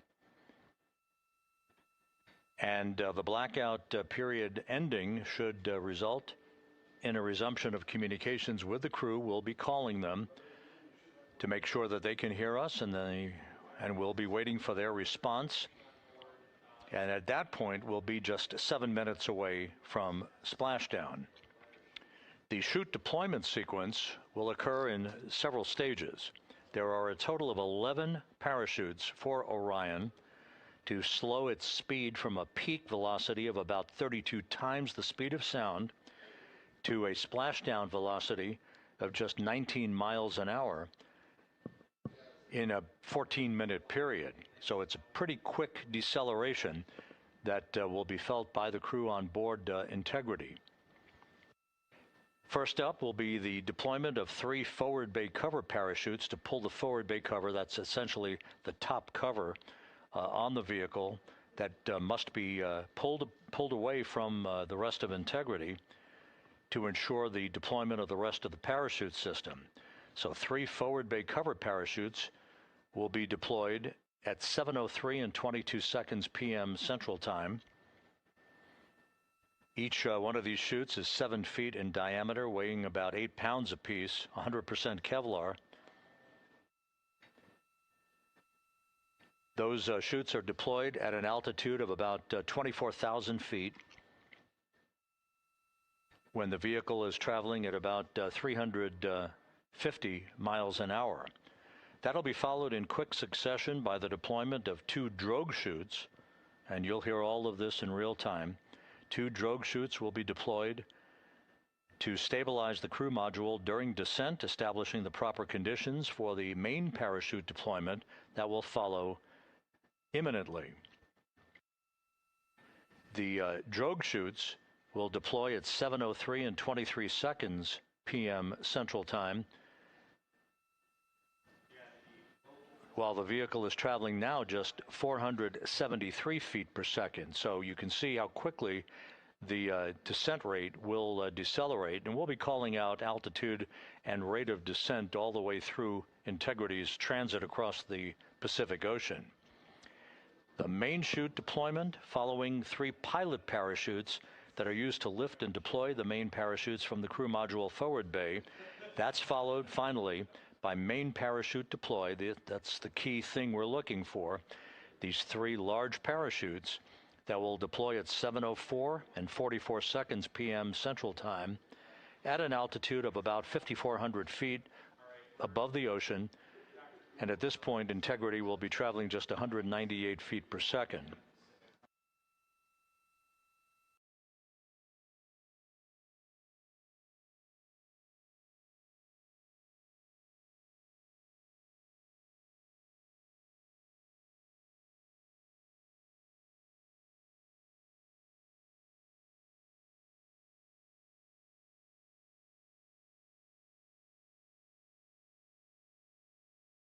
The main parachutes, the 3 large orange and white parachutes that you'll be seeing, are 116 feet in diameter. They weigh 310 pounds apiece. Each parachute is about 265 feet long. You'll see them reef in that typical manner that you see parachute deployments for a spacecraft that is landing on land in the case of Russian Soyuz vehicles, or in the case of Dragons landing in the Gulf or off the coast of California. So 11 parachutes will be employed during the descent of Integrity for its splashdown, and the current time that we have from Flight Dynamics for splashdown on Friday night is 7:07 and 6 seconds p.m. Central Time, 5:07 and 6 seconds p.m. Pacific Time, which is about 2.5 hours before sunset out in the Pacific.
Once Integrity splashes down in the Pacific, Navy helicopters and fast boats will be deployed to arrive by the capsule as quickly as possible. Here in Mission Control, we'll be first conducting the power down of the electrical systems and ensuring that no toxic gases are emanating from Integrity. The one thing, of course, we'll be looking for at splashdown is the orientation of the vehicle. If it's stable 1, we'll know, and that means it is upright. If it's stable 2, it will be upside down, but the system known as CMOOS by its acronym, the Crew Module Uprighting System, which consists of 5 large inflatable airbags at the top of the spacecraft, will be inflated nonetheless, whether it's stable 1 or stable 2, through helium that will maintain a stable upright orientation for Integrity to allow the start of the recovery operations. It is anticipated that it will take about 45 minutes to an hour to extract the crew from the vehicle. The extraction process, led by Navy divers and flight surgeons, will have Christina Cook exiting the vehicle first, followed by Victor Glover, followed by Jeremy Hansen, and the commander, Reed Wiseman, will be last off the ship. Once in the large inflatable raft that will be erected and buttressed up alongside the spacecraft, it's called the front porch. The crew will make sure that they are getting their Earth legs back after 9 days of weightlessness, and one by one they'll be fitted with harnesses to hoist them up to 2 hovering Navy helicopters. Christina Cook will be first up into helicopter number 1, followed by Jeremy Hansen into helicopter number 2. Victor Glover is third up in helicopter number 1. He will join Christina Cook, and Reed Wiseman will be last, going up into helicopter 2 to join Jeremy Hansen for a short flight back to the deck of the USS John Murtha, which is the recovery ship. Once the crew is on board, they'll be taken into the medical bay for more comprehensive medical exams, and will spend some time aboard the ship before they're helicoptered off the ship back to San Diego, and ultimately to board a NASA plane to fly back to the Johnson Space Center.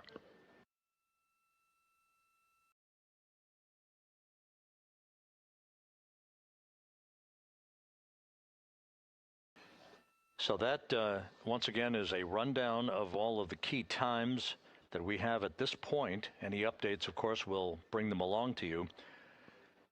But the crew currently in the midst of a review of entry and splashdown procedures with the entry team here in Mission Control. They'll be moving into a midday meal a short time from now. And once again, the next major event is going to be the return trajectory correction burn number 2 that is on tap for this evening, with the burn scheduled at 9:53 p.m. Central Time tonight, an 8-second firing of the reaction control system jets to tweak and fine-tune the path of Integrity back to Earth. About 2 hours and 45 minutes from now, the vehicle will pass the midway point of the return trip home from the moon that saw a fly around of the moon and human eyes casting a gaze and capturing historic photos of areas of the moon never seen before.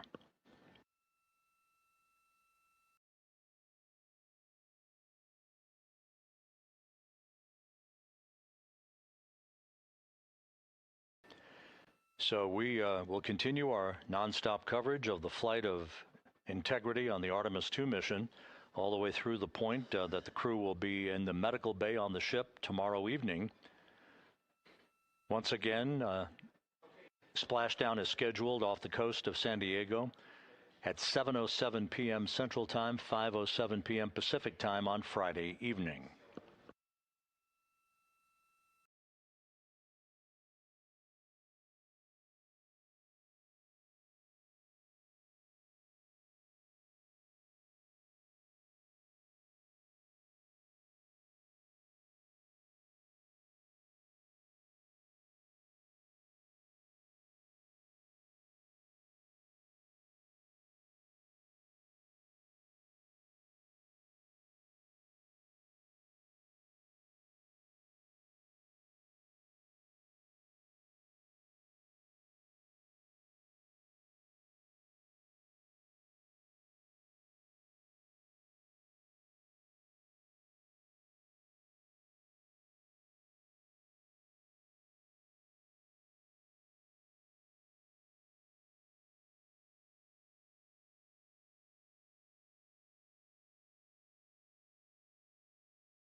Houston Integrity, we are back up on 1 after the conference.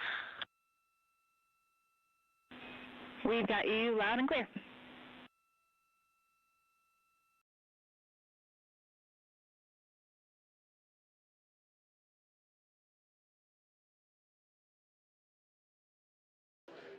And we're on board Integrity with our 4 astronauts, Christina Cook on the left, Victor Glover, Commander Reed Wiseman, and Jeremy Hansen of the Canadian Space Agency on the right.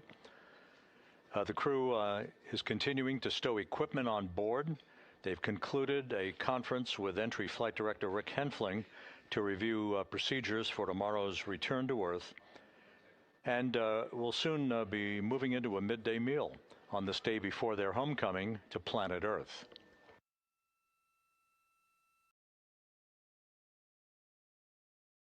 Integrity systems functioning very well.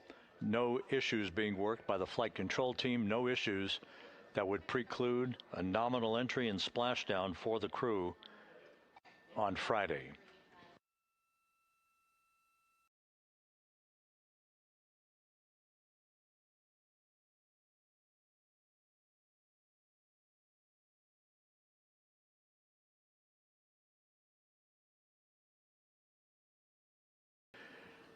One more note, I think of interest, of course, is the heat shield on Integrity and how it likely will fare during the high-speed return to Earth for Integrity's astronauts on Friday. I went through this a bit earlier today, but I think it's worth repeating. On Artemis 1, we flew a trajectory known as a skip entry, which means we performed an initial dip into the Earth's atmosphere to dissipate some energy, to basically bleed off excess speed. Then we lofted or skipped out of the atmosphere, then dipped a second and final time into the atmosphere before splashing down in the eastern Pacific Ocean south of San Diego. As part of routine post-flight inspections and video analysis, there were some areas of mechanical char liberation that were observed, which created a cause for concern for a critical part of that spacecraft. It should be noted that the chemical decomposition of ablative heat shields, like the one on Orion, is expected. That mechanical liberation of the char is what was unexpected on Artemis 1. The chemical decomposition occurs as the heat shield material heats up and decomposes, a process known as pyralization, which generates gas during entry. The generation rate of gas is a function of the temperature of the heat shield material known as avcoat. As those gases are being generated, a layer of char is forming on the surface of the heat shield, and the char is porous. Now, ideally, what you want to have happen is for the gas to escape through the pores in the char layer faster than new gas is generated.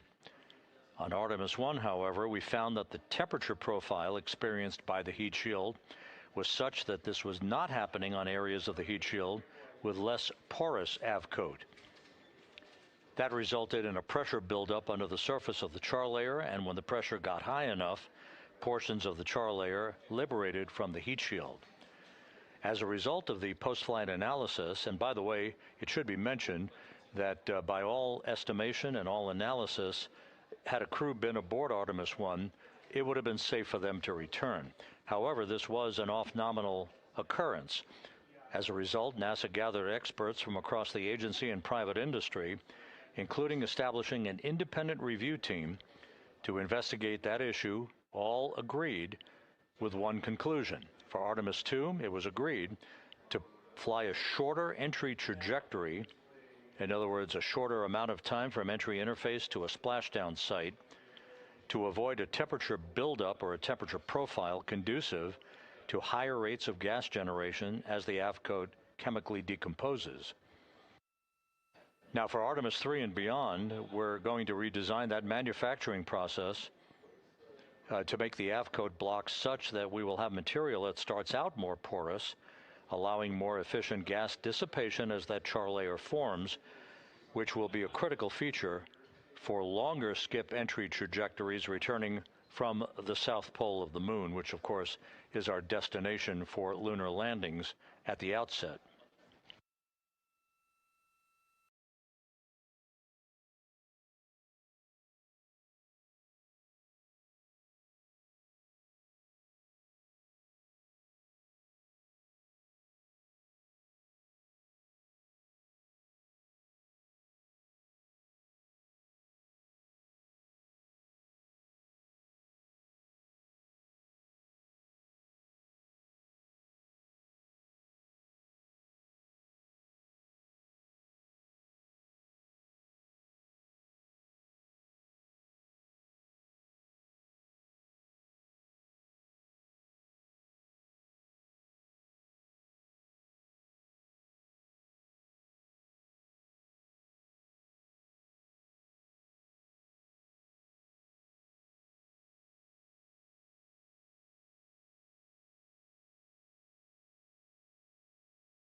This is Mission Control Houston. You're looking at a wider view of the Artemis Flight Control Room, known as the White Flight Control Room here in Mission Control at the Johnson Space Center in Houston. Down the hall from here, in the International Space Station Flight Control Room that you see in your view, work is continuing as the work day for the Expedition 74 crew has wrapped up. They are, in fact, preparing for the launch of a SpaceX Falcon 9 rocket from the Cape Canaveral Space Force Station on Saturday morning. That launch scheduled at 6:41 a.m. Central Time, 7:41 a.m. Eastern Time. to send a Northrop Grumman Cygnus cargo craft to the International Space Station packed with food, fuel, supplies, and scientific experiments. NASA Plus coverage of that launch will begin on Saturday morning at 6:20 a.m. Central Time, and again the launch 6:41 a.m. Central, 7:41 a.m. Eastern Time. A launch on Saturday, weather permitting, will result in a robotic capture of the Cygnus craft, which is named the SS Steve Nagel after the late former astronaut.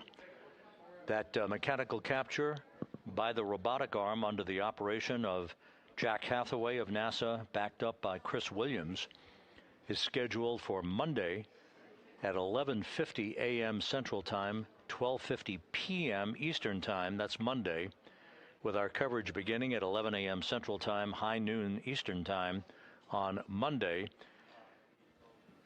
The Cygnus spacecraft from Northrop Grumman will be installed onto the common berthing mechanism on the Earth-facing side of the Unity module for its delivery run to the Expedition 74 crew.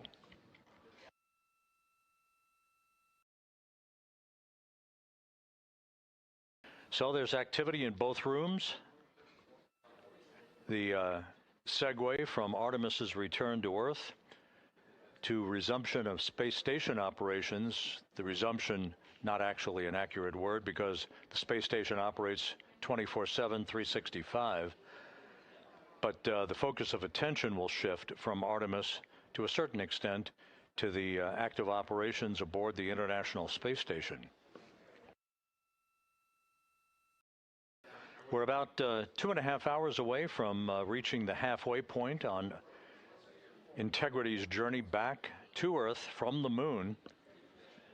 And, of course, with splashdown looming on the horizon, all of that activity will unfold in rapid-fire succession tomorrow afternoon and evening, culminating with a splashdown off the coast of San Diego for Integrity and its 4 astronauts at 7:07 p.m. Central Time, 5:07 p.m. Eastern Time. At a mission elapsed time of 7 days, 23 hours into the flight of Integrity, this is Mission Control Houston.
And back aboard Integrity, Canadian Space Agency astronaut Jeremy Hansen in the middle of your screen, Christina Cook on the right. Reed Wiseman in the background. The crew continuing to stow equipment and get Integrity's cabin ship-shape for tomorrow's return to Earth. Victor Glover just right there on the left side of your screen.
Houston, Integrity, stowage, low priority.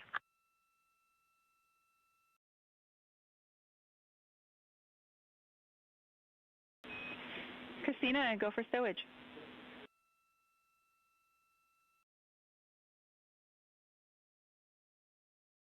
The keyboard is stowed per the return packing plan. It was deployed.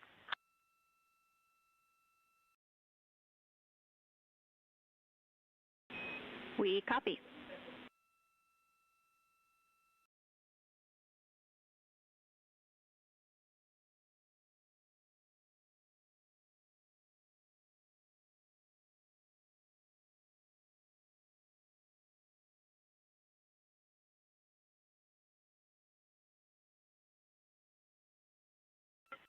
And Jackie, while I have you, we just wanted to express even more our gratitude for these awesome, I'll call them drink notes and drink messages.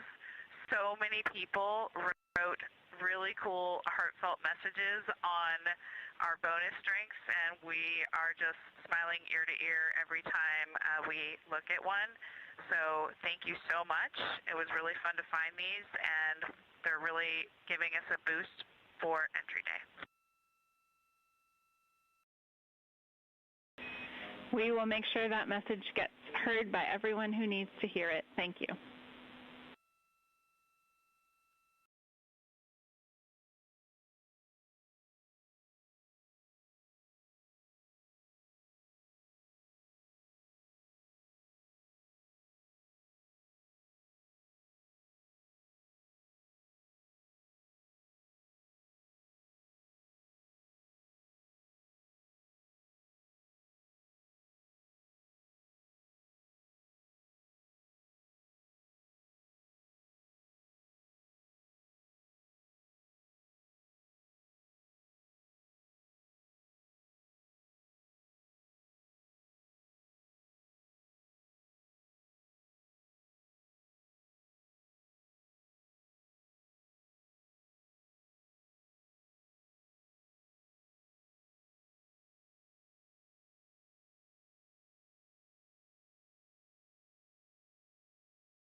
This is Mission Control Houston here in the flight control room.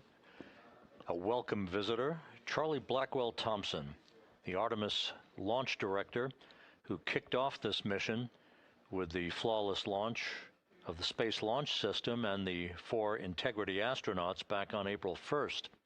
She's here visiting at the Johnson Space Center, currently talking to her Ascent Flight Director, Judd Freeling, and the Entry Flight Director, Rick Henfling, who will be on tomorrow to preside over Integrity's return to Earth.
This is Mission Control Houston at a mission elapsed time of 7 days, 23 hours, 18 minutes into the flight of Integrity. Enjoying the views inside the crew cabin of the vehicle as the crew continues to work through entry preparations, documenting items that they're stowing on board, and reviewing entry procedures in advance of tomorrow's homecoming that will result in a splashdown off the coast of San Diego at 7:07 p.m. Central Time, 5:07 p.m. Pacific Time.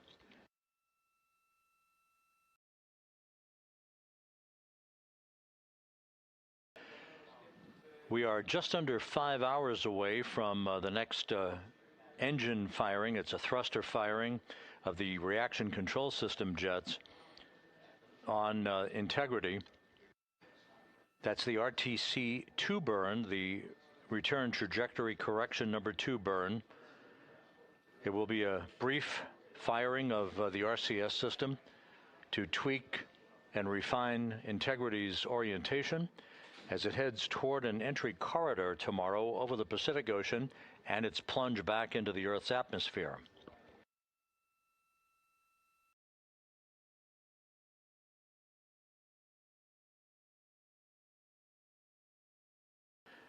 Just to refresh folks, Christina Cook and Reed Wiseman returned home from their first missions in a Russian Soyuz vehicle for parachute-assisted landings in Kazakhstan. Victor Glover was on a Crew Dragon mission, so he was in a parachute-assisted splashdown on water. Jeremy Hansen, of course, flying for the first time. So this will all be brand new to him, although this crew has trained for all of this for the better part of 2.5 years.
Integrity Houston, for the burn conference, we are ready when you are.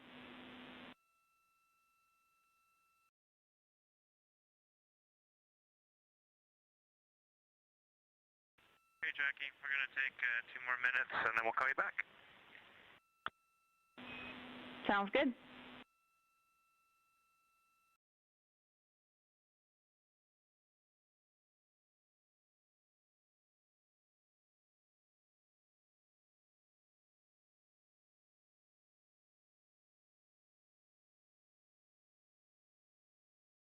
This is Mission Control Houston, the burn conference referred to by Capcom Jackie Mahaffey here in Mission Control is the discussion that's coming up, brief discussion regarding the elements of the soon-to-be executed return trajectory correction to burn,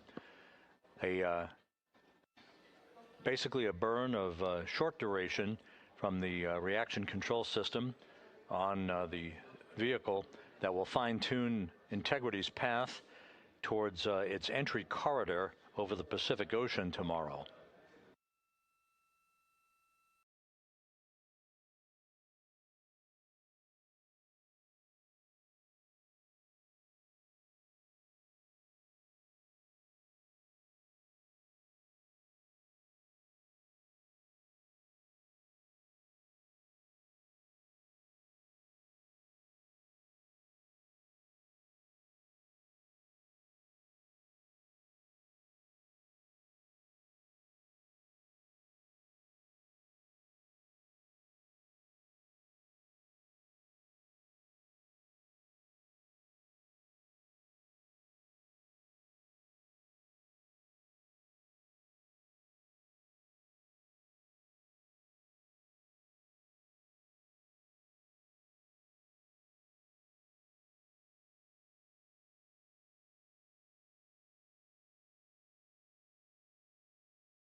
Jackie, we are ready to start the burn conference.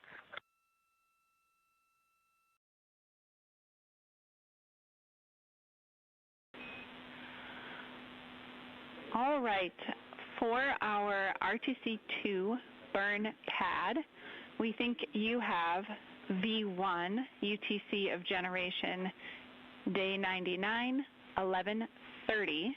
Please confirm.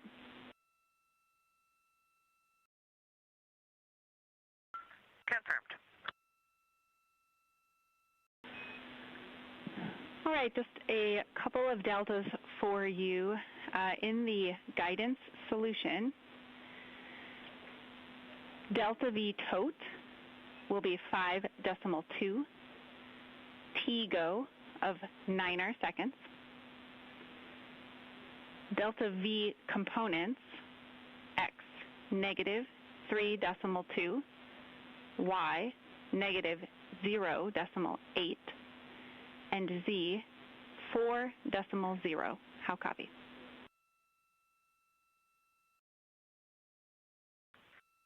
Copy all.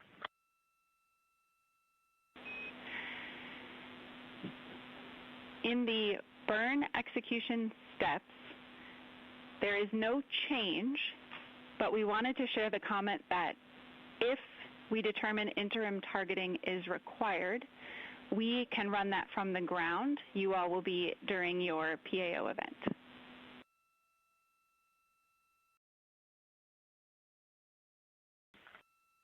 Copy. And then we do have a couple of burn notes for you. The first is a clarification, actually a delta to the first line for tank pressurization. Tank pressurization will not occur during the burn config segment, and the burn will be performed in blowdown.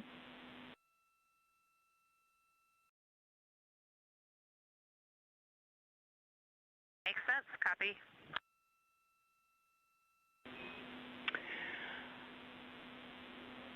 We gave you a go earlier for venting ops, and We do have an OpNav pass coming up that we do not want venting during. The MET of that time frame is day 8, 0 hours, 40 minutes, to day 8, 2 hours, 0 minutes.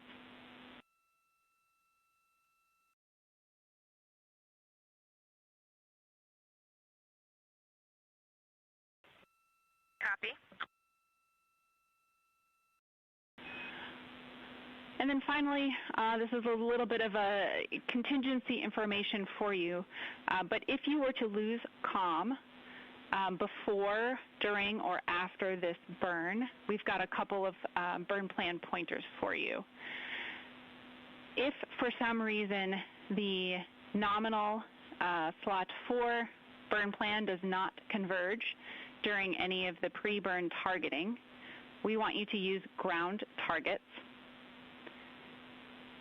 And after the RTC2 burn, if PCL and the RTC3 targeting does not converge, we've put a burn plan called Recovery 1 into slot 5. That removes a constraint on EI, and it should ensure convergence.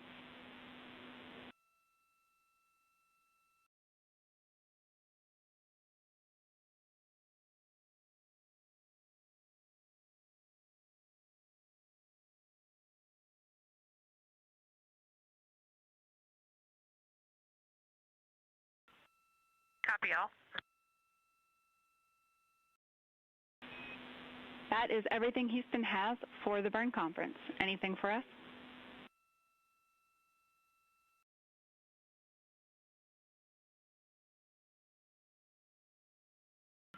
Negative. We're all good up here. Thank you. All right, we're good to go, and there's absolutely no rush, but when there's a good moment, we would love a sync on cabin config.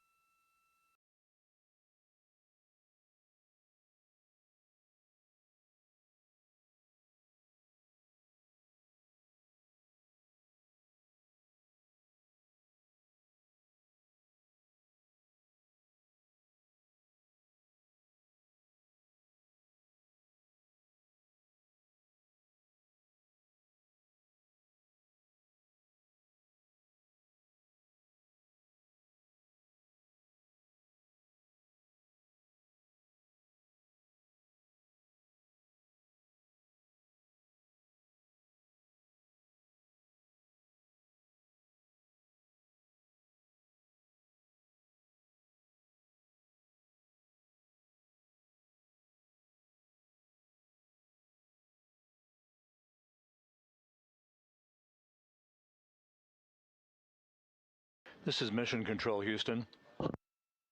You're continuing to watch the activities of the Integrity astronauts on board their spacecraft.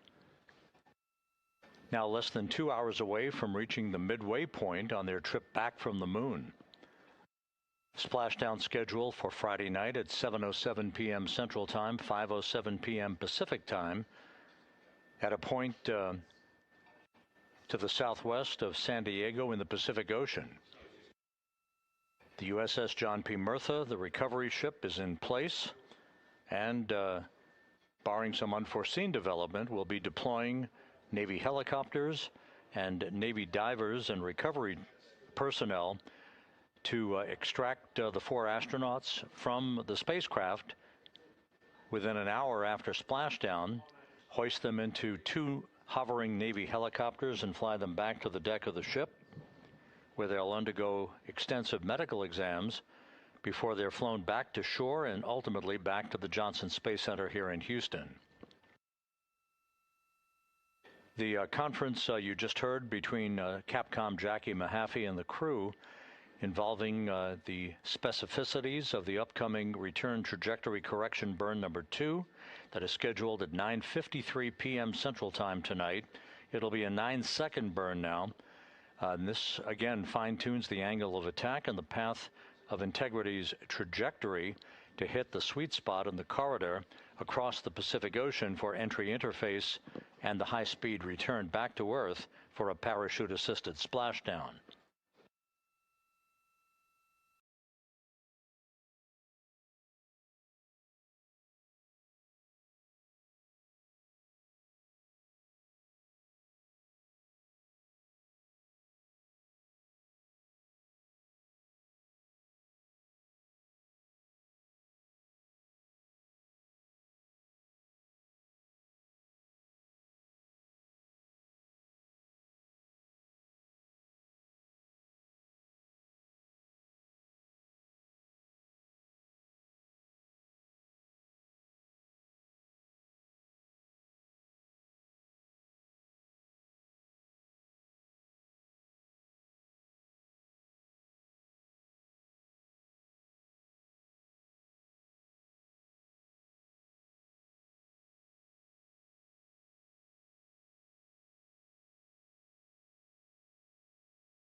Houston, integrity TLT is about to be commanded.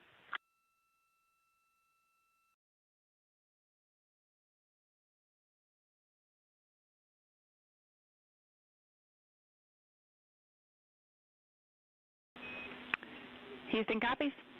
We're ready.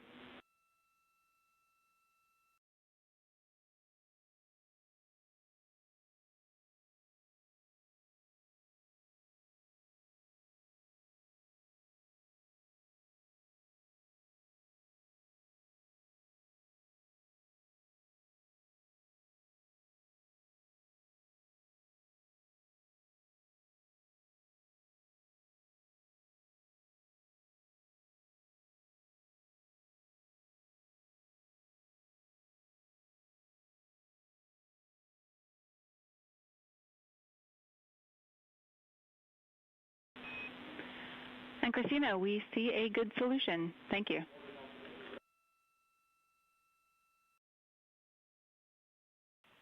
Integrity copies.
Integrity, Houston.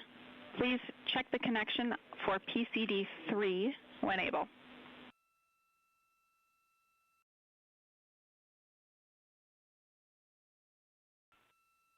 We're on it. And we will be calling shortly for the sync on the cabin that you requested. Sounds great. We're just trying to pull a few more images off that PCD, so we'll watch for it to connect.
This is Mission Control, Houston.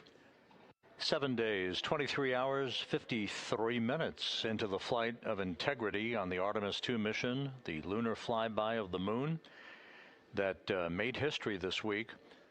The mission far from over, however. You are on board Integrity. On the left, Commander Reed Wiseman. In the middle, Victor Glover.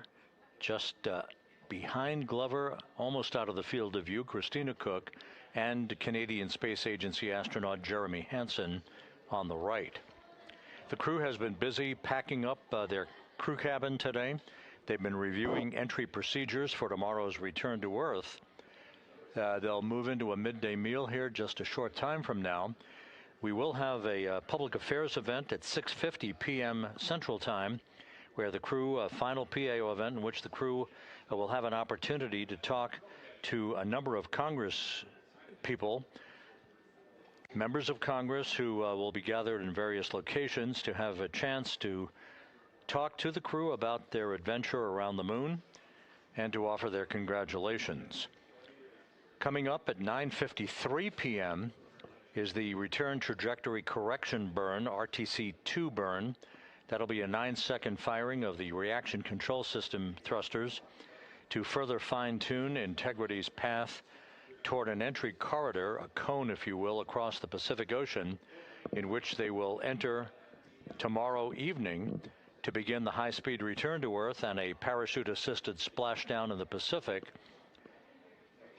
at 7:07 p.m. Central Time, 5:07 p.m. Pacific Time on Friday evening.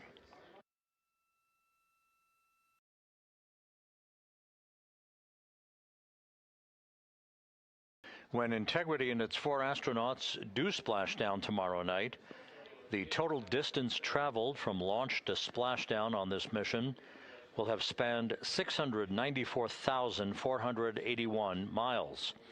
That, of course, includes the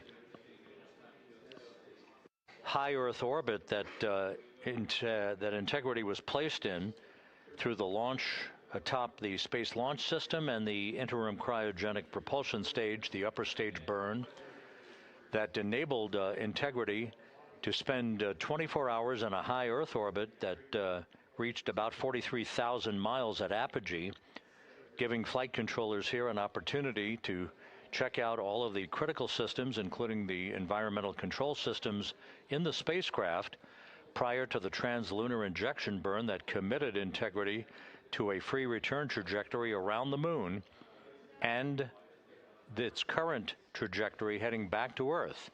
The translunar injection burn was, in essence, also a deorbit burn of sorts, with the crew having been set on a pre-planned course through orbital and lunar mechanics that will result in its entry into the Earth's atmosphere and a splashdown in the Pacific tomorrow evening.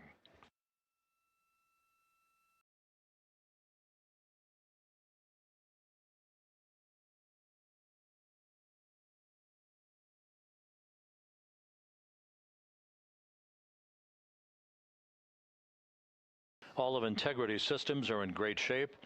A little while ago, they participated in a entry conference with Entry Flight Director Rick Henfling, just basically to review procedures and to answer any questions that the crew might have of the flight control team. But we're working no issues here. Everything looking very good, setting up for the return trajectory correction burn that will occur 4 hours and 21 minutes from now. One other countdown clock that's ticking here in the mission control room is the halfway mark en route back to the moon. It is almost incongruous to imagine this, but here we are on the eve of homecoming for the Integrity astronauts, and we're an hour and 33 minutes away from reaching the halfway point en route back from the moon. It's just the way orbital mechanics works, that sets the course and the velocity and the entrapment of Integrity into the grip of Earth's gravity that dictates all of that. But again, we're about a little over an hour and a half away from reaching the halfway point back from the moon, for the splashdown in the Pacific tomorrow night.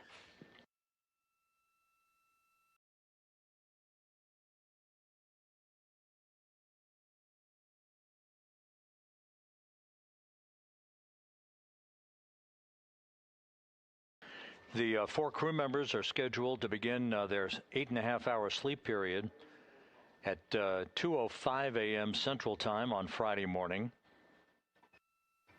The entry team will be coming on console at 10:30 tomorrow morning to begin a handover from the planning team, or the Orbit 3 team, if you will. The crew will be awakened at 10:35 a.m. to begin their final hours in space. We'll set off to final configuration activities for the crew cabin. The final burn, the RTC-3 burn of the reaction control system jets, that will be the final critical firing to complete the fine-tuning of their path towards entry interface. That RTC-3 burn on Friday is scheduled at 1:53 p.m. Central Time. The crew will move into its entry checklist just after 4 p.m. Our NASA Plus coverage, which will be the simulcast of our 24/7 YouTube coverage that you've been watching and listening to since launch on Monday. Our NASA Plus coverage will begin at 5:30 p.m. Central Time, 6:30 p.m. Eastern Time. A communications link handover from the Deep Space Network to the Tracking and Data Relay Satellite System will occur at 6:15 p.m. Central Time, just a few minutes before the crew module and service module separate. The European service module to pyrotechnically separate from the crew module at 6:33 p.m. Central Time on Friday night. 16 minutes later, at 6:53 p.m. Central Time, we will enter the Earth's atmosphere at an altitude of 400,000 feet, traveling at peak velocity at some 32 times the speed of sound. At 6:37 p.m. there will be a raise burn. This is prior to entry interface. It's about an 18-second burn that will be refined in terms of its duration tomorrow. But the raise burn will gently nudge the aft end of the vehicle to properly align it to the right angle of attack for the entrance into the Earth's atmosphere, and to provide the lessening of a buildup of heat against Integrity's heat shield as it descends through the regions of the Earth's atmosphere. We will encounter a planned 6-minute communications blackout at about 6:53 and 54 seconds p.m. Central Time. Again, this is due to the buildup of plasma around the vehicle, the ionization effect, if you will. This is typical of all high-speed entries back into Earth for any vehicle. In this case, it will last about 6 minutes.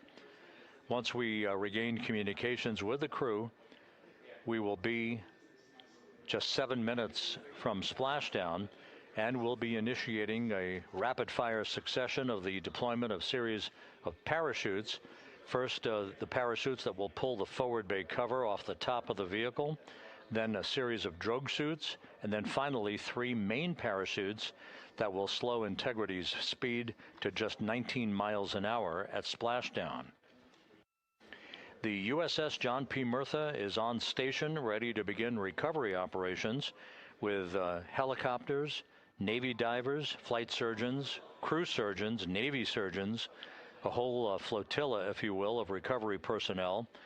The key will be the erection of a large raft called a front porch that will be erected alongside the side hatch of Orion to enable the extraction of the crew one by one and the hoisting of the crew members onto the 2 hovering Navy helicopters overhead for a short flight back to the recovery ship, where they'll be brought into medical bay, for medical exams prior to spending some time on the ship, and the subsequent flight off the ship in helicopters to the Naval Air Station in San Diego, where they'll subsequently board a NASA jet for the flight back to the Johnson Space Center in Houston.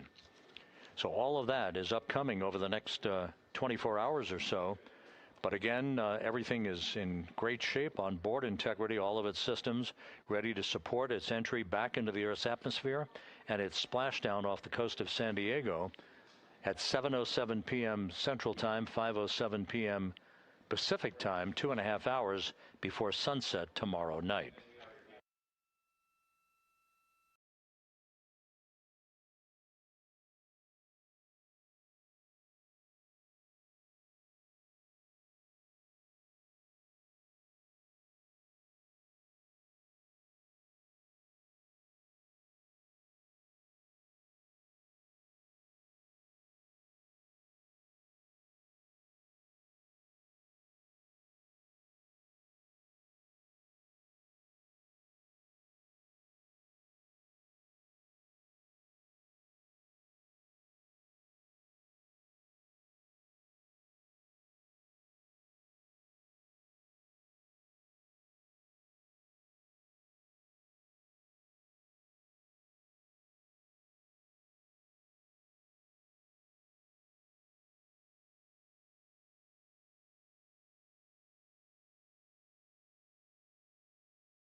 This is Mission Control Houston.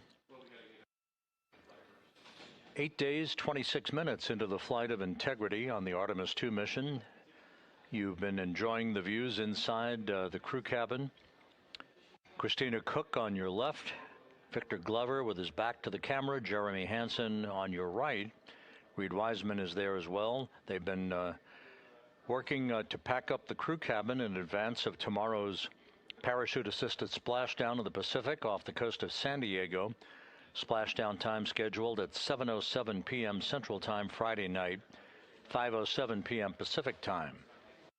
Houston Integrity, did you want to talk stowage now?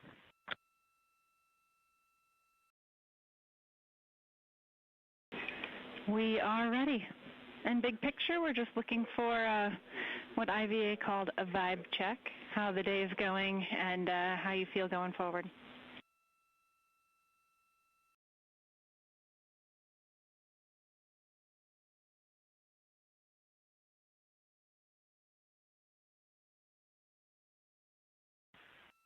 So we completed the stowage that was in the procedure 26.5.300.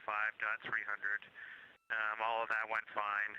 And so really at this point, we'll probably have a little bit more uneaten food that we'll put in bag 7 is our plan right now, just depending on how much food we individually eat over the next day, I guess. And other than that, we're just sort of going through the cabin and putting things away as we're done with them and just looking it up on the Excel spreadsheet as to where to put them, the packing plan. And that's a bit tedious at times, but overall I think we have a handle on it.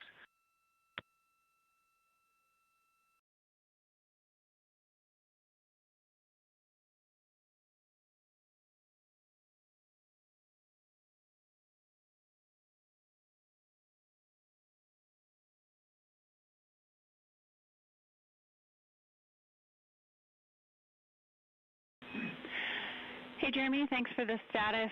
A couple things for you. We have no problem helping you out if you're looking for something in the packing plan or just want a quick answer. Don't hesitate to call us. And we were also wondering how the water bag stowage went and just wanted to make sure that worked out well.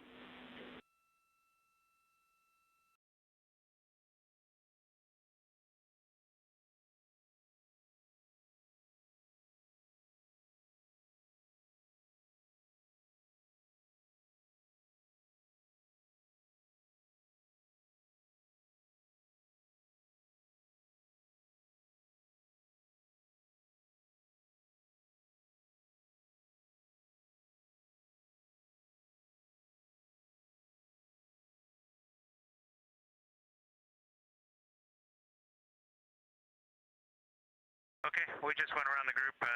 Nobody had done that. I guess all of us were sort of thinking it was timeline somehow. So we'll go back to the daily summary and have a look at that. We can fit that in somewhere, but we haven't done it yet.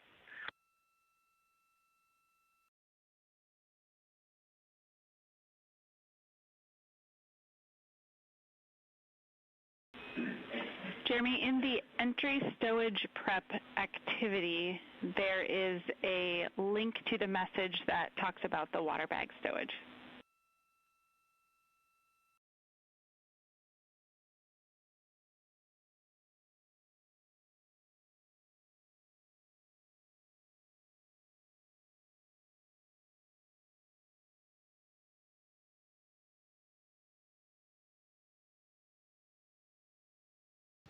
That conversation between Capcom Jackie Mahaffey here in the flight control room and Jeremy Hansen on the right of your screen aboard Integrity, dealing with where items are being stowed for the trip back home tomorrow. We are still 1 hour away from reaching the halfway point on the trip back from the moon. The moon being the prime target for this mission and the historic lunar flyby that occurred by this crew back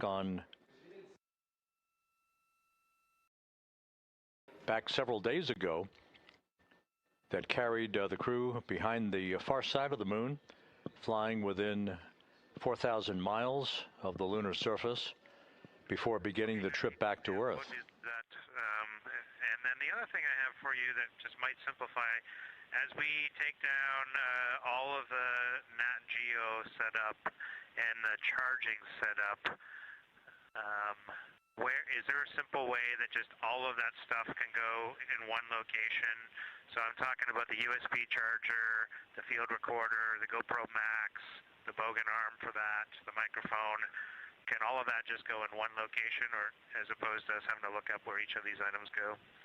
Plus, I'm also curious about the battery chargers for the D5s. They need to go somewhere as well.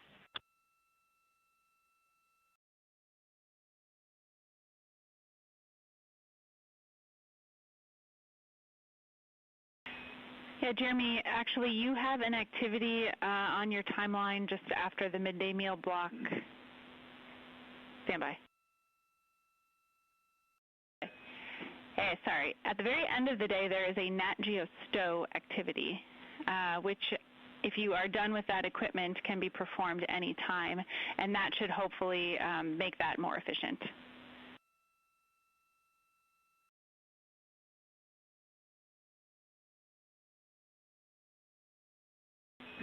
And we are checking on the battery chargers for D5 questions. That's helpful. And then what about, I think we'd like to leave, I'm kind of expecting we might want to leave the USB charger up tonight. Maybe not, but if we do, where can we put that quickly in the morning, including all of its charging cables?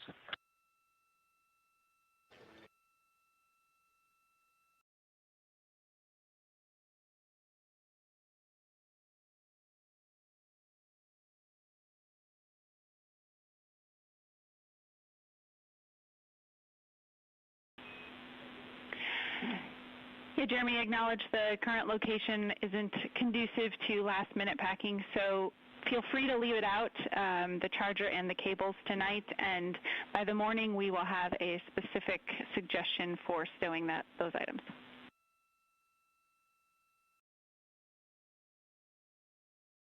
Okay, and then the PCD power cable that we are using in PUP 2, same thing for that. Probably want to leave that out tonight, make sure we get all our PCDs charged, and then put that away as soon as we wake up.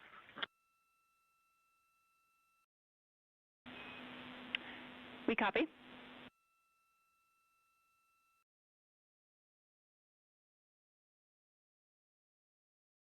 Again, ongoing discussions between Jeremy Hansen and Capcom Jackie Mahaffey here in Mission Control as the crew packs up from a cislunar camping trip. This is very much akin to what you would do after a camping trip or a holiday vacation. There was no holiday involved here. It was simply an historic flyby of the moon that occurred several days ago. Integrity, for Jeremy's final question about the battery chargers for the D5s, instructions for stowing that equipment is in a timelined activity on read at the end of the day called USB Power Strip Stow.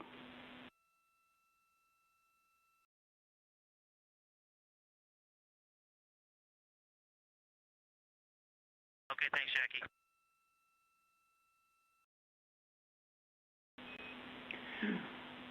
And one separate item for Christina, we have uplinked some additional files to all PCDs that she can find for her reference.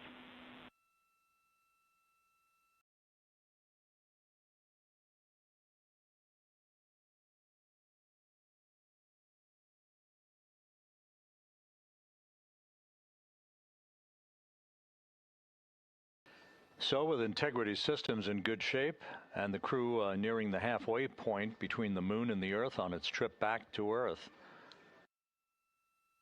the crew is making a list, checking it twice. All the items that they're packing up right now for the high-speed entry back into the Earth's atmosphere tomorrow evening.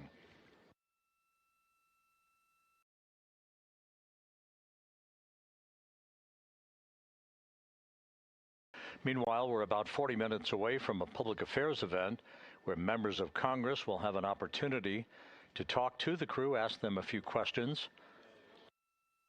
This is the final public affairs event of the mission that began with a launch at 5:35 p.m. Central Time, 6:35 p.m. Eastern Time, back on April 1st, with Integrity launching atop the Space Launch System, moving into a high Earth orbit that reached an apogee of 43,000 miles for the first 24 hours to enable flight controllers to check out all of its systems before the following day's translunar injection burn that sent the crew en route to the moon and its flyby around the moon on a free return trajectory that is now carrying them back to Earth for their splashdown in the Pacific tomorrow evening.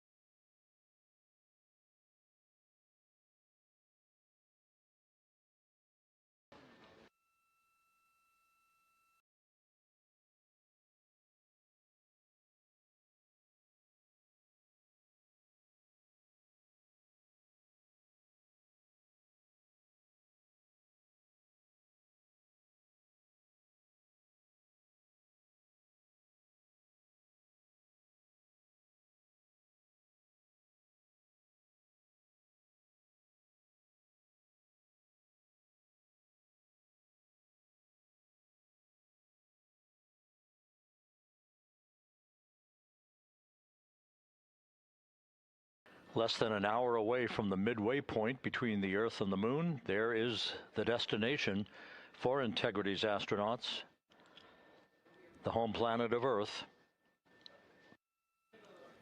The velocity of Integrity will begin to speed up pretty dramatically in the morning. In the final hours of this mission, the crew will be awakened on Friday morning at 10:35 a.m. Central Time, 11:35 a.m. Eastern Time. We'll move into the final configuration of their crew cabin for entry. We have coming up in about 3 hours and 40 minutes the return trajectory correction burn number 2, a 9-second burn of the reaction control system thrusters that will further fine-tune Integrity's path toward an entry corridor prior to reaching the Earth's atmosphere over the Pacific Ocean.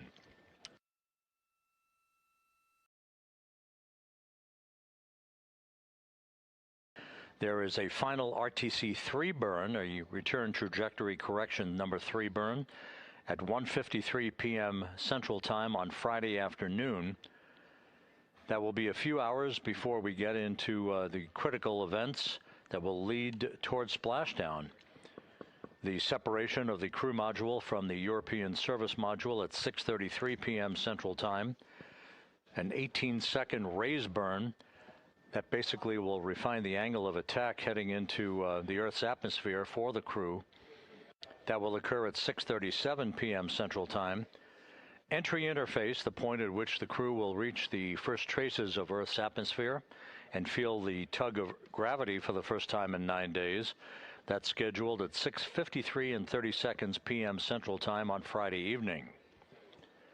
A series of parachutes will begin to deploy to first pull the forward bay cover off the top of the vehicle, then deploy drogue chutes and then the main parachutes, with splashdown scheduled at 7:07 p.m. Central Time, 5:07 p.m. Pacific Time, 2.5 hours before sunset off the coast of San Diego. The weather forecast for splashdown is ideal, with winds less than 10 knots and wave heights very, very gentle, almost ideal conditions for the return of these 4 crew members.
This has been a fairly quiet day of board integrity, with the crew concentrating on stowing the crew cabin and reviewing their flight data file, conferring with Entry Flight Director Rick Henfling regarding entry and splashdown procedures, and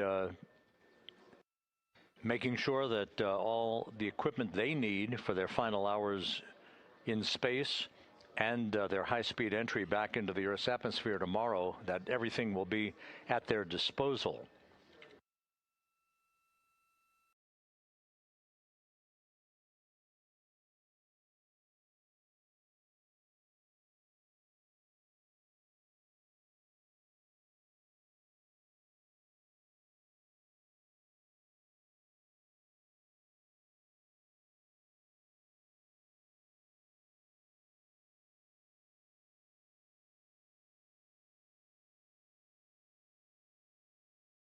Once again, we're about 30 minutes out from our final public affairs event of this mission, a conversation between members of Congress and the crew of Board Integrity as we approach the halfway mark of their trip home back to Earth from the moon.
Houston Integrity, quick stowage thing. Just confirm for us there are only confirm the quantity of contingency urine stowage bags on board Integrity.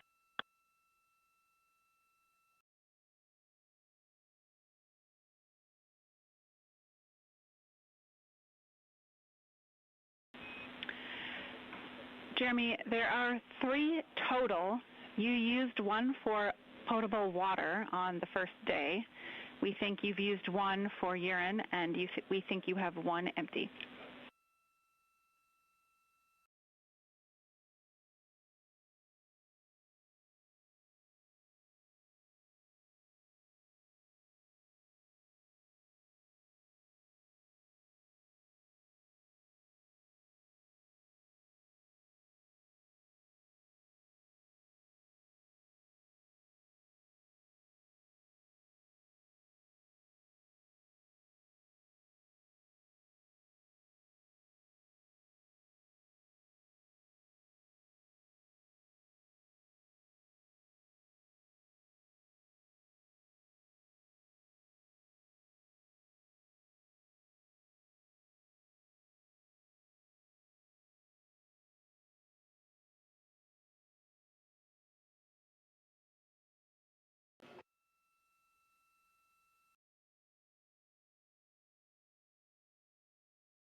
Integrity Houston, for your essay, the ground is going to do a round of intermediate targeting here shortly.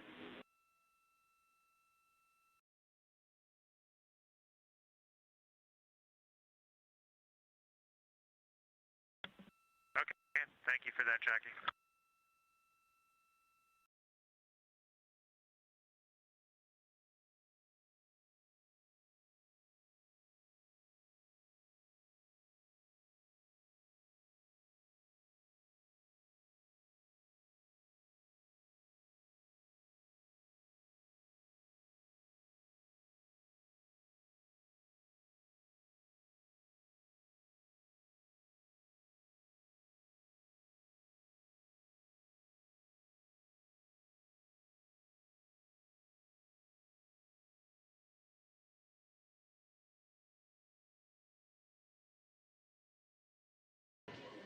Just 38 minutes away from reaching the halfway point of the trip back from the moon. Integrity's astronauts are continuing to pack up all of the gear in their crew cabin for tomorrow's return to Earth. And we are about 20 minutes away from a public affairs event in which they'll have an opportunity to talk to members of Congress.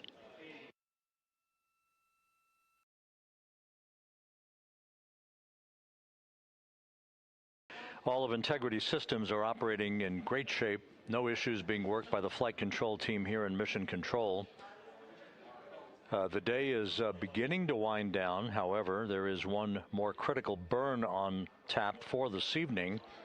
That's scheduled 3 hours and 25 minutes from now at 9:53 p.m. Central Time. That is the second in the series of 3 return trajectory correction burns, the RTC-2 burn, as it is called.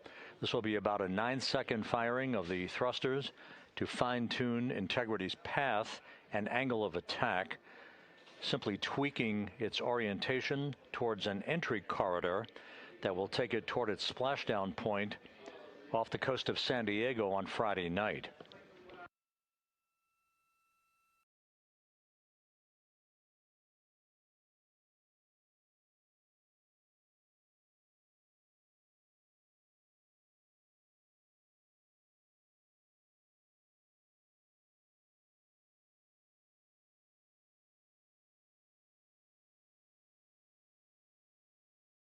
And once again, just to set the timeline straight for folks who are interested, the crew will go to sleep just after 2 a.m. Central Time on Friday morning, an 8.5-hour sleep period, with a wake-up call for their final hours in space aboard Integrity at 10:35 a.m. Central Time on Friday.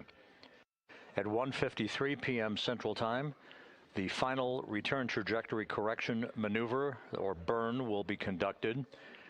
One final opportunity to sweeten the trajectory of Integrity towards its entry corridor over the Pacific Ocean.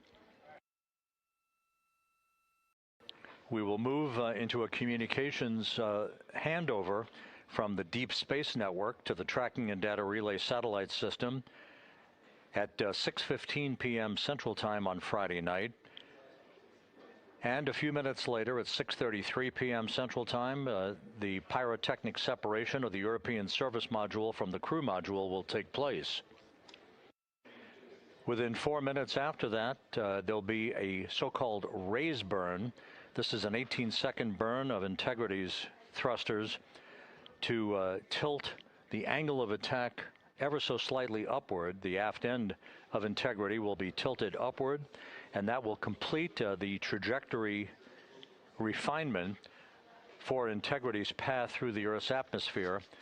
All of that designed to provide the best orientation of the vehicle in the minimization of heating on the heat shield of the vehicle.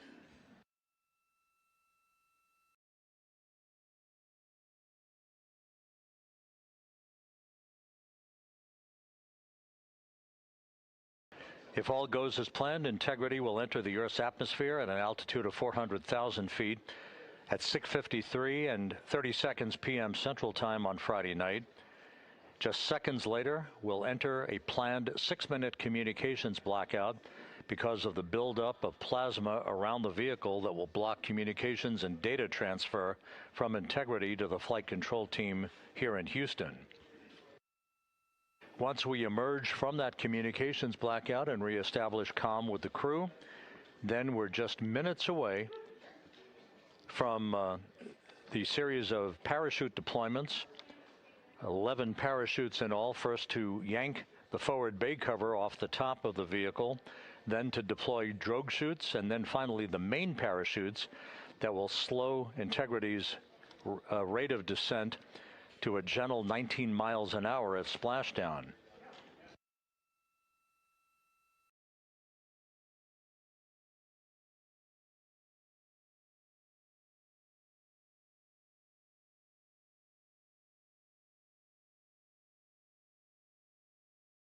As mentioned before, the highest rate of velocity, the peak velocity for the vehicle in its return back to Earth, should occur at about 6:54 p.m. Central Time tomorrow, when Integrity will be traveling. For your scene and voice checks.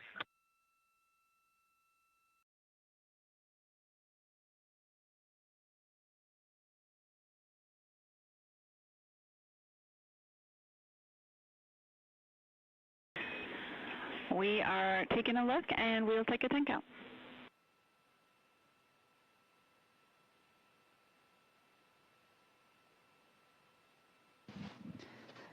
Wireless mic, 10, 9, 8, 7, 6, 5, 4, 3, 2, 1, blast off.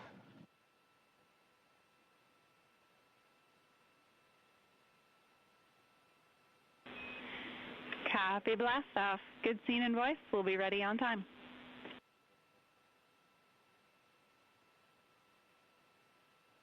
Copy, thanks.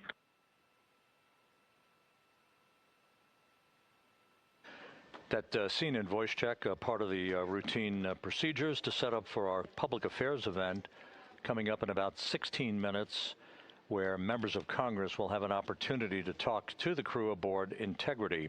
Once again, the peak velocity that Integrity will reach, according to flight dynamics, during its entry back to Earth is about 23,839 miles an hour, or Mach 32. From that point, just 13 and a half minutes later, the vehicle will have slowed from that velocity down to just 19 miles an hour at touchdown. Splashdown again scheduled for 7:07 p.m. Central, 5:07 p.m. Pacific time on Friday night. The USS John P. Murtha, the recovery ship, is on station, ready to deploy Navy divers and other recovery personnel, Navy helicopters, fast boats that will erect a life raft, basically a huge raft called a front porch, alongside the capsule after splashdown and after airbags are inflated at the top of the capsule to maintain upright orientation for Integrity. After a period of time, the hatch will be open. The Navy divers, including a Navy surgeon, will move inside the vehicle to make a preliminary health check of the crew before they are extracted one by one onto the front porch and then be hoisted onto a pair of hovering helicopters for a short flight back to the deck of the USS John Murtha and to be brought into medical bay aboard the ship for more comprehensive medical exams. In all, at the time of touchdown, or splashdown as the case may be in this flight, the total distance traveled from launch to splashdown will have spanned 694,481 miles. That includes the high Earth orbit that Integrity was launched into for the first 24 hours of the mission to provide flight controllers an opportunity to check out all of its systems. Everything in good shape on board Integrity. The stowage of the cabin in preparation for the crew's homecoming tomorrow has continued in flawless fashion.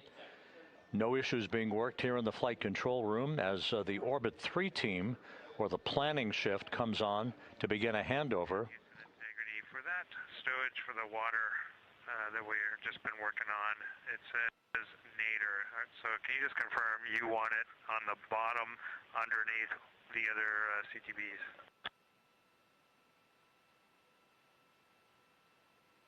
The Orbit 2 team of flight controllers is coming on duty for the second half of the crew's workday.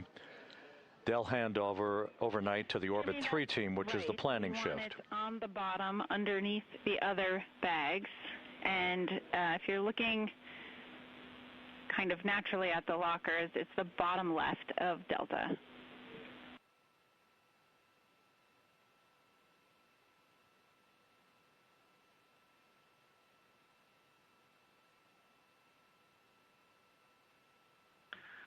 Okay. Yeah, that's how we interpret it too, so we'll do that. That's a bit more challenging, but we should be able to get it done. The other thing is we could use a location for 2 more hefty bags. We got the ones that we've used today so far, the containment bag.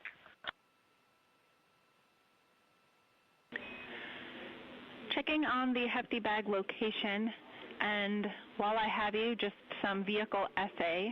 Your intermediate targeting was good, and GNC is syncing all nav channels to channel 3 and doing a primary to BFS state transfer.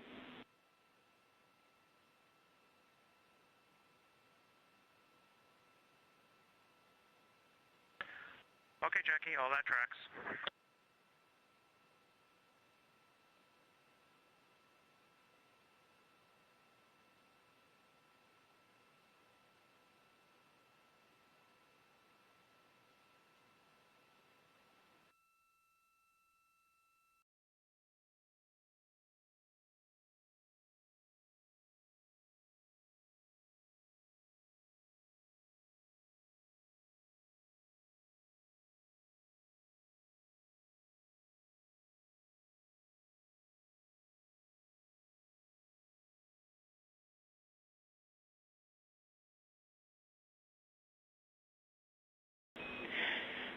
Integrity Houston, for Jeremy and the hefty bags, you should find 4 additional hefty bags in one of the 2 JSBs that you've been using today.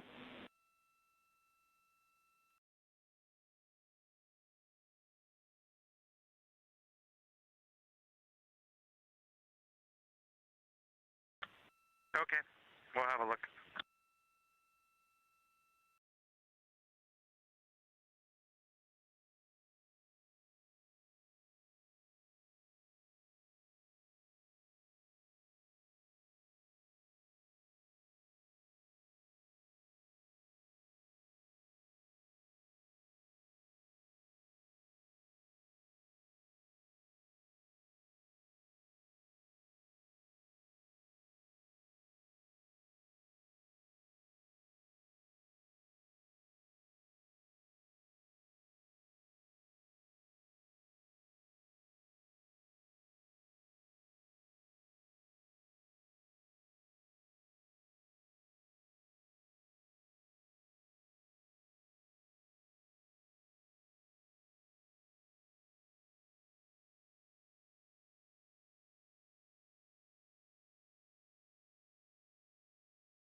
Houston Integrity, can you bring the fan speed down to our preferred PAO setting, and if it's already there, thank you.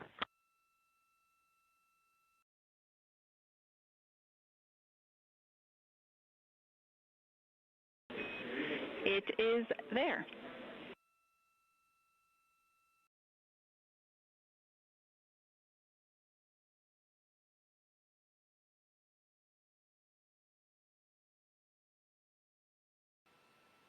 And we have the camera off just to prevent overheating and battery drain. Confirm you got a good image coming down.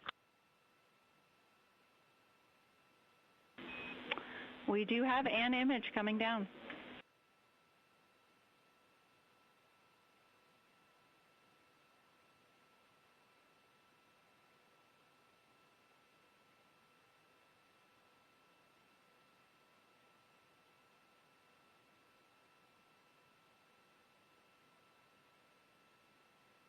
You know, Jackie, snark does carry across the cosmos.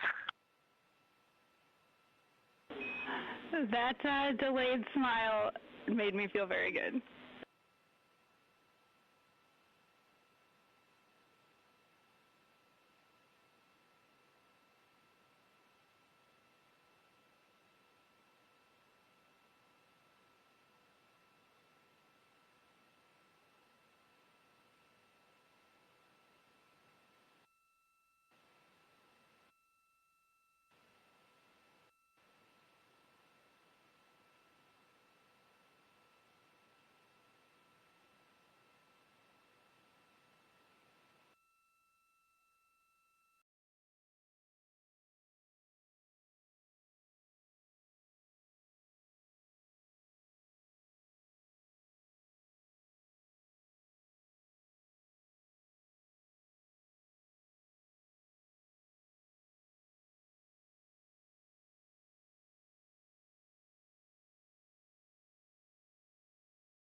Integrity Houston, for the live camera feed, we are getting intermittent dropouts, like maybe 2/3 of the time, every few seconds, it's dropping to black. We'd like you to check the encoder settings for HD, and if those all look good, then perhaps we need a camera swap.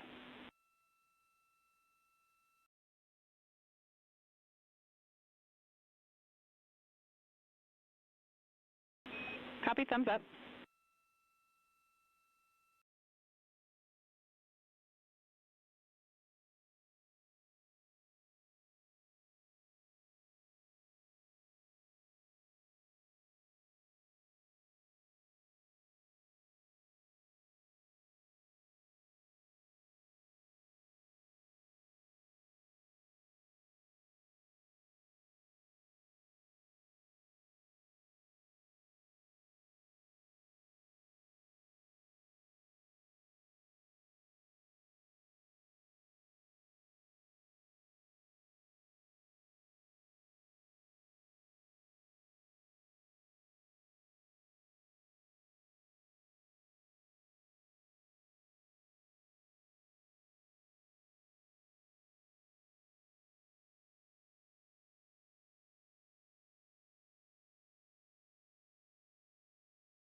Jackie, we confirmed all the settings were per the procedure. We have restarted. We stopped and restarted the stream. We're prepping another camera. Please let us know what you'd like.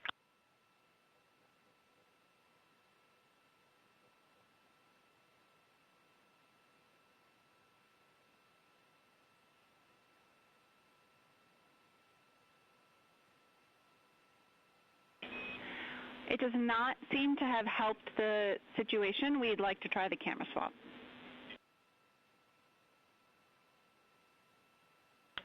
Doesn't work.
This is Mission Control Houston. We're standing by for the crew to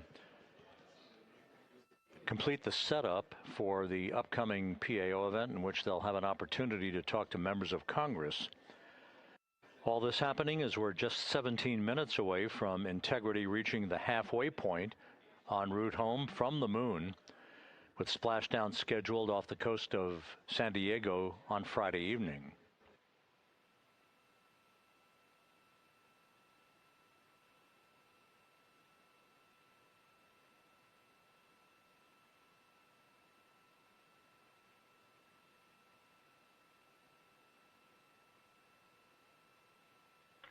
Jackie, new camera in place and wired up. How's it look?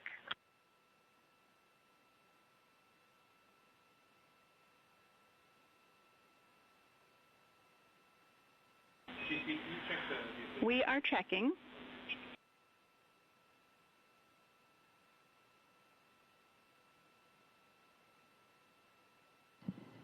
Wireless mic audio check. 3, 2, 1.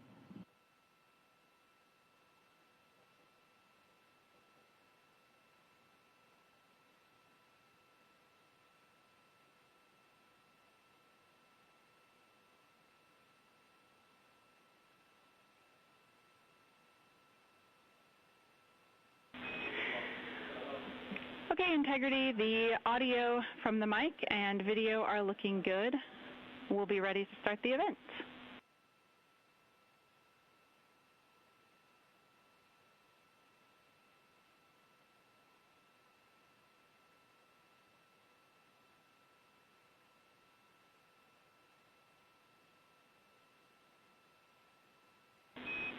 Integrity, this is Houston. Are you ready for the event?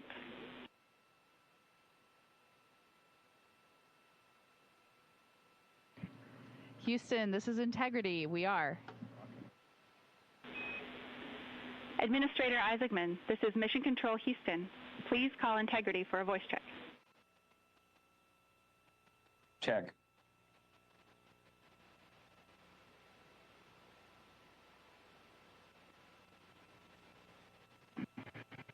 Integrity had a check, loud and clear. How do you have us?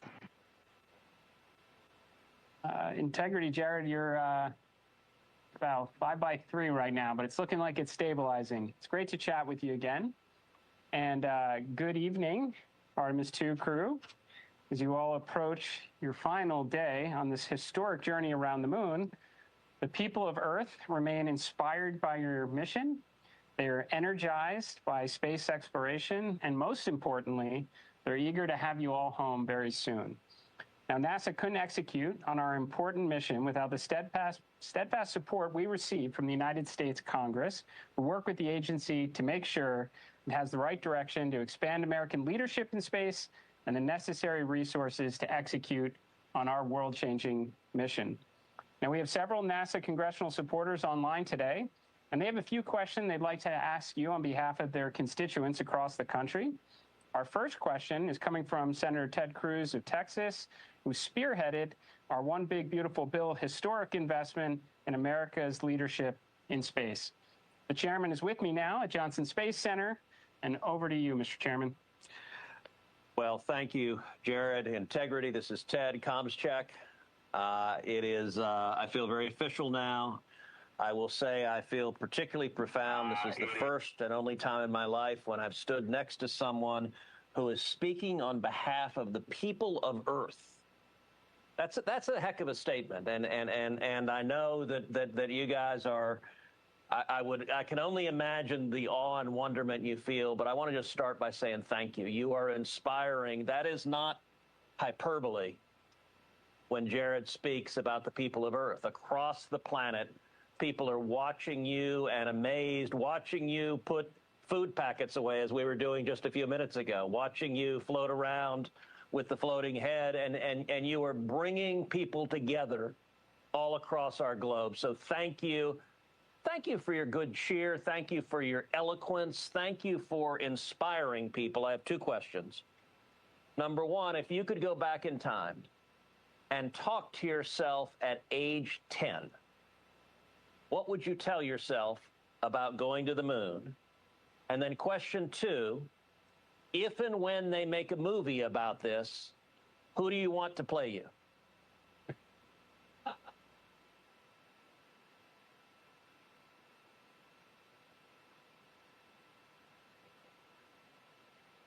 Well, sir, it's an honor to be with all of you, and please say hello to all of our colleagues there at Johnson Space Center. We can't wait to be back. My 10-year-old self, I recently found some photos of myself on a family vacation at Kennedy Space Center, and we were posing in front of the Saturn V rocket with my siblings and my parents.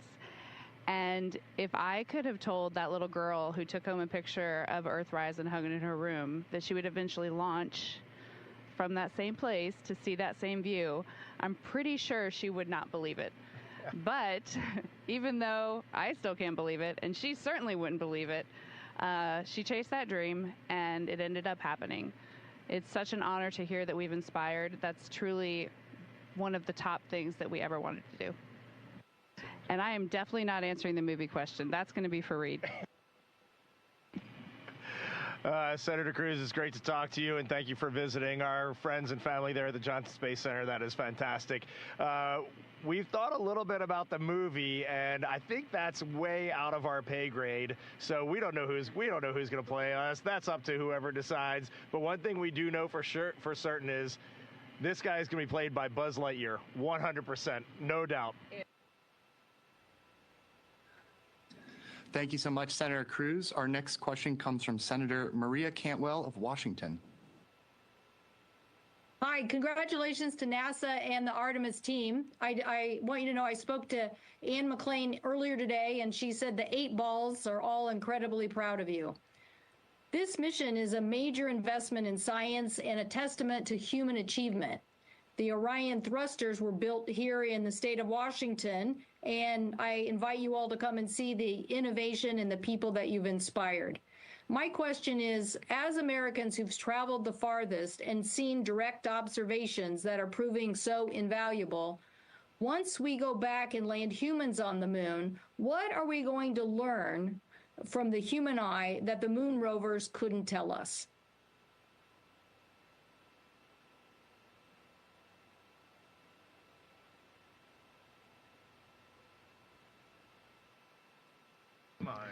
You know, I hope this really resonates because of right now and what's going on back there, at least what we hear about going on back home and in our communities.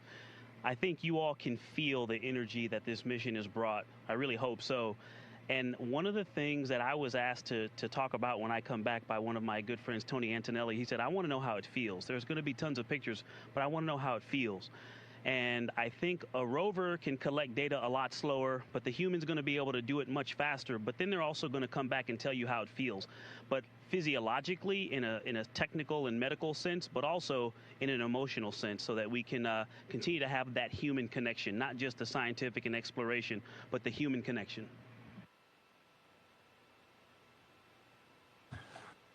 Our next question comes from Senator Jerry Moran of Kansas. Good evening to all of you.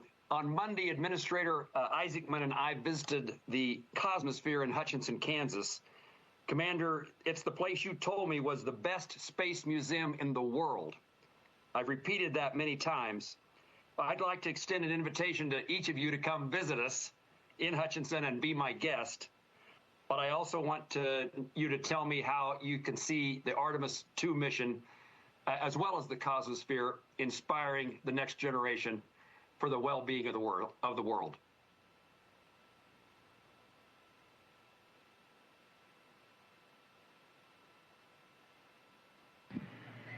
Well, sir, I'll definitely take you up on that invitation because I have yet to see that museum, and I've just heard amazing things about it. So I look forward to that opportunity. And I hope that maybe something from this mission will end up in that museum at some point in the future. You know, as far as inspiration goes, I really think it comes down to just getting stuff done. And you can have an inspiration program, you can invest a lot of money in that, or you can have a program that just goes out and gets things done, like the Artemis program is doing. And then you can spend your inspiration program dollars on just disseminating that to the masses. And that is what I see happening here right now. I think we're knocking it out of the park. Thank you, sir. Our next question is for Reed, comes from Senator Chris Van Hollen of Maryland. Well, greetings to all of you. Reed, I had a special question for you because of your old alma mater. What would you say to a student attending your old high school, Delaney High School in Baltimore County, or to any other student in America who aspires to follow in your footsteps as an astronaut?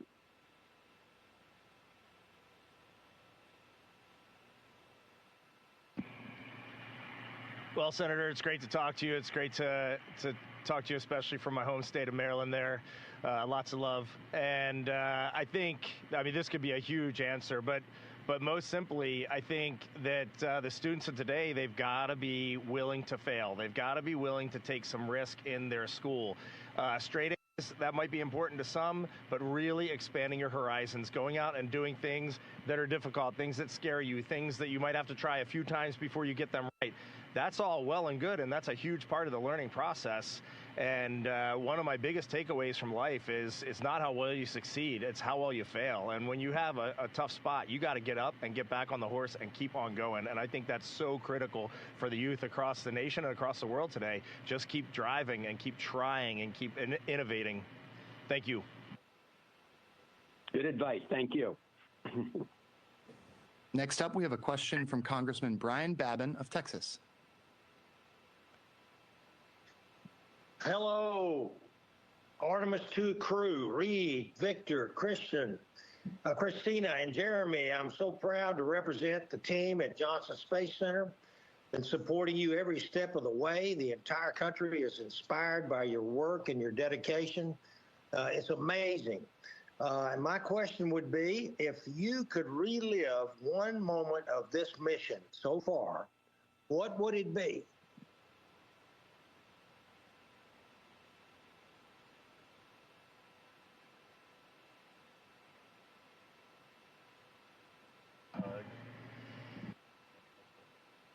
Wow, we are all brainstorming, and it would be a lot easier if you had said a list of 5, but I'm actually going to go way back because the big contenders are the eclipsed moon, which was one of the most surreal things any of us have ever seen, and it literally rendered us speechless.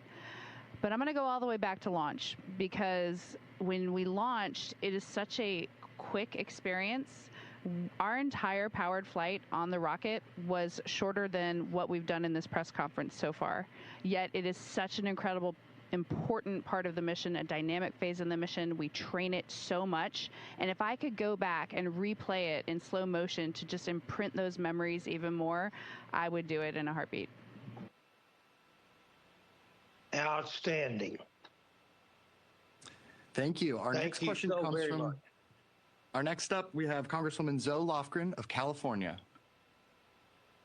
Well, hello, crew, and thank you for all you've done. You've inspired people all over the world, and Brian Babbitt and I work together on the committee to make sure you have support across the board.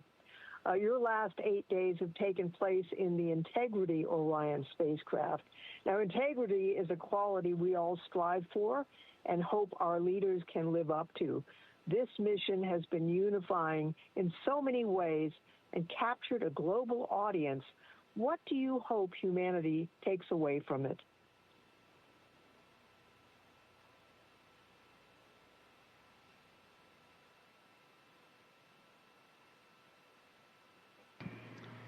Thank you for that question, and hello to everyone in California.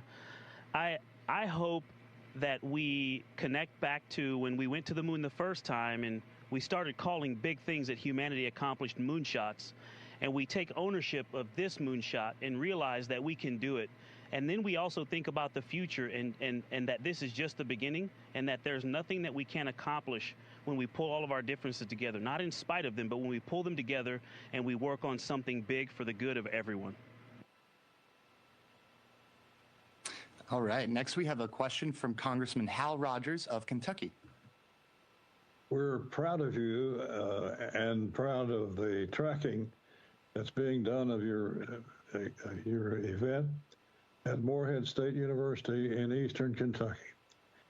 After emerging from the far side of the moon and seeing the entirety of the Earth through that small window, how has all of this impacted your determination for what America can accomplish in space?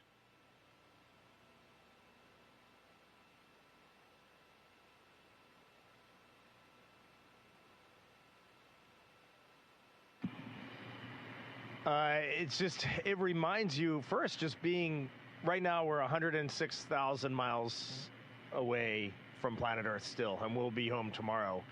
Part of this is just scale. It is unbelievable to think that we could build a international team led by the United States of America and set our sights out on a sustained presence on the moon and onto Mars, and then we can go and achieve it. And I know we did this in Apollo, and it was absolutely amazing, but I will tell you, having been there, the 4 of us having been there just now, this is nothing short of a miracle. It is incredible that we can go out and do this, that we can play with gravity, that we can target around the moon, that we can send 4 humans in a spaceship 250,000 miles from home and bring them back.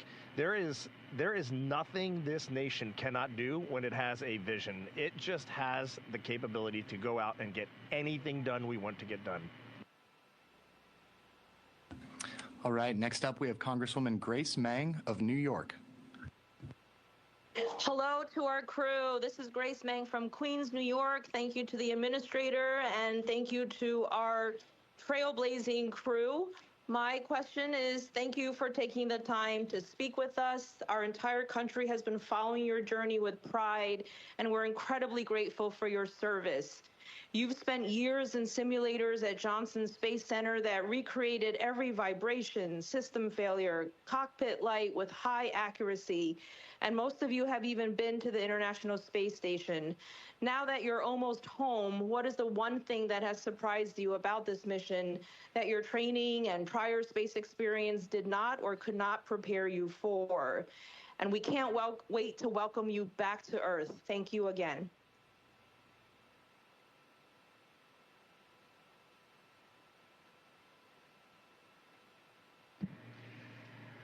Well, it's going to be a 2-for-1 deal because I definitely have to call out what Christina was talking about, seeing the far side of the moon, but eclipsed. And when it's eclipsed, the sun was, I know you saw some pictures, and the pictures look pretty close to what we saw, but it really was something. But the other thing, kind of, your question made me think about when you're talking about all the simulations.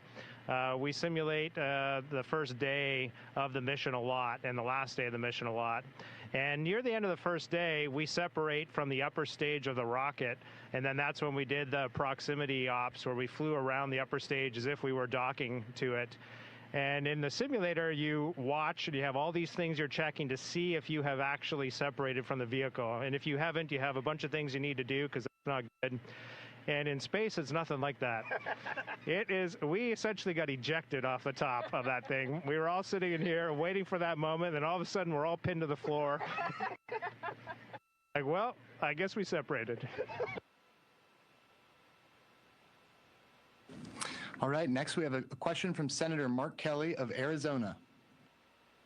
Hey guys, I know you're busy, so I don't want to take up much of your time here, but very proud of you. World's looking up because of you. You've reminded millions of people what a crew and a mission and a shared purpose can really do. So thank you for taking and carrying the hopes of a nation beyond the horizon. I think we really needed this at this point in our history. I really appreciate it. And Victor, since I'm in John McCain's Senate seat and you are a McCain alum, so this question is for you. Just curious, how fast are you going at EI? What kind of G profile are you going to be on? And how sporty of a ride do you expect it to be when those chutes open?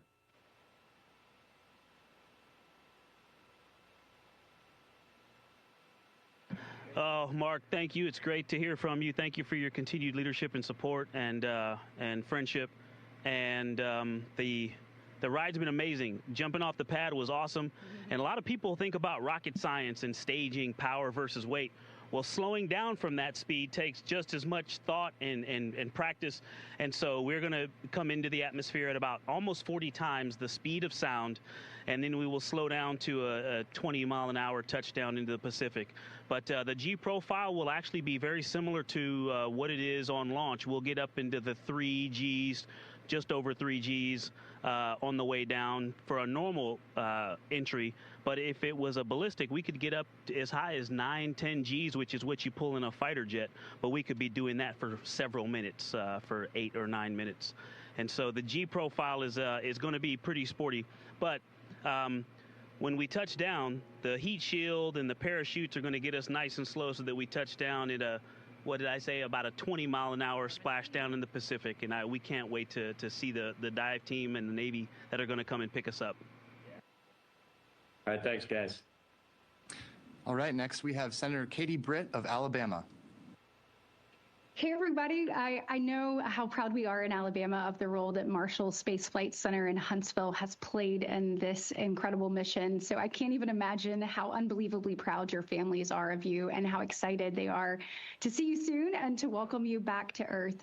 So instead of a question, I want to let each of you just take the next minute to publicly address your children and the next generation of space explorers as history-making space flight, this mission enters its final hours. So thank you so much for your incredible service and your example.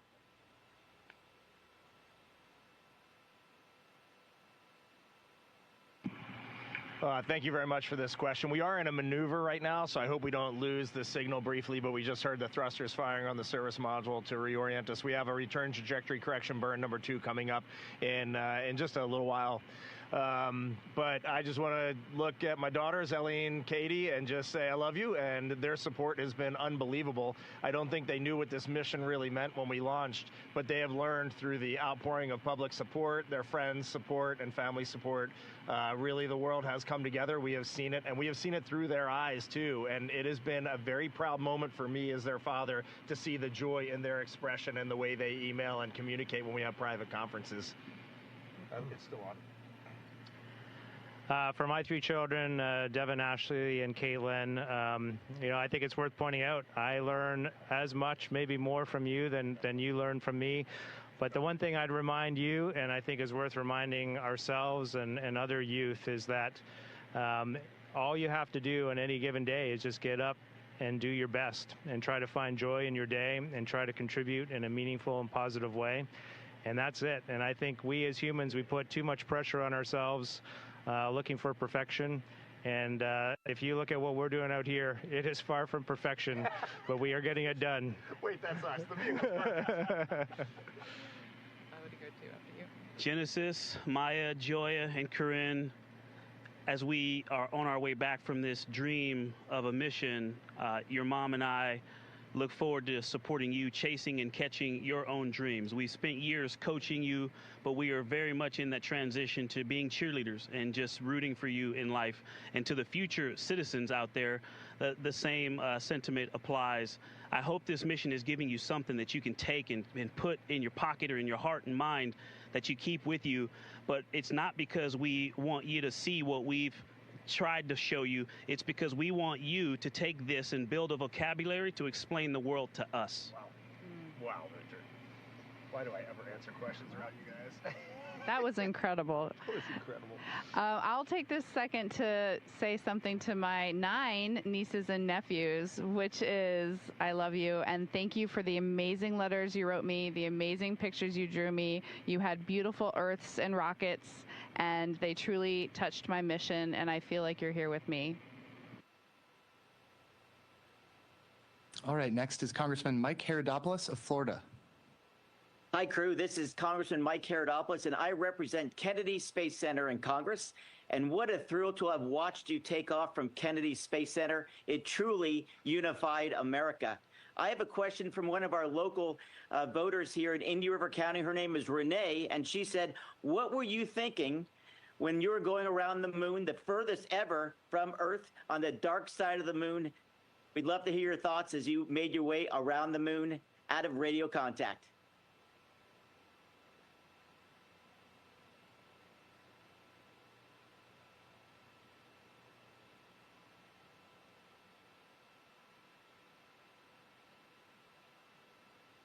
So during the time of the nearest approach to the moon, we were doing so much science. I took a brief moment to say a short prayer of gratitude for being sent on this mission and trusted with, bringing back scientifically relevant information. And I also just felt like I was hoping that people looked up and were watching to see when we came back into communication, and that maybe there was a chance that folks would feel a sense of togetherness. We have a moment of silence whenever something solemn and that requires reverence or someone that we love has passed away, but maybe we could call it a moment of togetherness. As we were in radio silence, I was really hoping that we could just have a sense. You heard the word togetherness a lot from our crew, and really was hoping that while we were waiting to get back in contact, that people could just feel that sense of togetherness, that we were all a crew on Spaceship Earth. All right, our second to last question is from Congresswoman Valerie Foushee of North Carolina. This one's for Christina. Good evening, Artemis 2 crew. Indeed, you are inspirational and you make us all proud Americans. I'm proud to represent the North Carolina School of Science and Mathematics in Durham, North Carolina, where Dr. Cook attended high school. With Dr. Cook becoming the first woman and Captain Glover, the first person of color to travel this far into space, what message do all of you have for the next generation of explorers who may be seeing themselves in this mission for the first time?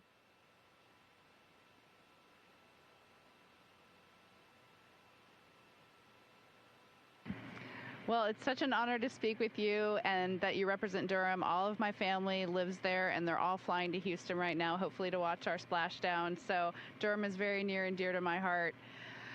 There's a lot to say about that topic. I feel like for us, we don't necessarily see any one individual as, deserving of anything or accolades for being a first. What we see is something to celebrate, that we are in a time when everyone who has a dream has to work equally and gets to work equally hard to achieve that dream. And so my message to those people is yes, it is wonderful to feel inspiration because you see yourself in someone. I had that growing up. You had that growing up. I think that the message, the takeaway would be, you don't have to focus on just being there. Focus on excellence. Focus on being the best that you can be in any team, in any mission, contributing to any endeavor. And that will get you not only the fulfillment and meaning of your life, but you'll contribute the most to the world. Dude. All right, and we have time for one final question. We'll send it over to Senator Ashley Moody of Florida. Thank you so much. And I know we started with Senator Cruz from Texas, and I love that we're ending with Florida Senator. It's such an honor where you launched. I was there for the launch of Artemis II. It was so exciting. Florida's been the beating heart of American space exploration for over 60 years. What would you say to the kids from Florida who were there that day watching the launch, really kids from Pensacola to Miami, who may want to follow in your footsteps one day as astronauts, or maybe work for NASA, or even in the space industry? What would you say to them?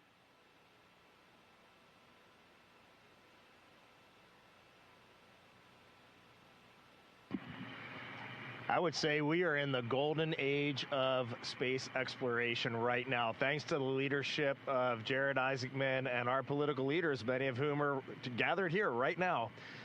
We are getting it done. We have our sights set on the moon. We have our sights set on Mars. We have probes going out across the solar system, robotic precursor missions, the moon, Mars, moons of planets around our solar system. There's just limitless potential here. But I also want to just not single out people who are interested in spaceflight. I would say anything that you find a passion in, when it sparks your interest, there is no right answer for every human. It's in your soul.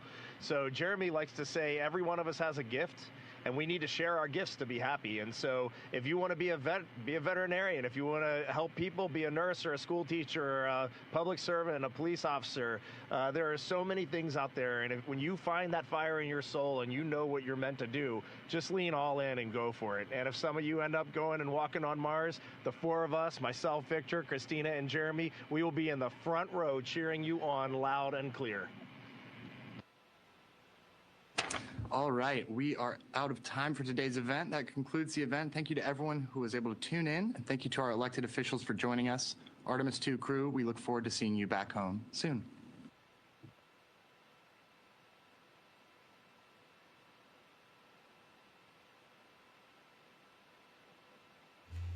Integrity, this is Houston ACR. That concludes the event. Thank you. Thank you to all participants.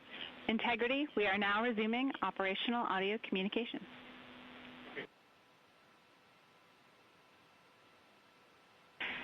And Integrity, just over 10 minutes ago, as you were having that event, you passed the halfway home mark.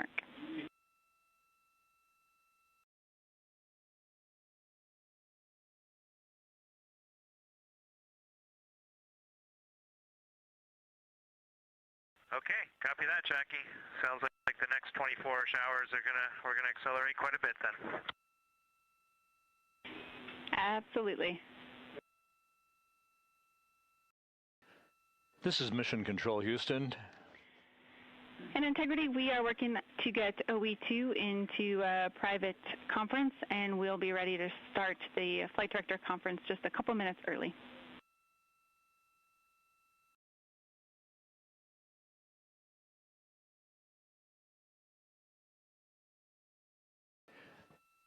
Again, this is Mission Control Houston at a mission elapsed time of 8 days, 1 hour, 45 minutes into the flight of integrity on the Artemis II mission.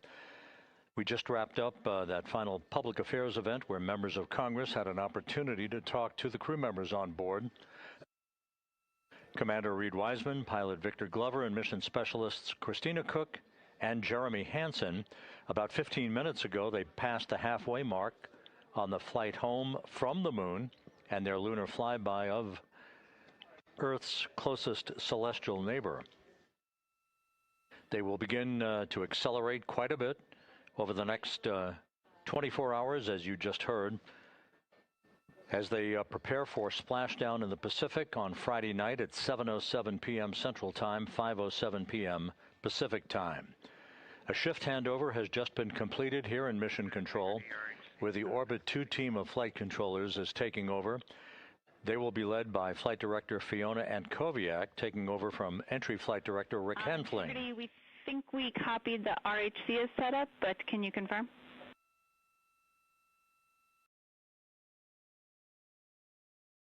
That's affirmative. The RHC is set up. We copy, and OE2 is privatized for the conference.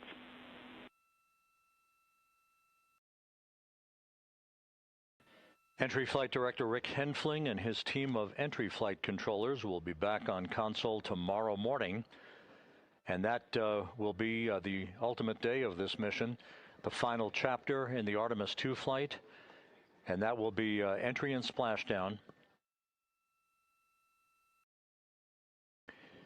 Entry and splashdown, the crew spent the day configuring the crew cabin, reviewing entry procedures, and preparing for their high-speed return back to Earth that will culminate in a splashdown in the Pacific 2.5 hours before sunset at 5:07 p.m. Pacific Time. We'll be here all night, throughout the course of the night, and all day tomorrow to bring you every aspect of the entry, splashdown, and the recovery of the crew as they return from an historic lunar flyby and the completion of the Artemis II mission. This is Mission Control Houston.